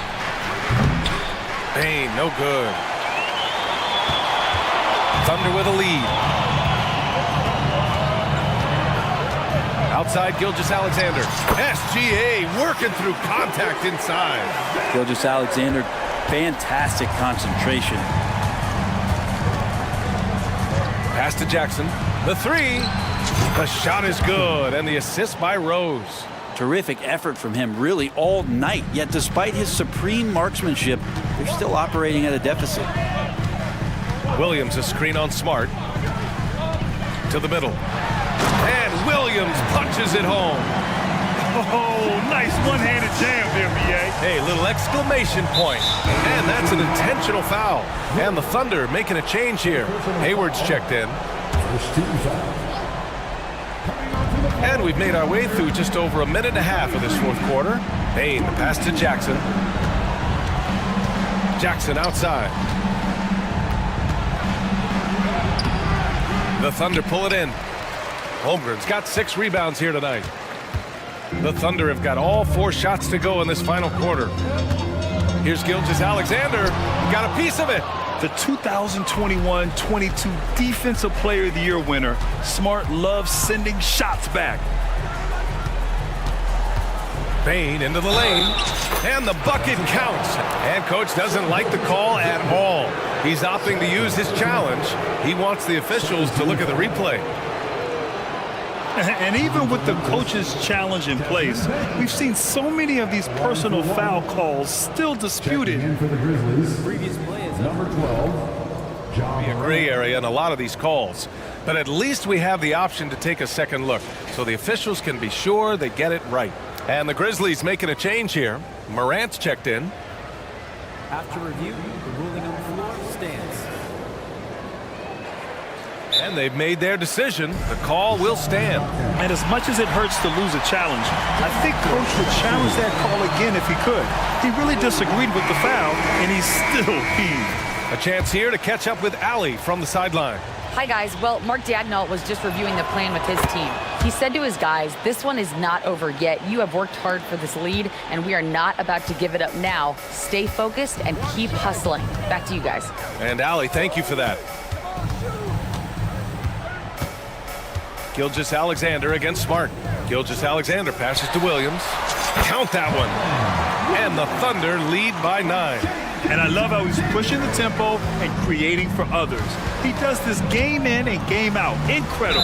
Nice to play with a point guard that takes pride in playmaking. It makes you move around just a little bit faster to get open spots.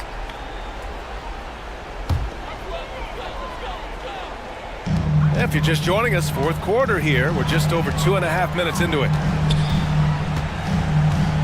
Williams passes to Holmgren. Hayward finds Holmgren. Gilgeous-Alexander with the ball. Defended by Smart. Just 4 to shoot. Pass to Holmgren. Out of bounds. It'll be Memphis's ball. Memphis ball.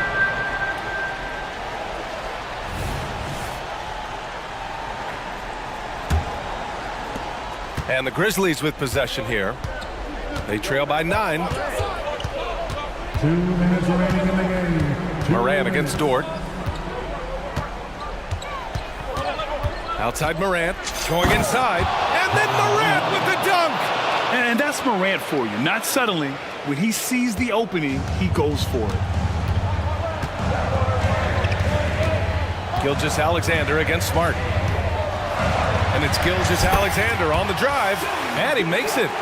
Gilgeous-Alexander's got 10 points here in the second half. Memphis has gone 1 of 2 from deep in this quarter. And there's the drive. Dort with a steal. Jackson against Gilgeous-Alexander. Over 3.5 minutes through the final quarter now. Gilgeous-Alexander, a screen on Bain. To the inside. Hey, the slam by Hayward. They're showing he still has that athleticism. Hayward enjoys flashing his dunking ability when he gets a chance. Great job on the back end of the play. Yep, finished with both hands, making sure of it. Now Dort. Launches a 3. Oh, the Thunder, another 3. Barring a miracle comeback, this one is wrapped up. They were able to control the tempo and flow of the game, and it will end in a victory for the Thunder. They had to fight for this one. With the game hanging in the balance a couple of times, they made winning plays, Grant. It's all about having a strong mentality. What's interesting is that any time momentum turned against them, instead of folding, they responded with their own attack. And even the opposing fans can't deny this was a sensational game for Shai Gilgeous-Alexander. Serving up feeds all night long. He was the best teammate that they had on the floor. Among the best passers in the league, Morant finds open teammates. Williams against Jackson. Holmgren with a screen on Jackson. Williams. And again, it's Oklahoma City. You got to give them respect. They're doing everything they can to close this out. Loved it. The guys are staying aggressive late in this ball game, just not wanting to let go of the rope. And the basket by Bain. Of all the action happening there, it's the assist that jumps out to me there. That's just a great look and a great setup for the bucket. And so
That might make this an interesting game. Well, I think you have to look at, Kevin, both of these teams understand how to execute in the half court. And by that, I mean, number one, they set really solid screens. They're willing to get to their second and third options, and they have creative playmaking. This should be great. Here are the starters for Los Angeles. We've got Harden. Kawhi Leonard is out there with Norman Powell. Then there's Daniel Tice.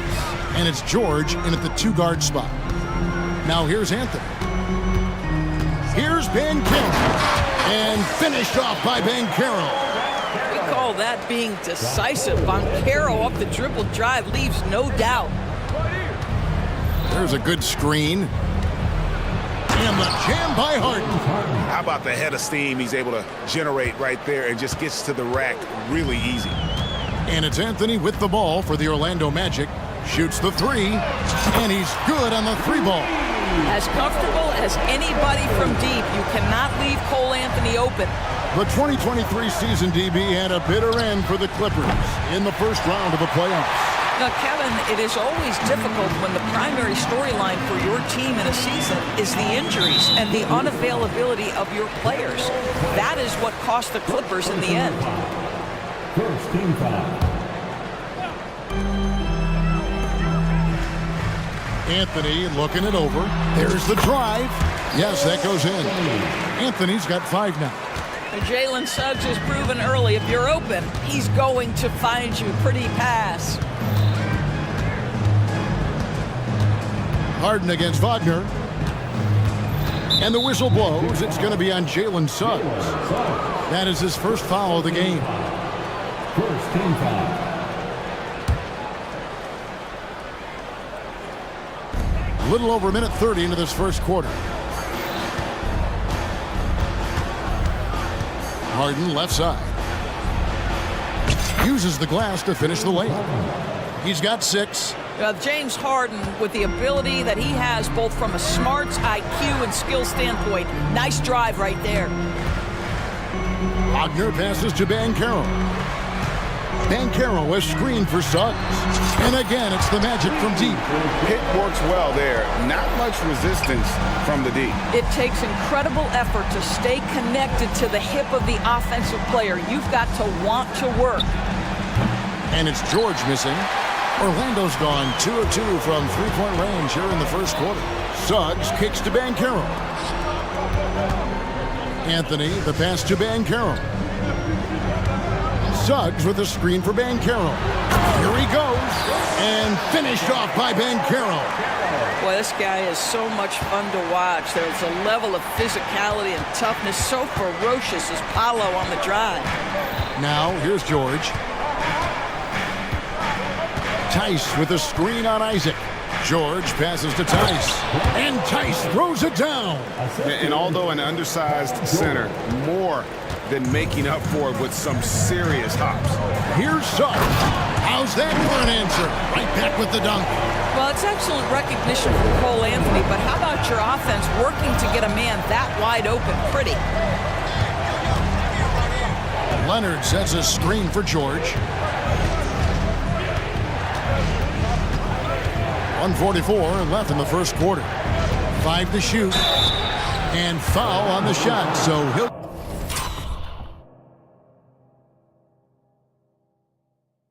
get a chance at the line. And the Magic making strides, but Doris, their offense is still lagging behind. Yeah, a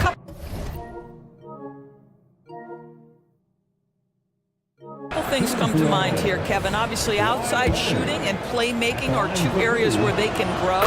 Elite perimeter play would probably help take them to the next level, but this is all part of the process when you've got young talent. Now, here's Wagner. No scoring in this one. Off to a good start as he hits his first shot attempt. That's about simply playing hard. Wagner doing what it takes to find a shot in the interior. In the corner, George with it. It's good. The assist that time from Harden. And he's not going to miss that sort of an opportunity from deep. Wagner finds Anthony, and it's Norman Powell with the foul. That's his first foul. 1:06 left here in the opening quarter.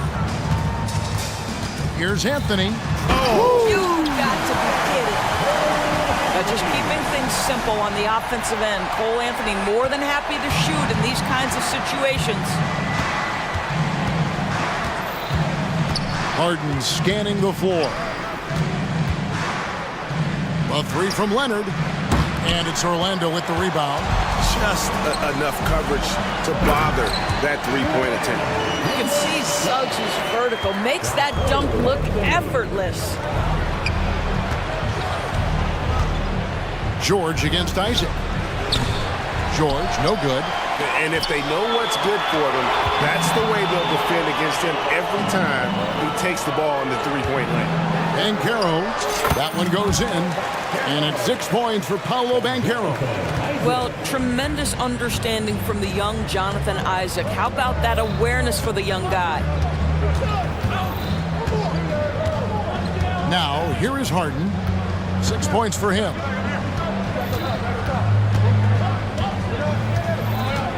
And the pass to Pop. With 2 seconds left, and it's good on the layup. I'll tell you, I love to see someone take the contact head on. And Norman Powell welcoming the challenge. And now the first timeout called here for the Magic. Attention fans, now on the court is your squad. In line, substitution for your Magic, Markel Fultz. And here's Anthony from the arc. Buried from outside. But I don't know. I think we may see a review here. That was pretty close. And indeed, they're going to... The previous play... He beat the buzzer. And the NBA Replay Center in Secaucus is queuing it up. And even before we look at the replay, I'm pretty sure he got that off in time. The ruling on the floor is overturned. And the call is going to be overturned. The second look shows that he did, in fact, beat the clock. Yeah, they're glad they're going to get those points. It wasn't too long ago that they wouldn't even have looked at it. Cole Anthony has been on display for Orlando. He got into double digits for the quarter with 10 points total. We've got more in store for you right after this. And so far through one quarter, it's been a lopsided game. We'll see if that changes here in a second. In a moment to look at the scoring approach in terms of where the points are coming from for the Magic. A lot of high motor play from them in this one, allowing them to kind of charge through the defense and find good looks. Also, guys, what a start from beyond the arc. A huge part of their game today. That's going to help their spacing. The guard pair for them, Anthony and Suggs. Isaac in the front court along with Wagner. And it's Banchero in at the 5 down low. That's who's out there for Orlando. A moment now to hear from our sideline reporter, Hall of Famer David Aldridge. David. Thanks very much. Wendell Carter Jr. didn't break through in his first stop with the Bulls, but he's become a cornerstone player with the Magic. What he says is, I've definitely tapped into a different side of myself. Defensively, being able to guard 1 through 5. Just continuing to go up from there and helping my team. Kevin? Good stuff, D.A. Thank you. And a big concern for players and coaches is the consistency of officiating. Greg, do you like that argument? It's tough when one night something is a foul and the next night it isn't. There's some gray area, obviously, and it'd be good for the league to try and clarify how they want things called. Here's George. Yep, it counts. George has got 5 now. How about the dribble drive ability of Paul George, the quick handles for a guy his size. Here's Banchero, and finished off by Banchero. Taking it to the rack with power, hammering down the two-hand slam. Harden outside. To the middle, here's Leonard, and Kawhi Leonard with the slam. Well, it's Harden continuing to evolve as a playmaker. This guy, including his teammates, making them feel good. Wagner, a screen on Powell. Oh, and the jam by Anthony. I'll bet even they didn't think the pick would work that well. No. And they get the major league dunk out of it, too. And my question is, where was the help? Someone rotate over and challenge. Suggs with the ball, and it's Harden picking him up. Chalk up 2 there. Suggs has got 4 this quarter. Well, that's about the defense keying in on Banchero. He recognizes it and shows off his vision. And Doris, we know Suggs, the 5th pick in the 2021 draft, struggled with his shot early, but it seems like he's found other ways to help. Kevin, you have to do everything you can to mask a weakness that you have. So strengths for Suggs, he's got the ability to guard both guard positions. He rebounds his position well, and he pushes tempo. So while that perimeter game develops, contribute in other ways. When every aspect of his game is moving and working, Paolo Banchero very difficult to handle. Here's Harden. Great touch on the 16-footer. He's got 8. And when he breaks out the crossover, you can be sure he's going to leave somebody in his way. Anthony, shooting foul as the whistle blows. He'll shoot 2 free throws. We have seen Cole Anthony, the ability to get by that defender on a dribble drive, such a valuable attribute. And he knocks down the first one. And Orlando making a change here. Harris is checked in, and Anthony drops them both. And you know, Doris, the Magic have struggled offensively in the past few seasons. You are right, Kevin. The numbers on that end haven't been pretty. But let's remember, they've got some of the best young talent in the league. The more experience they get, the better they become. The future is bright. Here's Harris. That's in there. Anthony with the assist. Harris has got his first 2 points. Well, Gary Harris is getting points inside. Defense could be in for a long night, folks. A runner. And no good. Trying to use the glass. Defense did a really good job of choking off the middle there once he got inside. Here's Banchero. And finished off by Banchero. How about the handle that Paolo Banchero has? Just a terrific move, carving the space needed. And the shot is good. And they keep hammering away at him inside, forcing the ball into the paint. Now it appears an injury out on the floor, and that does not look like any fun. And I'll tell you, this is something you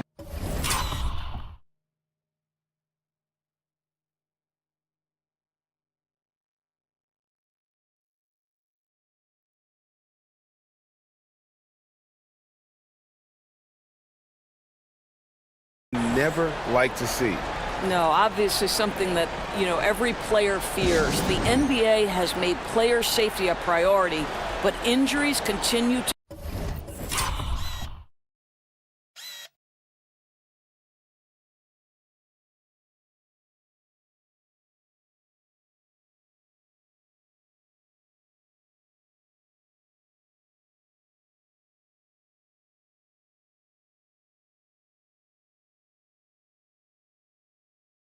happen.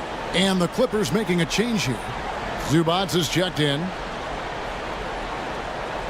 Fultz, he's checked in for Cole Anthony. And the Clippers making a change here as well. P.J. Tucker, he's checked in for Zubats. There's 45 seconds left to play in the first half. To the inside. Here's Wagner. And the layup is good after a nice lead pass. And the Magic lead by 19. When you are in the painted area, you've got to be calm under pressure. Mr. Wagner, yes, sir. Powell, no one around him. Drops in the tray. Powell's got 5 points now this quarter. There's no quitting this guy. He just gives you great effort, and he continues to give you great production. 3-second difference between shot clock and game clock. And it's Banchero missing. Fultz against Harden. Powell sets a screen for Harden. 3 seconds left, and the layup by Powell. Powell's got 9 points. Wow, with contact in the restricted area, Norman Powell, pretty play. Time call here. The Magic decide to talk it over.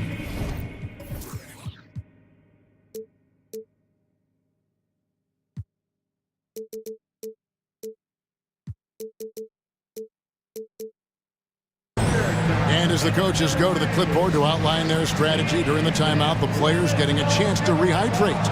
with some Gatorade. That's key to staying fresh all the way to the final whistle. And Kevin, it really is. And every one of these players knows it. They're all making sure to stay hydrated. It's impossible to play your A game if you're not getting enough to drink, especially towards the end of games when the physical toll of a long contest really starts to add up. And so it's Orlando with a 14-point lead as we bring the quarter to a close. Their strategy has been clear tonight. Work the ball inside, get shots in the paint, and now they are scoring with ease. Back to the action in just a minute.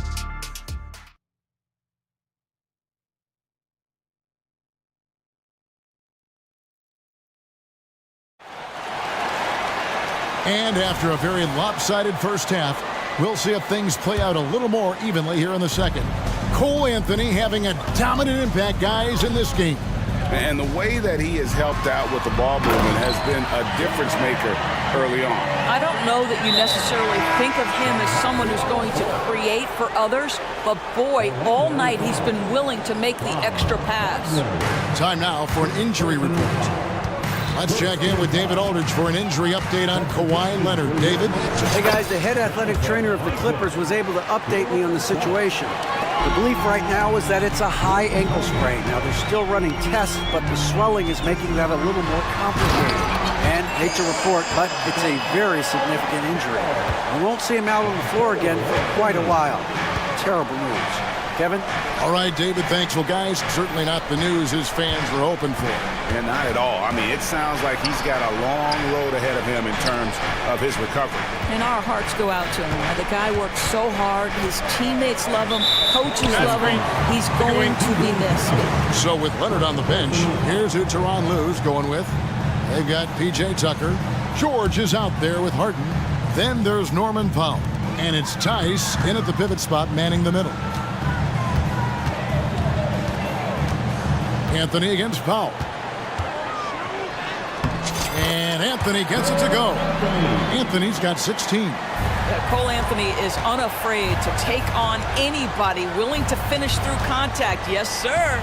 Tice with a screen on Isaac. Tice passes to George. Off target from outside. And there have been some terrible shot choices here, Chad. That's not a good look at all. One thing Banchero knows how to do is get himself to the foul line. He puts defenders in a position where they have no choice but to foul. Russell Westbrook's checked in for Los Angeles. It's Harden with the drive. Lays it up and banks it in.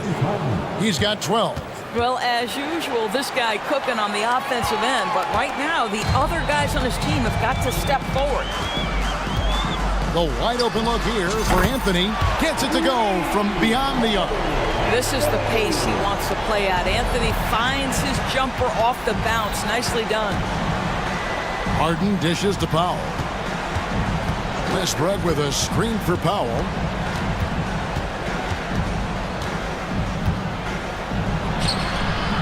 Rebounded by Anthony. And Anthony's got the ball here for the Magic. They have a 22-point lead. It's the most they've led by. Banchero, that's good. Boy, you have to be impressed with the offensive production. They have got it firing on all cylinders. And at this point, it is their game to lose. They've done such a good job building the lead. Offensive rebound. Kicks it out to Harden. And he could not get that one to go. A lot of contact, and he'll go to the line for two. It's on Cole Anthony. An absolute master at drawing contact. Defenders get nervous guarding James Harden. This is why. Orlando making some changes. Wendell Carter, he's checked in for Banchero. Gary Harris comes in for Jonathan Isaac. And it's Fulton for Cole Anthony.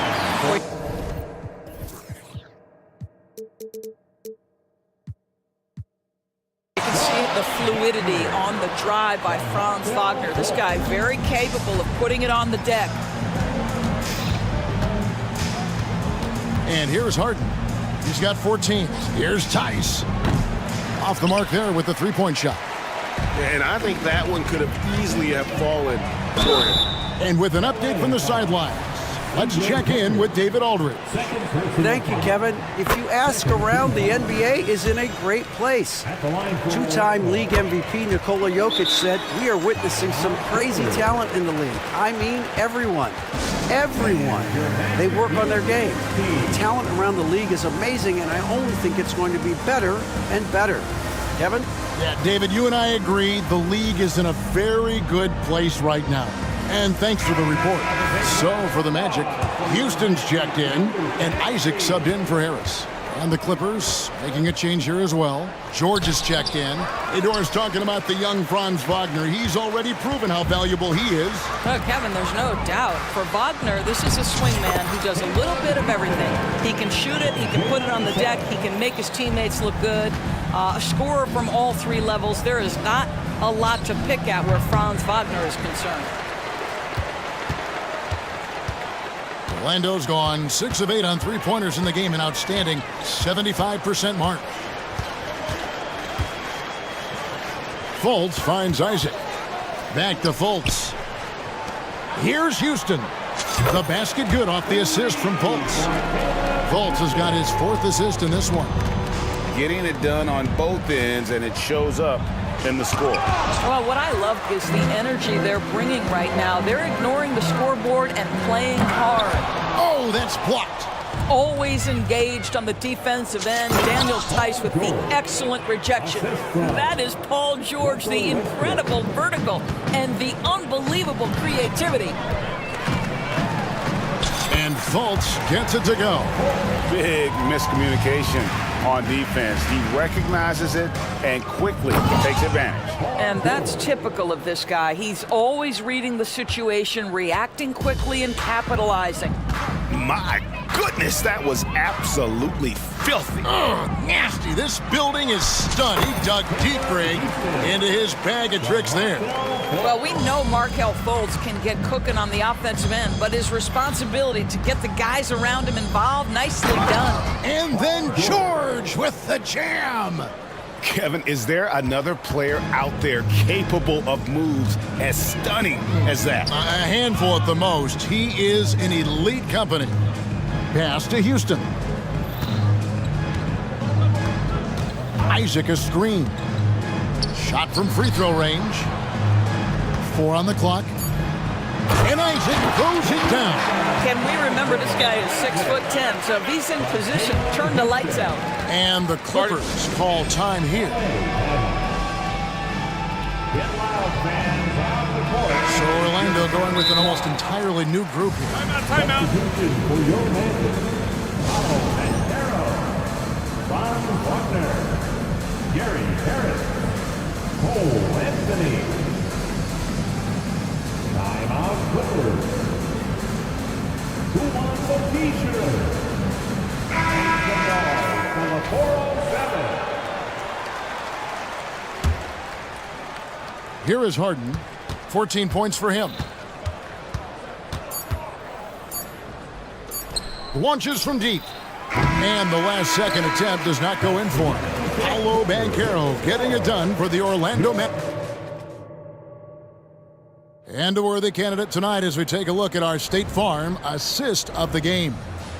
Yeah, an easy choice tonight. Look at the precision on this pass. Put it on a platter for him. And when you're the beneficiary of a pass that good, you better deliver, and he did just that. And there have been 2 very different performances from these teams today as we get going in quarter number 4. The guard pair for them, Anthony and Suggs. Banchero is out there with Franz Wagner. And it's Harris in at the 3 slot. Who's out there for Orlando. Well, Banchero seizes the moment. Just open that window of opportunity, and he's going to get right in there. Here's George. And that'll be 2 free throws coming up. Officials on the call with the foul. It's on Gary Harris. And a chance for just a second to check out the scoring breakdown for the Magic. You love how they've lived in the paint, making the defense just consistently have to collapse and still finding ways to convert. Well, I also noticed, guys, how much they moved the ball in this one. Selfless, willing to pass the ball to a teammate with a better look. And I've been impressed with the unselfishness, but also getting guys the ball where they can do something with it. And he has shown a terrific feel for how the defense is playing him and then taking advantage of that. Kicks it to Suggs.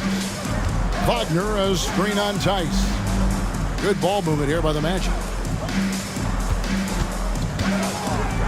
Now, here's Suggs. Defended by George. And that one's good, Suggs. Yeah, Jalen Suggs has found his rhythm, and now he's keeping his foot on the gas pedal. He is leaving no doubt that the defense could have a tough night. Trains the three-pointer. Outstanding pass, on time and on target. And Anthony's got the ball here for Orlando. Count that one. Anthony's got 21 in the game. There are certain guys who know and believe they can be a top option offensively. Cole Anthony cooking right now. And that one's good, George. Look at the space he had on that one, though. There's an obvious speed mismatch between the two. Harris against Harden. And Wagner drives in, and he gets it to go. And with the lead, I like the strategy here. Continue to get the ball to guys who can do something with it. One thing we've learned in the NBA, the game is never over. So you've got to continue to score, continue to build your lead. Here's George. Some solid defense from Harris. Magic have gotten every shot they've taken so far in the fourth quarter to go in. That's 5 in a row to start the quarter. Here's Banchero, and he lays it straight in. That's 28 points for Paolo Banchero. Now, Paolo Banchero, so assertive in the paint. You love to watch that guy work down there. And the basket is good. Got it to go through on the contact, so a free throw coming up. A great opportunity for a three-point play. Jonathan Isaac, he's checked in for the Magic. Just over 2.5 minutes played now here in the final quarter of regulation. Anthony kicks to Isaac. Isaac with a screen for Banchero. And Isaac throws it down. That's about making an effort to share the ball. Banchero rewards a teammate for getting free off the pick and roll. And George, here we go. And it's George finishing it off. Well, deliver the pass where your teammate can do something with it. Nice. Here's Anthony. Takes it home. Stop it. Gets separation with the handle. Cole Anthony just giving the defender the business there. George, no good. Magic have gotten all 8 of their shots in the fourth quarter to drop. Truly remarkable. Oh, that was something else. Have mercy. Jalen Suggs will remind you every now and again how gifted an athlete he is. Boy, did he get off his feet on that one. Tice passes to George. Foul for 3. Score the bucket. He's made 5 so far, shooting a very clean 5 of 7. And so it's going to end up in the record books as a blowout, a dominating performance for Orlando. As one-sided as it gets today, you know, there were some dominant moments in about every facet of this game for that team. Yeah, I mean, Kevin, it's hard to think of what didn't go right for them. Game planning by the coaches, execution by the players, everything was just on target. And you know, looking back at all the contributions tonight, it was a really phenomenal all-around game for Paolo Banchero. He was doing everything right, and the points came in bunches. Definitely had the hot hand. Here's Banchero. And again, another assist. That makes 15 assists. He's been one step ahead of the defense all game long. That free throw, good from Banchero. As much as Banchero's going to get to the line, he wants to be more efficient.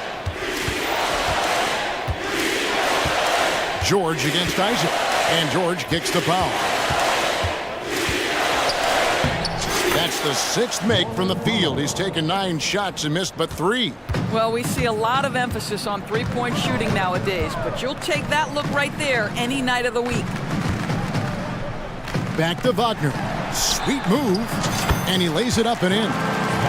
Finishing strong. This is how you want to close things out. No question. They've gotten hot at exactly the right time. Clutch play on a team level. Here's Anthony.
Positions on both sides. And you know, traditionally, BA, when big guys match up, it's all about the power. But this contest is about finesse. Who can outplay and outsmart the competition? A look at the opening lineup for the Oklahoma City Thunder. Gilgeous-Alexander runs the point with Dort at the 2. Chet Holmgren out there with Gordon Hayward. And it's Williams in at the small forward. Here's Brunson. The Thunder making their last shot. Achua finds Brunson from outside the arc. Right side, Anunoby. Anunoby, a screen on Hayward. Just 5 on the clock. New York needs to get one up quick. The timer ticks. Offensive rebound. And there's the shot clock violation. Couldn't get the shot off in time.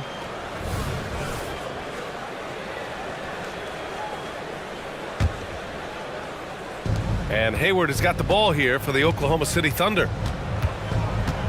Gilgeous-Alexander passes to Williams. With nobody on him, he buries that jumper. Now, what a great option he gives them on every possession. Pass to Achua. He shoots a 3. Williams grabs the board. Hey, you look at some of the young star power on OKC. Grant, they haven't had that since the Kevin Durant years. Oh, BA, I mean, those KD teams were built through the draft. So no matter where they're picking, the Thunder seem to uncover gems. Anunoby for 3. Good work defensively by Dort. The Thunder have gone 3 of 3 so far from the floor. Hayward with a screen on Anunoby. Gilgeous-Alexander against Anunoby. And the shot goes down. They're locked in and focused on making each possession a success. That's exactly how they got the lead. They ended up having multiple possessions in a row with good quality shots, knocked them down, and game is fully in their control. And that one's good for Brunson. Brunson just knows how to manufacture points. Right now, being assertive. Gilgeous-Alexander looking it over. Dort for 3. Knocks down the long J. You don't want to let him get into a rhythm from out there. New York has gone 0 for 4 from deep to start this one. Brunson, and he banks in the layup. Brunson's got his second basket of the game. Something about Brunson on the drive. He's just so fiery with the ball. Nothing's going to get in his way. The kick out to Williams. Pass to Hayward. And they pick up 2. I really don't think there's any way to slow them down. They have the defense scrambling out there. Well, nothing that they're doing seems to be making an impact. And there are some nights where you just run out of options, whether it's by personnel or by tactic. Here's Oklahoma City now. They're on a 13-4 run. Screen by Holmgren from about 19. And that one's good. Gilgeous-Alexander. Gilgeous-Alexander's got 6 points. They played with fantastic energy from the opening tip. Yeah, you wondered if they would take some time to find their A game. They did it at jump ball. They've been awesome tonight.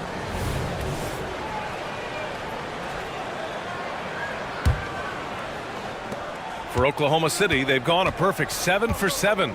Well, when Josh Hart gets going, his confidence skyrockets, Grant. That seems to be the key for him. Well, his floor game is special regardless.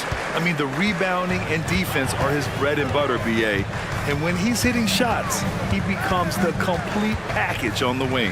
And it's the Knicks with the ball, following the bucket by the Thunder. And here in the first quarter, a little over 3.5 minutes played. On the take, and slam dunk by Gilgeous-Alexander. They've shown so much energy right from the start, particularly on the offensive end. Yeah, if you walked in at any point during this game to watch 5 minutes of play, one team played harder. We know who that was. And so it's Gilgeous-Alexander with it. He brings it up for the Thunder. Pass to Holmgren. Back to Gilgeous-Alexander. Inside. Nice move. And Holmgren with the basket on the assist by Gilgeous-Alexander.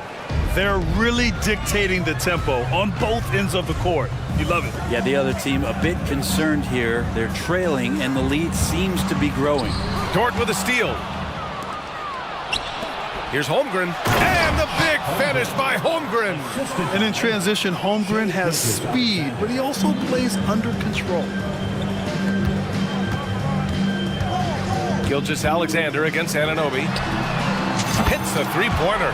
He made the most of that opening, teaching the defense a lesson. Here's Oklahoma City now. It's a 16-point game. Now 8 seconds separating the two clocks. Gilgeous-Alexander finds Dort. Out to the right wing. Holmgren, the pass to Hayward. Good work there as it goes. And great awareness. Holmgren's so good at reading the movement of his teammates, a very heady passer for a big man. Anunoby, a screen on Dort. Here's Brunson, driving inside. It's deflected. Here's Williams, and Williams punches it home. They've controlled the paint so far. That's been the difference. Yeah, the bully ball tonight has paid dividends. Highly effective down there with the physical play. What a performance for Shai Gilgeous.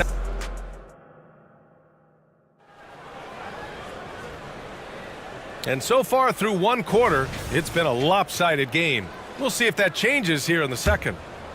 All right, a look at how the points have been generated so far. A scoring breakdown for Oklahoma City. The most consistent attack on offense so far has been the mid-range jump shot. We'll see if they can keep that rolling.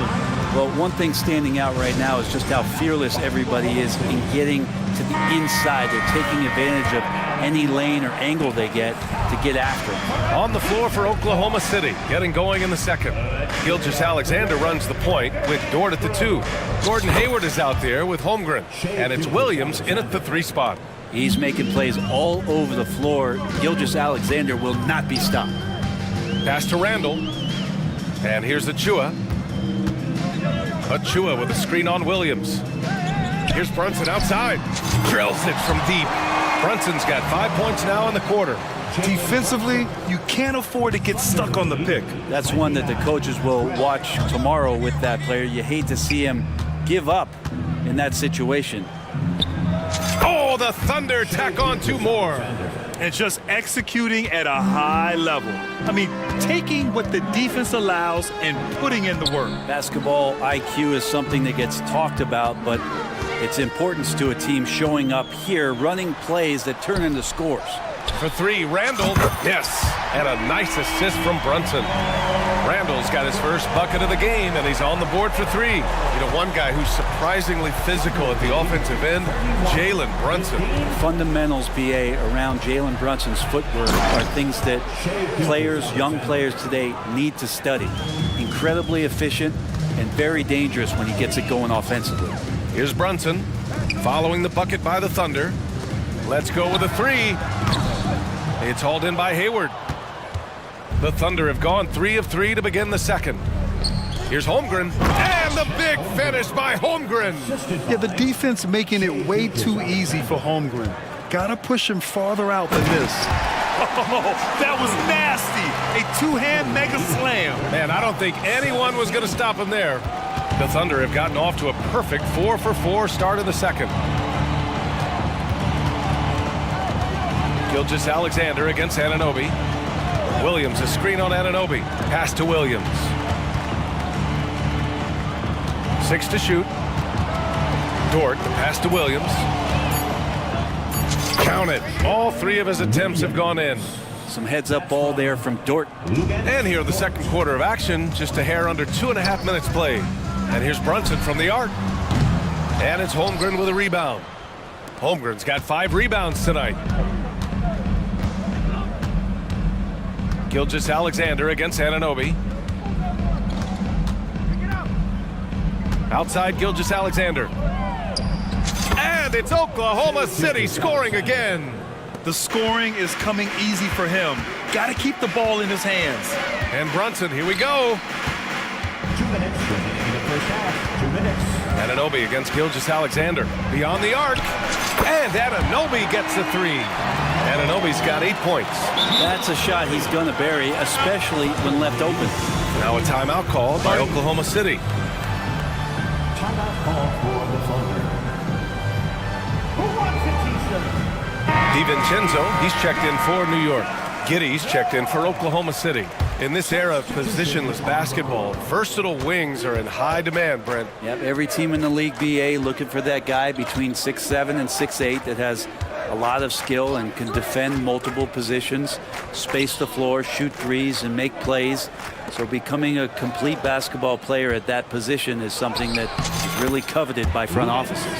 You know, Dort's the kind of guy who plays like a fighter out there. Just because someone's in his way doesn't mean he's going to back down. DiVincenzo on the wing. Achua with a screen on Hayward. For three, DiVincenzo on target from range. DiVincenzo's got himself on the board with a three there. You got to try to scramble the Jets right here and get that guy off the sweet spot. That's one of the best three-point shooters in the league. Giddy is good. And the Thunder lead by 20. The handle of Giddy is something to behold. Brunson passes to Randall. Now it's Hart. Randall outside. Pass to Brunson. Shot clock at 6. A shot from the mid-range. And it's Randall that time on the assist from Brunson. The balance and body control look a little bit better this season, so Randall stays on the ground in this catch-and-shoot situation and looks fluid. Now here's Giddy. 29 seconds left in the second. Counted from distance. He's got 5. And so Randall will bring it up for the New York Knicks. Fires from deep. And again, New York with the triple. DiVincenzo saying, I got that too. Oklahoma City dictating the flow. 22 was their biggest lead. Giddy against DiVincenzo. Now Giddy, Holmgren with a screen on DiVincenzo, and it's Giddy off the drive. And so it's Oklahoma City feeling confident. 18-point lead to win that quarter. They just can't miss right. Thank you, Allie. Good stuff. We will be right back after this break for the beginning of the third quarter.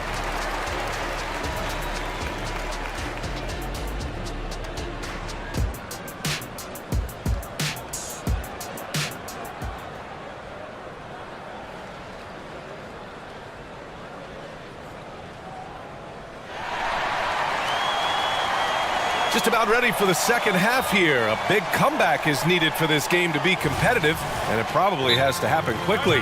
You know, Shai Gilgeous-Alexander has been exceptional here, guys. Yeah, he plays such a smart first half, maximizing his opportunities offensively. Yeah, I'm thinking back to the first half and wondering, did he take a low percentage shot? Everything efficient. New York has got 6 out of 15 threes so far in this game. We've got Achua, Bojan Bogdanovic out there with Dante DiVincenzo. Then there's Alec Burks, and it's Hart in at the 2 spot. That's the 5 for New York right now. Here's Giddy. And that one drops for him. Giddy's got 7 points. Getting assertive and getting inside. You know, for my money, Josh Giddy is one of the most entertaining players in the league, Grant. Yeah, he has superb vision in the open floor, BA. Reads the angles and sees how plays develop with ease. His teammates have to be ready for a pass from Giddy at all times. Now here's Giddy. He's got 7. And it's out of bounds to the Thunder as Oklahoma City retains possession. Nice deflection there. Really trying to disrupt their offensive flow. Yeah, I appreciate the work right now on the defensive end. And it's Williams off the drive. And Williams punches it home. What he might lack in height at the 4 spot, he makes up for it with his burst. Pass to Achua. Here's Bogdanovic. And with a little over a minute gone by, the second half is underway. Back to Achua. Achua with the dunk. Good decision there by Bogdanovic. Solid at noticing when the defenses overcommit. And here are the Thunder now. They lead by 17. Here's Giddy. Here's Wallace. Oh, and he brings it down with a two-handed jam. Wow. I'll tell you, such an advantage having a playmaker who can get up to the rim and finish. Now that is what every team wants. Like to see that assertiveness, especially from the guy who's going to orchestrate your offense. There's Bogdanovich with the three, and the Knicks another three. Stretching the floor now, Bogdanovich can hurt defenses from there. The Thunder have gone 3 of 3 in the second half. Outside Giddey, pass to Wallace. Poke loose. Outside, Williams. 5 to shoot. To the middle. Here's Holmgren. And the big finish by Holmgren. And Chet getting up for the jam that time. New York has gone 2 of 3 from outside so far in the third quarter. Bogdanovich with it. Outside Burks. Achua with a screen on Dort. Burks passes to Bogdanovich. Back to Burks. Hart, the open shot, and it's New York scoring again. This is the area Hart likes to shoot it. He doesn't take a ton of threes. And now we're 3 minutes into this third quarter of play. And for some reason, he decided to foul there. Yeah, B.A., that's an odd move. Maybe there's something else behind it. You don't want to stop the clock right there. I'm not quite sure what he was thinking. Randall, he's checked in for New York. OG Anunoby comes in for Bogdanovich. Now a timeout call by Oklahoma City. And the Knicks making a change here. Brunson's checked in. And also a switch here for Oklahoma City. Gilgeous-Alexander's checked in for Giddey. Gilgeous-Alexander with the ball. He's got 18. Pass to Holmgren. Back to Gilgeous-Alexander. Now Holmgren. Now here's Gilgeous-Alexander. 6 on the shot clock. And the big finish by Holmgren. Such an improved part of SGA's game. Love his passing skills.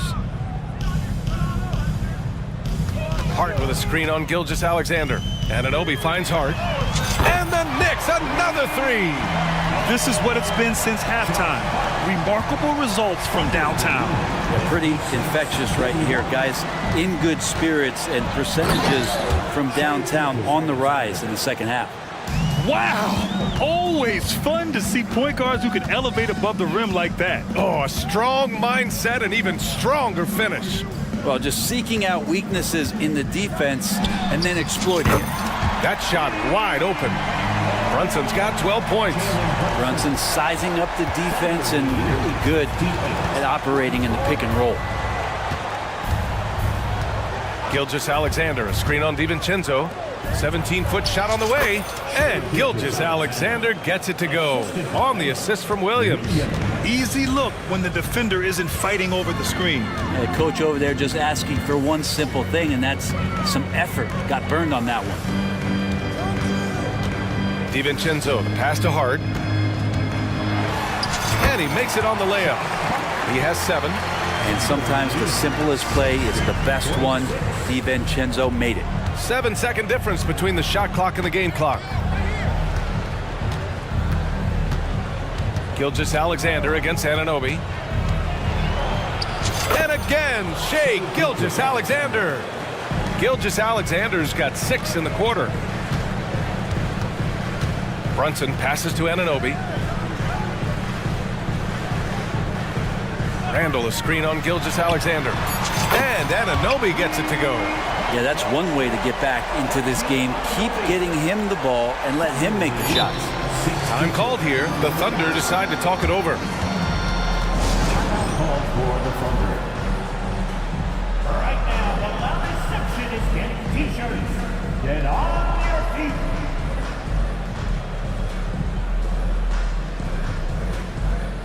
Let's give it up to your next record dance crew.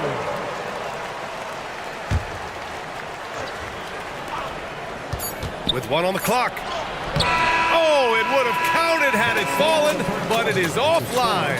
And as we end the third. And a worthy candidate tonight as we take a look at our State Farm assists of the game. Now, I know he's a big man, but he's got some point guard in him if he's making passes like this. The passing for the team becoming contagious, this time involving the big. And with the fourth quarter upon us, time is running out for this game to become competitive. Taking a look at the Thunder. Gilgeous-Alexander runs the point with Dort at the 2. Chet Holmgren out there with Josh Giddey. And it's Williams in at the small forward position. Giddey passes to Gilgeous-Alexander. Clock at 6, and he commits the intentional foul. First personal foul. First team foul.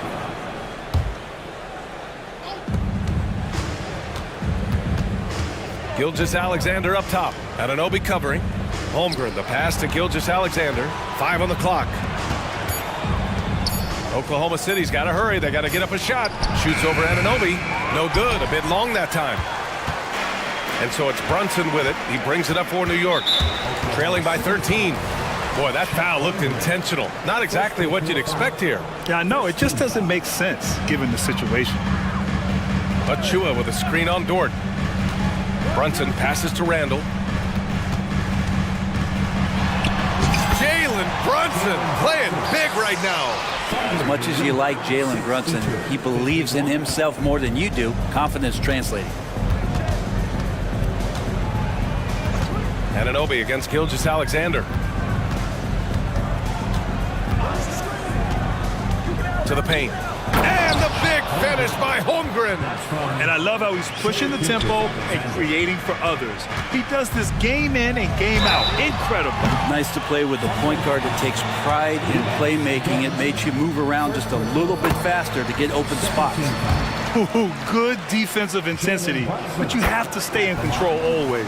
Well, the lefty listed at 6'1", Jalen Brunson, is a bit of a different matchup. He's just so physical and he can play on and off the ball.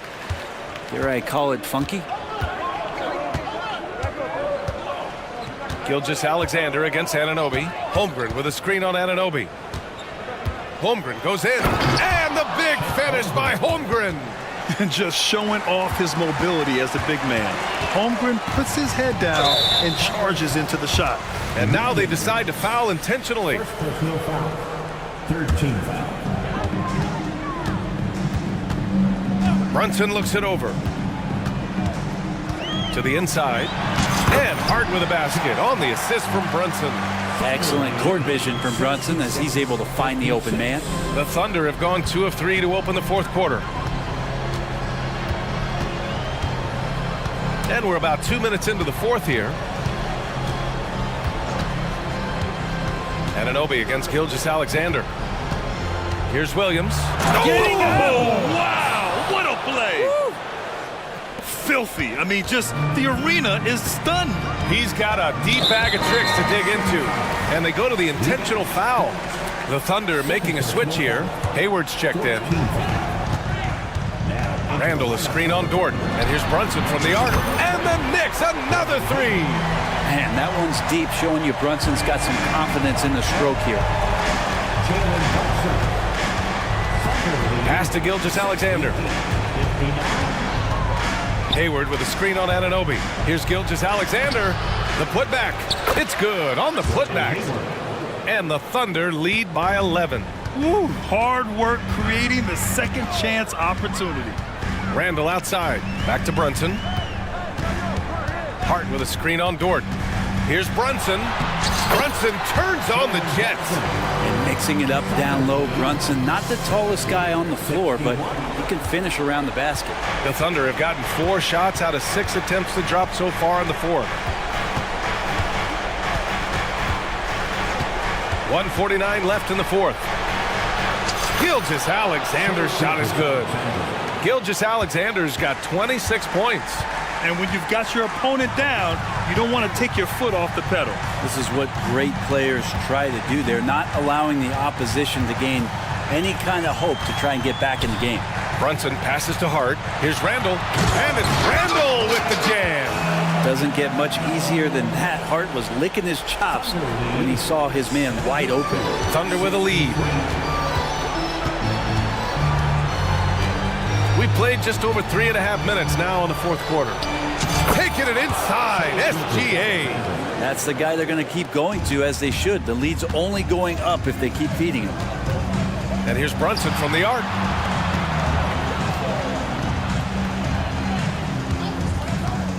This one for three. And the Knicks, another three. Well, you got to respect Brunson if he's going to knock down threes like that. Here's Oklahoma City now. Outside Gilgeous-Alexander. 52 seconds left to play in the fourth quarter. And it's good for two. Nothing left to do but to watch the clock tick towards zero. Nice victory here for the Thunder. You can score without sharing the ball, but it can be a whole lot easier when guys are assisting one another. Yeah, they were very patient. They were also unselfish, and ultimately, that's why they were so efficient. And what a huge performance it was for Shai Gilgeous-Alexander. A quality offensive outing. When you get it going like he did, I'll tell you, it's one of the best feelings in basketball. Gilgeous-Alexander passes to Holmgren. Shot clock at 6. And the foul called on Chet Holmgren. So that'll be a second foul of the game. We're in the bonus. We'll go to the line to shoot two. Jalen Brunson at the line. It's both from the stripe. And here's Gilgeous-Alexander. 4 seconds separating the shot and game clocks. They can simply hold on to the ball here. No question, B.A. They deserve the win. Pass to Hayward. Dort against Brunson. Now Dort. He drains it as the shot clock ticks down. And just not allowing the close defender to get in his way as Dort plays intense there. Out of bounds. It'll be Thunder ball.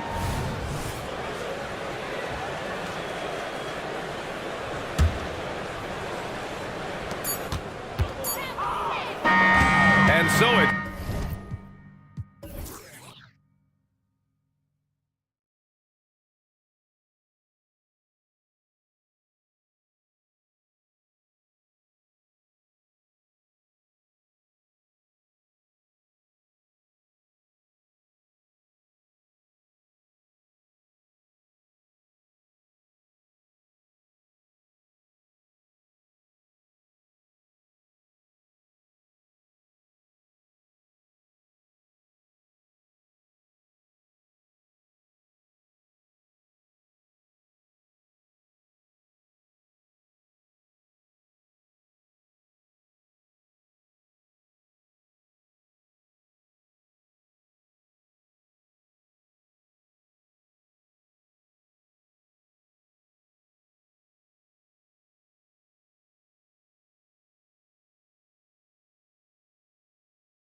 Be a great one. Each of these teams are so solid up front.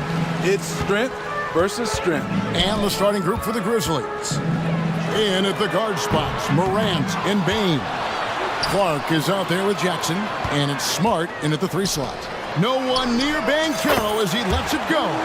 Sinks the triple. And how about the confidence from that corner spot? Banchero, special. Smart passes to Jackson. Morant outside. Suggs with the steal. Poked loose, and the foul is called. He intentionally grabbed in there for some reason, I don't know. Kevin, all I can think of is that he's trying to slow the game down a little bit. Right. That's a stretch, though. Definitely a strange move on his part.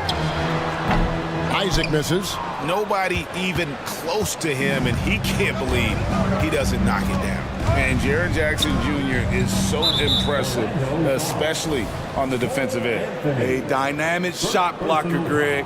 Jaren Jackson is someone that loves setting the tone on the defensive end. Not to mention, he's a very skilled offensive threat. Here's Jackson, and the dunk by Jackson. In terms of raw tools, Jaren could become one of the best offensive rebounders in the league. We'll see how it plays out. Now here's Anthony. And blocked by Bain. And now with the fast break, Smart with the ball. And now we've got the intentional foul. Really no idea why you're fouling in a situation like that. You know, maybe there's some bad blood between those two.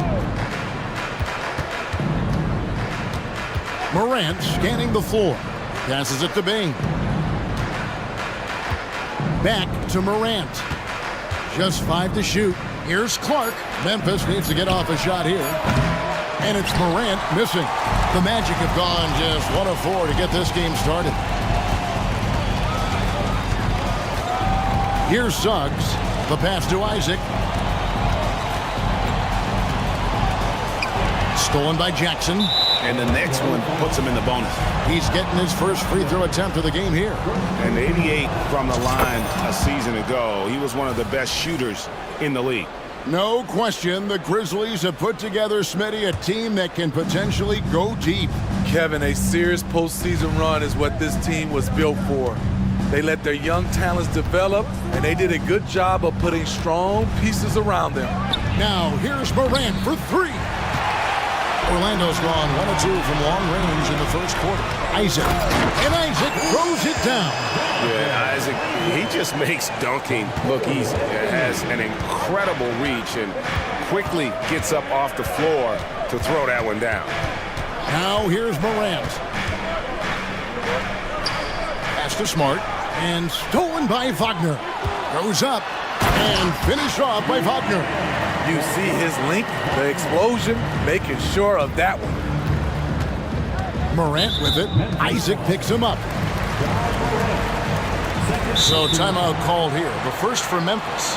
And just trying to get some traction offensively. Boy, it hasn't been pretty. You know, this is a good time to maybe switch up your strategy a little bit. You can't keep doing what you're doing and expect a different result.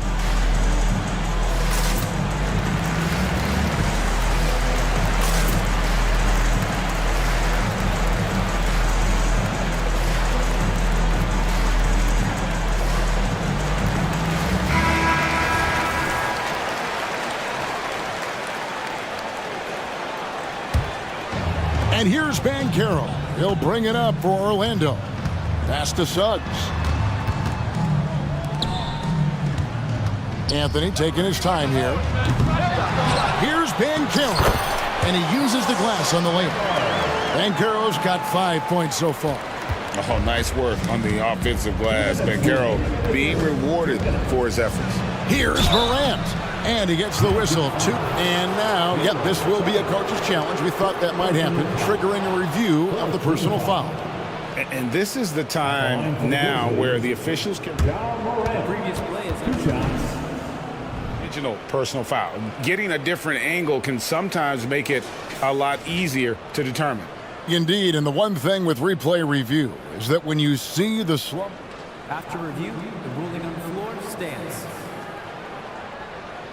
are moving at, and how fast the action really is, and how hard it can be sometimes, Greg, to make the right call.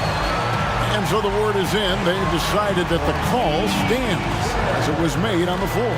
And, even if a coach still feels this wasn't the right call, you got to acknowledge the effort being put in to reviewing it with double checking, and the game continues on.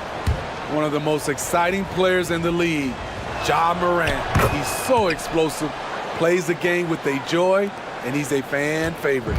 Magic leading by 4. Anthony kicks to Wagner. That one falls, coming off Anthony's feet. Anthony's got 3 assists in the game. And I like to see this. They're calling his number early, and he's delivering. It makes sense, right? You're trying to get off to a fast start, and he can help with that. And Smitty, the last pick of the first round in that 2020 NBA draft, Desmond Bane was proving the doubters wrong. GA, every season, he seems to take another leap. Now one of the league's premier three-point shooters and a terrific all-around player. At the line for the Magic. That's good from Anthony. And that's good as he hits both of his shots. We've seen him put a lot of pressure on the defense and then cash in at the line.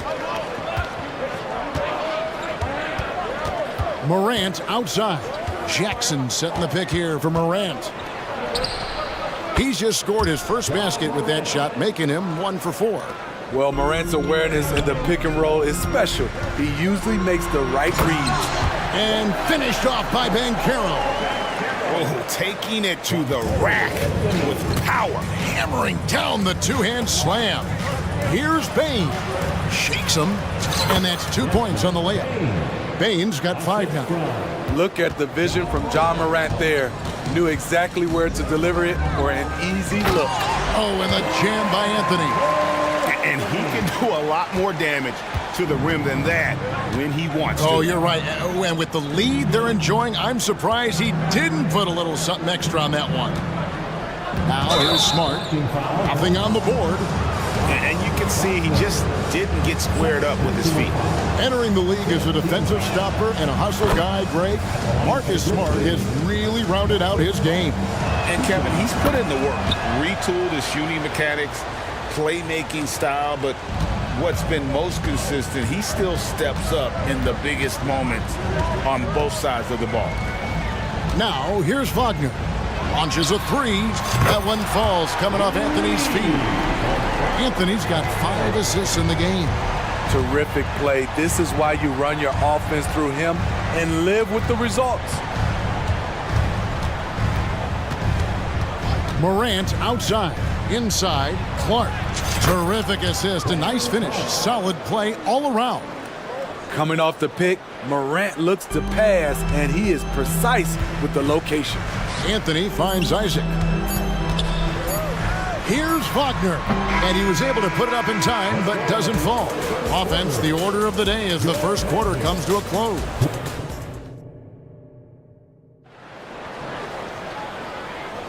And hope you've enjoyed the broadcast so far. Halfway through the first half in this one. And guys, what do you think about the offensive approach so far that we've seen for the Magic? Establishing a paint presence early and love it, love it. Man, oh man, one of the more advanced ball handlers we've ever seen at his age. Ja Morant able to create scoring opportunities for himself. And Wagner drives in. Out of character for him to miss that shot. Maybe just a little too casual there. Jackson passes to Morant. Jackson setting the pick here for Morant. And finished off by Morant. That's too easy for Ja Morant.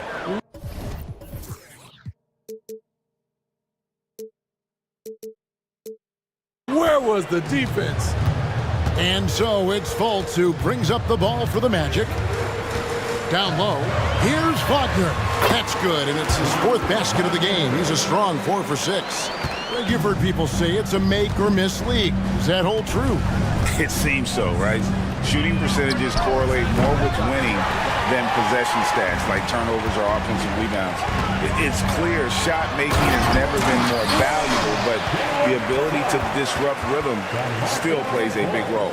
Oh, he just punches that one down with a fury. And he rubs it in a little deeper with the hanging finish. Morant outside. Over Suggs. And it's Morant missing. You expect him to make that, especially from that distance. And that one, good. Fultz has got the lead up to 7 now for the Magic. Oh, that's a terrific pass by the big fella. Banchero is adding that element to his game as his career progresses. And Morant throws it down. He dunks.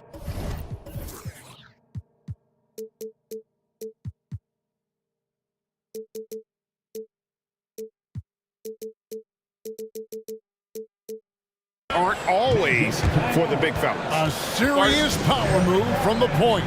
Forget just landed in. He wanted to make a statement. Now a timeout called by Orlando. Harris checked in for Orlando. Anthony comes in for Markelle Fultz. Magic leading by 5. They get a hand on it. Jackson with it. Now Anthony defending.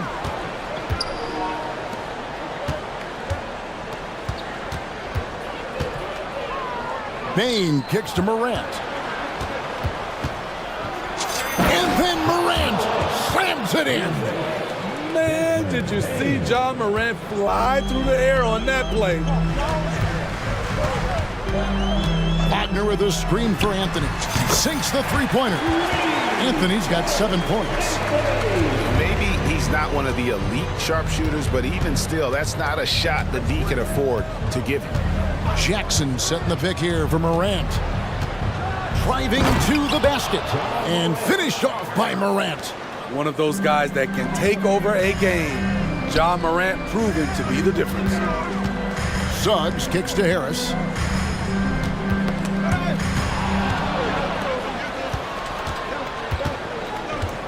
Morant against Anthony. Outside for Jackson.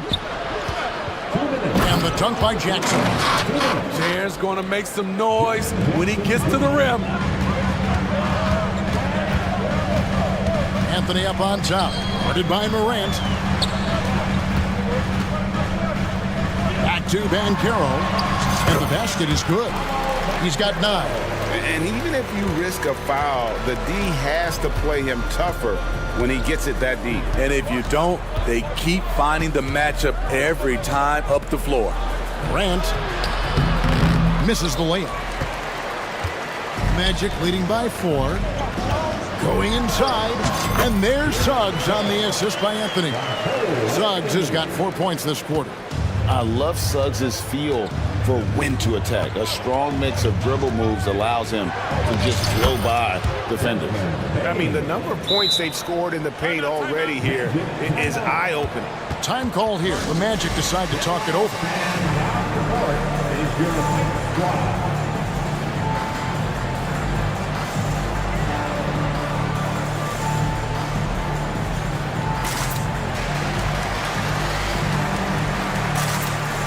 Orlando making some changes. Houston's checked in, and it's Jonathan Isaac in for Harris. Then for the Grizzlies, Brandon Clark, he's checked in for Jackson. And it's Rose in for John Morant. It's good. How about the confidence level with which Fultz plays? When he's close to the basket, he keeps his eyes focused on the rim at all times. And it's Clark in the corner. And the ball travels out of bounds. It was last touched by Rose.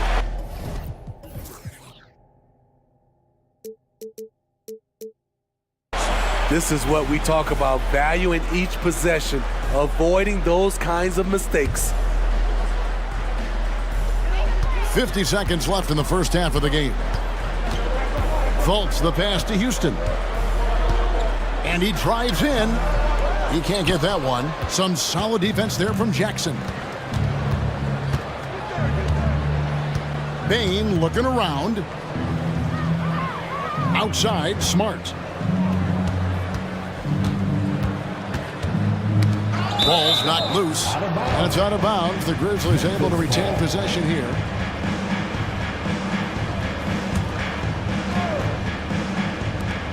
Shot clock at 6. Rose kicks to Jackson. A jump hook, and he can't bank that one in.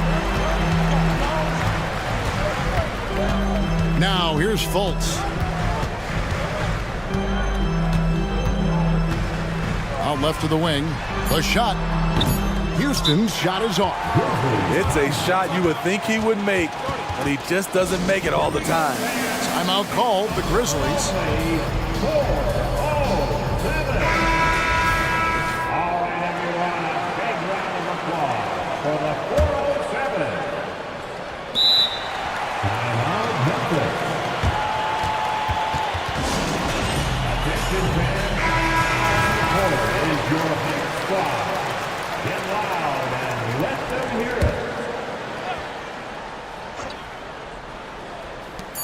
Kennard for 3. No good on the last second attempt there.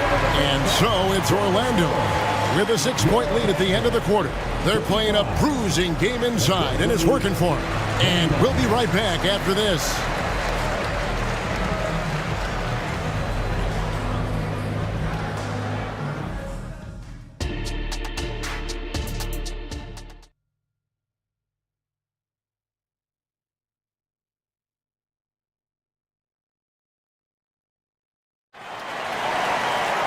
And if you're just joining us, we've played through the first half in a game that's been fairly even so far. Guys, Ja Morant has been sensational. His play so far is what fans love about him. He has gone right at the defense time and time again. And not standing around, not settling for perimeter shots. He's looking to attack. The guard pair for them, Anthony and Suggs. Isaac in the front court along with Wagner. And it's Banchero in at the center, filling out the middle. That's who's out there for Orlando. Jackson, a screen on Anthony. Rose kicks to Jackson. A three-pointer off the mark. And here's Banchero. He'll bring it up for the Magic. They lead by their biggest margin of the game. And it's going to be out of bounds. The Grizzlies will take it. Ja Morant, he's checked in for the Grizzlies. The Grizzlies shooting has been fun to watch in this game. They're at 57%.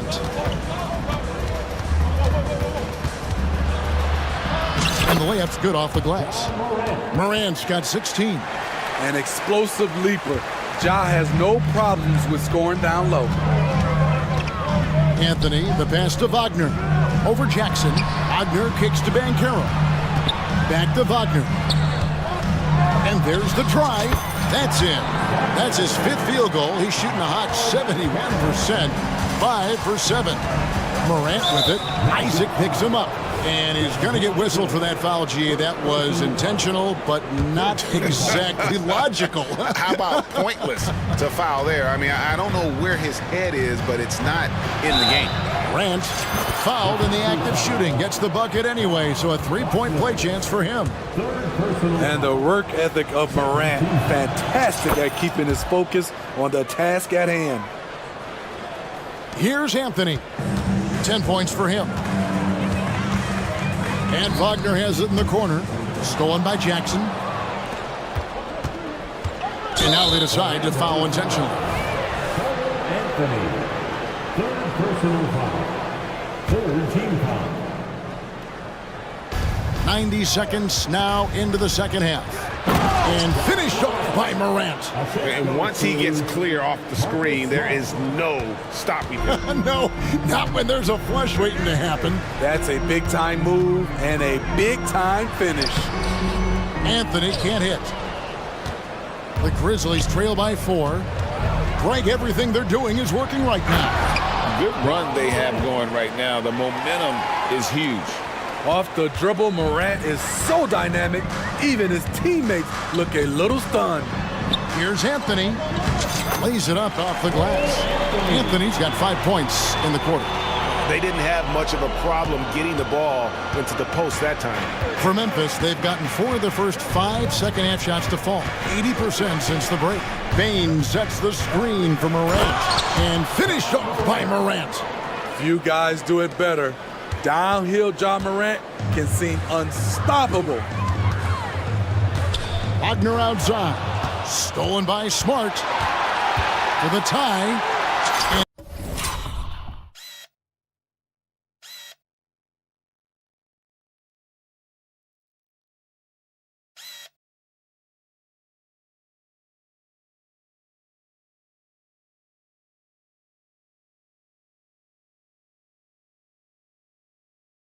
He sinks the layup. Smart's got it all tied up now for the Grizzlies. And that's what we're used to him doing, but he really just hasn't had that typical impact offensively. If they keep getting him touches, this game won't be tied for long.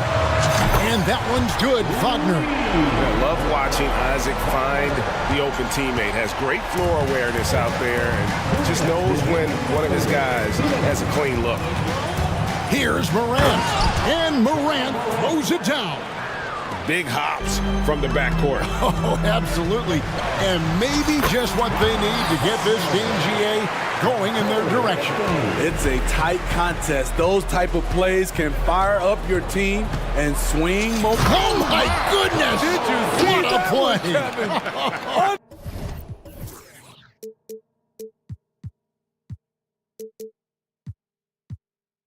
Unbelievable.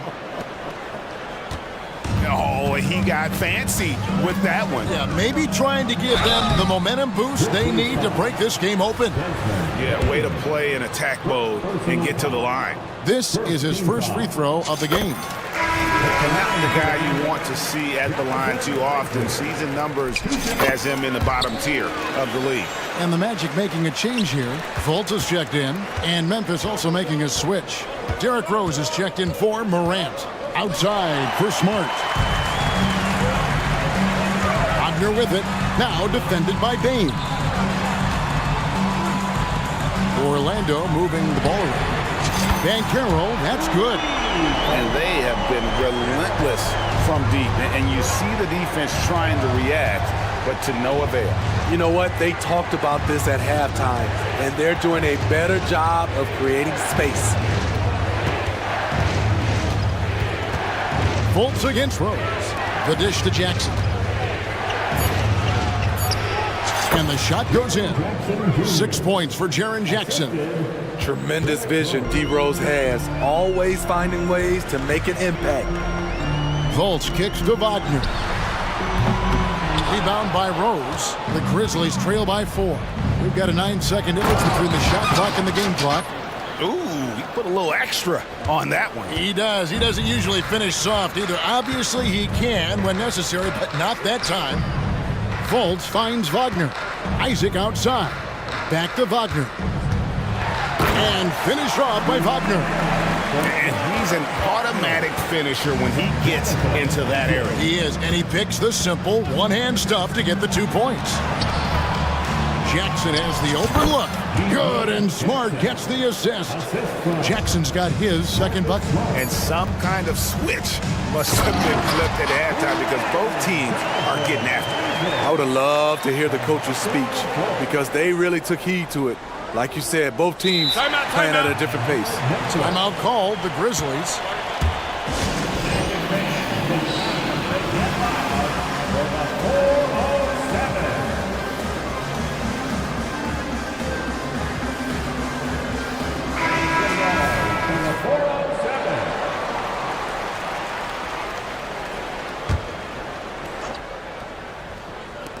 Kennard for 3. And no luck with that time on the buzzer beater. And so it's Franz Wagner making highlights for the Magic. He finishes with 9 points in the quarter. The D is having all sorts of problems with him. We come back right at... And a chance right now to show you our State Farm assist of the game. And I'm glad this was the pick because I love this pass. Such a great dish. That's what I call court vision. Yeah, you also have the location of the pass. Puts it right where it needs to be, where his man can do something with it. Well, what a terrific game it's been so far, with this fourth quarter sure to bring more pressure-packed basketball. So the Grizzlies 5 right now. They've got Jackson. Derrick Rose is out there with Luke Kennard. Then it's Marcus Smart, and it's Jackson in at the pivot spot, manning the middle. Nice find by Luke. Shows good vision in both half court and in transition. And here's Fultz. So the wing on the left. Carter with a screen on Kennard. Here's Houston. It's good from long range. Houston's got himself on the board with 3 there. If you came to watch a scoring battle, you're in the right place. Yeah, both teams trying to close out strong. These are the fireworks that fans came to see. Harris with it. Out guarded by Smart. Stolen by Smart. Rose against Fultz. Outside for Jackson. And the foul is called. He intentionally grabbed him there for some reason. I don't know. Kevin, all I can think of is that he's trying to slow the game down a little bit. Right. That's a stretch, though. Definitely a strange move on his part. Baines checked in for the Grizzlies. Morant comes in for Derrick Rose. So a new group on the floor for Orlando. Right now, let's send it over to the sidelines and get a report from David Aldridge. Hey, Kevin. Well, Taylor Jenkins just reviewed his plan with his team. Now, he's not pleased with the perimeter game on both sides of the ball. He told his guys, we aren't working hard enough out there. We need to shut down the perimeter on defense, and on offense, we have to focus from good to great. Guys? Thanks, David. And they go to the intentional foul. Fourth personal foul. Second team foul. Final quarter here, and we're just over a minute and a half through it. Morant passes to Jackson. And Jack.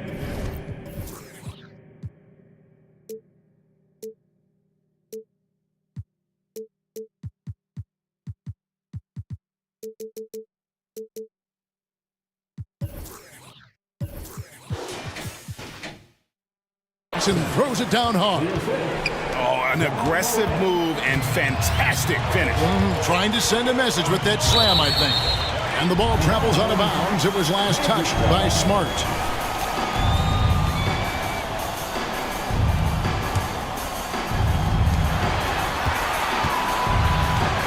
And we're about 2 minutes into the fourth quarter now. He makes his ninth shot of the game. He has only missed 4. And what can you say about Suggs? A natural-born leader, very unselfish and great vision. He dents the rim with a two-handed slam. Wow. Go into the rack with energy. And the D afraid to cut him off. Yeah, gotta chalk that one up to some shaky defending. In a close game like this, everything has to be challenged, and everything has to be earned. Wagner finds Banchero. 5 on the clock. Out to Anthony. Lets it go with a 3. The three-pointer is right on target. And those are the types of shots down the stretch that win you ball game. Here's Morant. Smart against Anthony. Smart with this screen on Isaac. Here's Morant. And a lot of contact on that one, so he'll shoot 2 here. That's on Jonathan Isaac. I'll tell you what, Ja Morant just keeps coming at the defense. And a moment now to look at the scoring approach in terms of where the points are coming from for the Magic.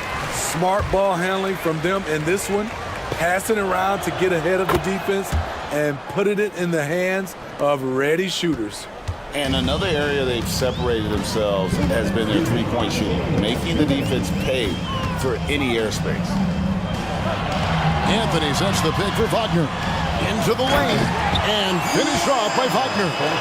And the one-hand slam just looks so pretty when it's in his hand and he's the one doing the slam. Agreed. He is smooth as silk, even on a power finish. The shake. And Morant will lay it in. Morant's got 18 points just in the second half. Tremendous effort from Ja Morant, letting his team know they can rely on him. To the middle, here's Wagner, and finished off by Wagner. Looking to make plays for others. We've seen this from him all night. There's been an emphasis on ball movement, and he's been a major catalyst. Morant is just as smart. Isaac against Morant. To the inside. The jump hook, Jackson misses. You know, they don't score on that shot, but they're going to be happy with those kinds of possessions. Suggs passes to Anthony. It's in and good for his 6th field goal in 10 attempts. A nice read by Suggs. He sees the floor opening up and puts the ball right in the shooter's hand. Morant kicks to Jackson. And Carroll grabs the board. Huge challenge at the rim. The defender could not have played that any better. Anthony against Morant. Wagner outside. To the left wing. That's good from Banchero on the assist from Wagner. And now an 11-point Magic lead. Morant passes to Jackson. And that's a foul called on Franz Wagner. That's his fourth foul of the contest. Yeah, clearly he hadn't established position there. We've got 22 seconds left to play here in the fourth. And here's Banchero. He'll bring it up for the Orlando Magic.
When there's this much experience out there. When you're talking about experienced teams, generally speaking, they play smart, they play under control, they know how to execute a game plan, and most importantly, if this comes down to a possession battle, neither team will get rattled. Now the opening lineup for the Los Angeles Clippers. Kawhi Leonard out there with P.J. Tucker. Then there's Paul George. Then it's James Harden. And it's Powell in at the small forward. So it's the Knicks now. The Clippers getting their last shot to go. Here's Brunson outside. Gets the three ball to go.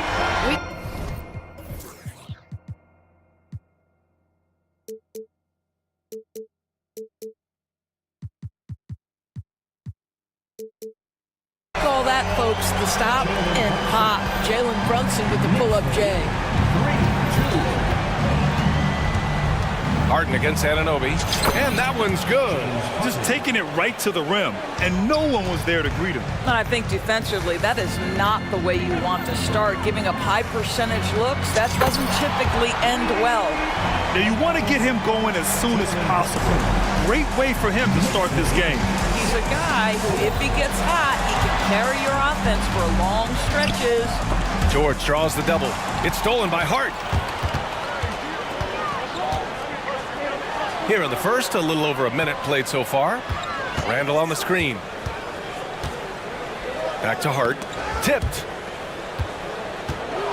And it's Powell off the drive. And he buries his first look. This is Powell at his best. In attack mode, he is hard to stop. Brunson passes to Achua. Here's Randall. They grab their own miss. Powell against Hart. Puts up a three. And the Knicks, another three. He's consistent from out there, especially when you give him that kind of room. The Clippers have gone 3 of 3 so far from the floor. You know, Doris, looking at this current Knicks team, you think they are poised for a big run? Well, if you look back at their history, the Knicks have had a lot of players past their prime. This version of the Knicks is a lot younger, and I like what they've done with their roster. So, are they poised for a big run? We'll see. Well, you look at Kawhi's career, one of the first things he did was work on his consistency from the free throw line. Why? Because he's excellent at drawing contact. This Clipper squad is quite the mix of players, Doris. Potentially the mix to make a run. I mean, certainly you need seasoned veterans that can still get it done and young guys who can contribute. They've got both of those things and incredible depth. For the Clippers, to me, it's about one thing. How healthy are your stars? Count it. Hart's got 5 now. Well, as always, Jalen Brunson making the right play. This guy loves to set up his teammates. And George with the jam. Did you guys see that? What an insane slam. Man, you got to have some hang time to pull that off. And it's out of bounds. They say it was last touched by Harden. You see his active hands knocking that pass out of bounds. Well, that's what you call a game of inches. They talk about it in football. We see it right there. Now here's Brunson. He has 6. Driving in. And the layup is good off the glass. Give him 8 points now. Yeah, just masterful use of the pick and roll by Jalen Brunson. Oh, wow. Now, Paul George is an exceptional athlete and demonstrating his insane dunking skills there. Get this guy in the dunk competition. Anunoby against Harden. Hart with a screen on Harden. Puts the move on. And it's good. Fought through contact. Hit the shot and will go to the line. James Harden. First personal foul. Boy, the athleticism of OG Anunoby can be eye-popping sometimes, guys. And what's happening now is he's developing on the offensive end. This guy's upside is absolutely tremendous. Now here's George. He has 6. Off target from outside. And just terrible defense. I don't know how he missed that shot. Brunson against Leonard. Brunson passes to Bogdanovich. Into the lane. And then Bogdanovich with the dunk.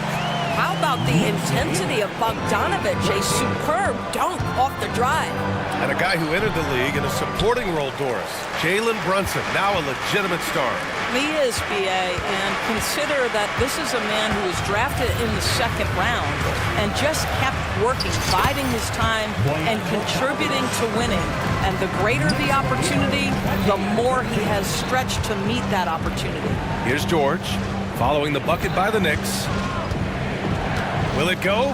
There's the drive. Oh, and the dunk by George! Well, Paul George won't be shy. You give him a driving lane, he will expose you defensively. Brunson passes to Randall. 34 seconds left now in the first quarter. George with it, and it's Anunoby picking him up. George with the bucket. George has got 10 points. The speed in transition. Paul George is dynamic in space. Brunson passes to Bogdanovich. Back to Brunson. Bogdanovich with a screen on Leonard. Outside Hart. 6 on the shot clock. Outside Bogdanovich. These calls can be so difficult for officials to make. Second team foul. And that one falls for Bogdanovich. Well, Bojan Bogdanovich may be one of the most underrated players in this league. This guy understands his role and plays it well. Here's Tucker. No good on the buzzer beater. The baskets were coming early and often in the first quarter. Knicks out in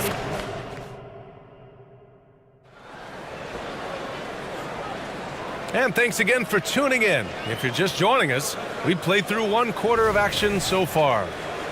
All right, guys, let's get your take on the scoring breakdown for the Knicks. Well, they found a groove, and it's from distance, so knocking them down from the three-point land never hurts. I think the other thing they've done a great job of is making their presence felt inside, converting tons of paint opportunities. They've got Jalen Brunson, Julius Randle out there with Bojan Bogdanovich. Then it's OG Anunoby, and it's Hart in at the two-guard spot. That's the group for New York starting the second. Well, if the basket is within reach, Julius Randle understands how to finish. George with it. Randle's in his pocket. Leonard for three. Randle pulls down the board. The Knicks with the lead. Left side Brunson. Bogdanovich with a screen on Powell. George against Brunson. Bogdanovich on the wing. Three-pointer. Outside Brunson. Down low. Randle. And it's Randle with the jam. Well, Julius Randle making the right read in the pick and roll. Excellent IQ. Leonard doesn't hold back. Well, you love the activity out there. What a play. This guy is busy on the offensive end. Here's Hart. Drives to the hoop. Yes. And a nice assist from Brunson. Brunson's got 5 assists in the game. Outside Harden. Leonard against Anunoby. Got a hand on it. OG Anunoby is fast off his feet. 7'2" wingspan, says twice on the pipes. That one's down for Brunson. And we heard some coaches saying the league punishes retaliation. And that might even encourage players to instigate. Grant, you think he's got a point? You know, B.A., I think he does. I mean, if guys are creating a dust-up to try to get opposing star players thrown out, the officials cannot reward that. So it's the Knicks now, following the score by the Clippers. Brunson finds Anunoby. Randle, a screen on Powell. Randle outside. Pass to Bogdanovich. Here he goes.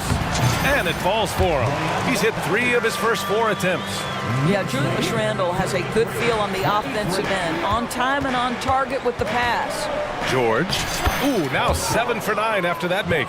Pretty dime there. The kind of ball movement coaches love to see. And here's Brunson from the arc. Rebounded by James Harden. And here's Harden. He'll bring it up for the Clippers. Trailing by 8. Shot by Leonard, no good. Well, if the defense gives him that shot next time, they could get burned. I think he's just a little bit out of rhythm. Anunoby passes to Bogdanovich. Anunoby, a screen on Powell. Back to Anunoby. Rebound by the Clippers. Harden with it. Now Bogdanovic defending. And George with the basket on the assist by Harden. George has got 16 points now. Oh, he is absolutely unstoppable right now. Paul George in rhythm. Look out. Oh, not the defensive effort they need to cut into the lead. Boy, good call. You have to at least try to protect the rim. They're just too slow to react. You can't afford to sleepwalk through possessions. What's going on out there? Here's Harden following the bucket by the Knicks. Well, with that frame and that power, James Harden leaves no doubt. Gives us a chance to catch up with Allie LaForce. Well, some have called Kawhi Leonard a cyborg, but he said, quote, a coach can't put a battery in your back and tell you to play harder to go win games. You have to have the mindset, and you have to train your body to reach the level that you want to play at, guys. No doubt, he is always locked in. Thanks, Allie. Bogdanovic has got great size for a guard, which makes defending him very difficult, particularly at that high release point. At the line, 2 shots. And so Bogdanovic nails them both. The Clippers trail. Here's Harden. Yes, and it's George picking up the assist. Harden's got 4 points in the quarter. Well, you love the assertiveness and also the balance of James Harden. He's taken the contact and still finishes. For 3, Randall gets the 3 to fall. And the Knicks lead by 9. Listen, even average three-point shooters are going to make that shot. Defense must be better. Harden drives in. Oh, he gets it to go. So far, he can't miss. He's 4 for 4. Yeah, James Harden's ability to finish with either hand, so crafty, understanding how to navigate around defenses when he's in the painted area. We've got 22 seconds left to play in the second quarter. Outside Tucker. Pass to Harden. George, a screen on Anunoby. Here's the floater. And it's Harden laying it in. Harden's got 10 points. This is one of the specialty shots in James's arsenal. This guy with the teardrop floater, good night.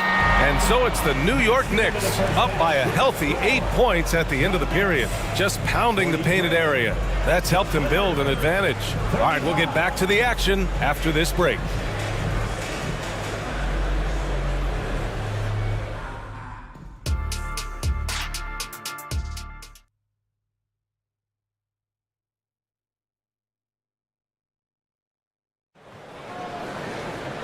And if you're just joining in, 1 half is in the books. 1 half to go. Paul George has been sensational. His whole first half looked like a highlight reel, rising up and just owning the rim. Yeah, this guy, he plays fast, he's aggressive, and if you let him get to the cup, there is nothing that you can do about it. On the floor for the Clippers, James Harden out there with George. Then there's P.J. Tucker. Then there's Kawhi Leonard. And it's Powell in at the small forward position. Now here's Burks. Got it. Good job in the low post. Burks has got his first 2 points. Well, you love the cleverness of Alec Burks. My goodness, how remarkable is that into the lane and finish? Harden, the pass to Leonard. To the paint.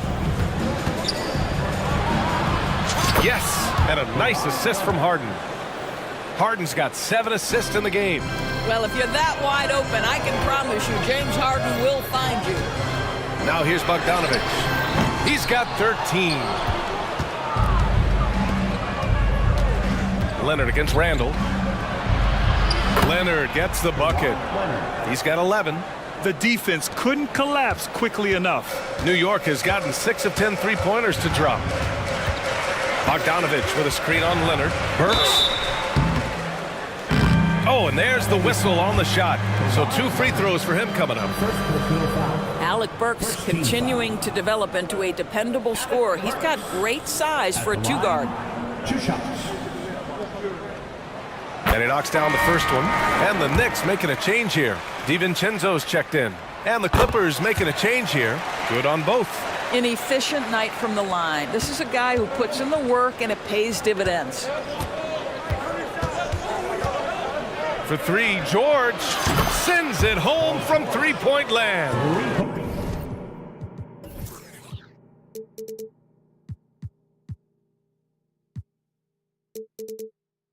George has got 5 points now this quarter. You've got to be in Paul George's shooting space in order to make him uncomfortable. You give him anything easy, look out.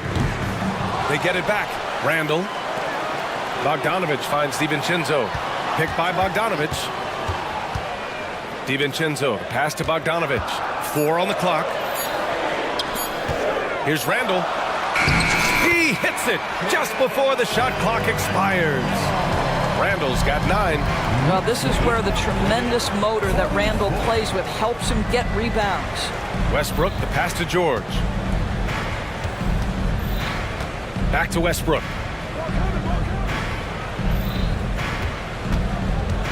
Driving to the basket. Pass to Coffey. The Clippers call timeout.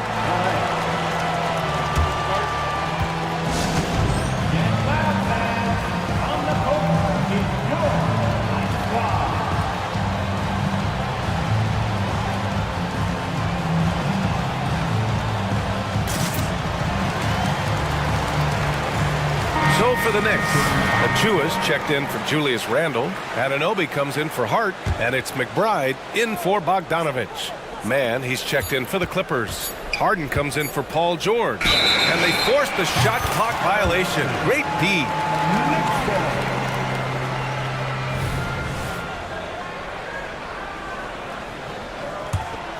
New York has gone 0 for 2 from outside here in the third. Here's McBride. Anunoby for 3. Drains the triple. And now it's an 8-point New York lead. Nice job by OG Anunoby to be aggressive from distance. Here's Westbrook. And he got the whistle on the way up. So he'll be headed to the line for a pair. It's on Dante DiVincenzo. First free throw is good. And so Westbrook nails both of them.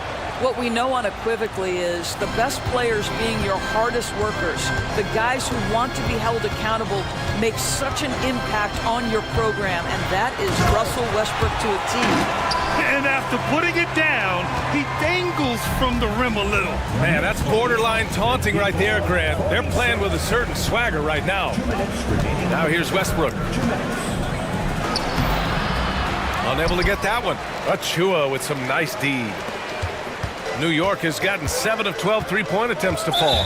And now we've got an intentional foul. You don't want to stop the clock right there. I'm not quite sure what he was thinking. Powell, he's checked in for Mann. Here's McBride. Powell covers.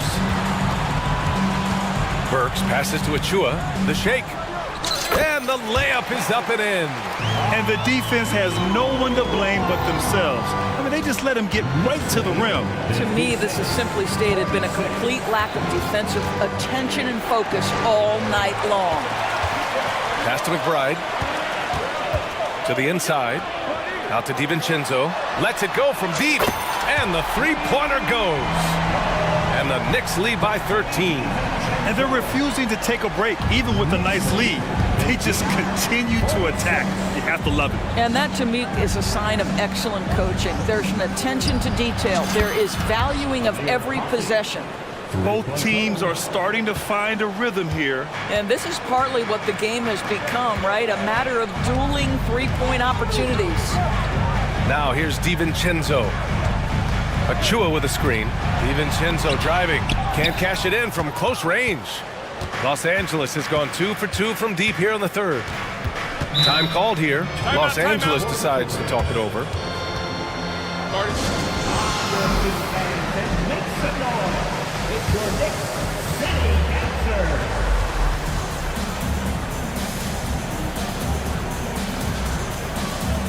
For the Knicks, Randall, he's checked in for Achua. Bojan Bogdanovich, he comes in for Burks. And Brunson is subbed in for McBride. The Clippers making a switch here. Now here's George.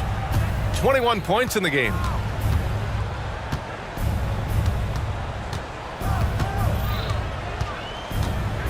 And the jam by George. How about the dribble drive ability of Paul George, the quick handles for a guy his size. Picked by Bogdanovich. Just 1 second separating the shot clock and the game clock. And that one's good for Brunson. And just totally relentless, only increasing the intensity level. One thing I enjoy is watching players who don't pay attention to the score. You lock in on the moment and play the right way. With 4 on the clock. And the play by George as he finishes it off for 2. George has got 9 points now in the second half. Timeout called, the Knicks. Start it.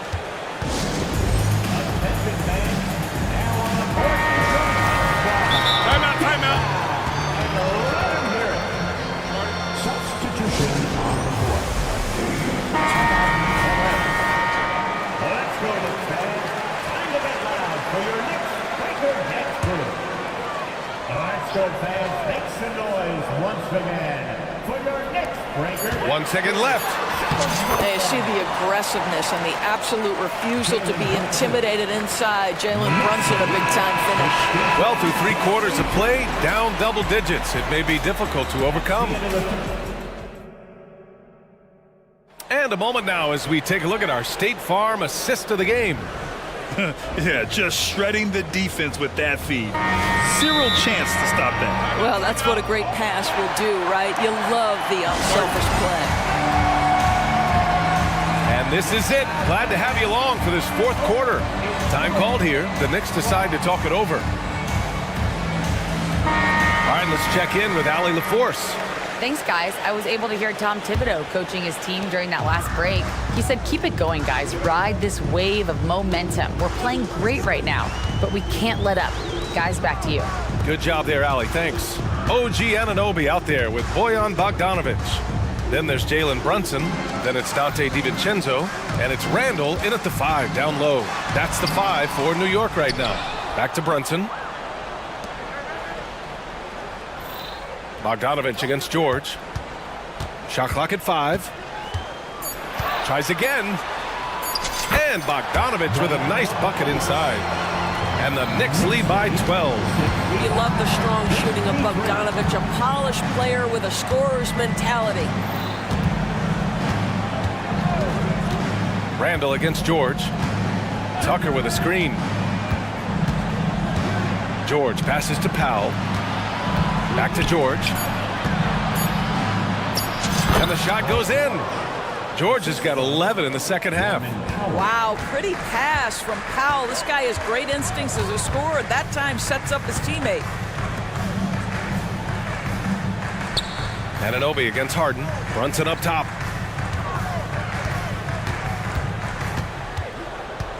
Brunson goes up and lays it in nice and easy. Boy, Jalen Brunson just reads what the defense concedes, and on that one, it's a drive. Here's George, and the jam by George. Did you see that? That was one of the best moves I've ever seen. Picture perfect execution. He was focused and refused to be denied. Time called here. Los Angeles decides to talk it over. And there's nothing more frustrating for a coach than seeing his team giving up a bunch of second chance points. That's going to be the main topic during this timeout.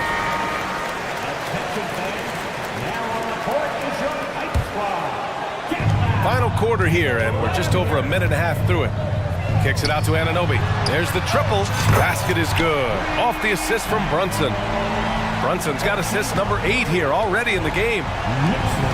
George with it. Now Bogdanovich defending. And George with the jam.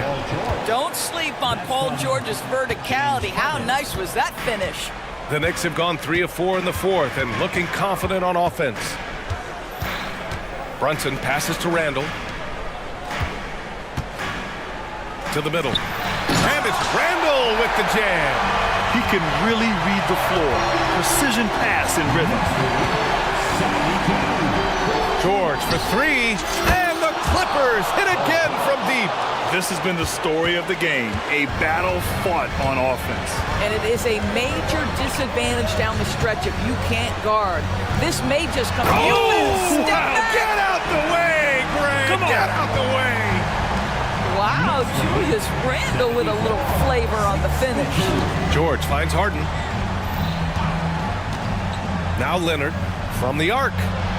Leonard, a threat from deep. Well, as usual, this guy cooking on the offensive end, but right now the other guys on his team have got to step forward. And here's Brunson from the arc. And again, New York with the triple. Though there's a calmness to Jalen Brunson, there's also a competitive fire, and boy, from range, look out. George with it. Now Bogdanovich defending. And a solid pick to free him up for the dunk. Boy, the timing there couldn't be any better. The execution was simply flawless. That, ladies and gentlemen, is how you run that play. Bogdanovich, that's good.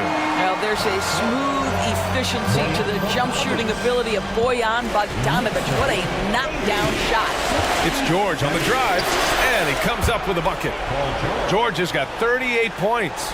He's been shooting with great consistency tonight. Love to see that confident play on offense. Brunson looks it over. Outside Bogdanovich. Here's the three. Rebound by the Clippers. Leonard outside. Pass to George. A minute 4 left to play in the fourth quarter of this one. Yep, that one goes. Boy, you love the tenacity. Defender all over him, and Paul George keeps his focus. Bogdanovich with a screen on Leonard. Brunson passes to DiVincenzo.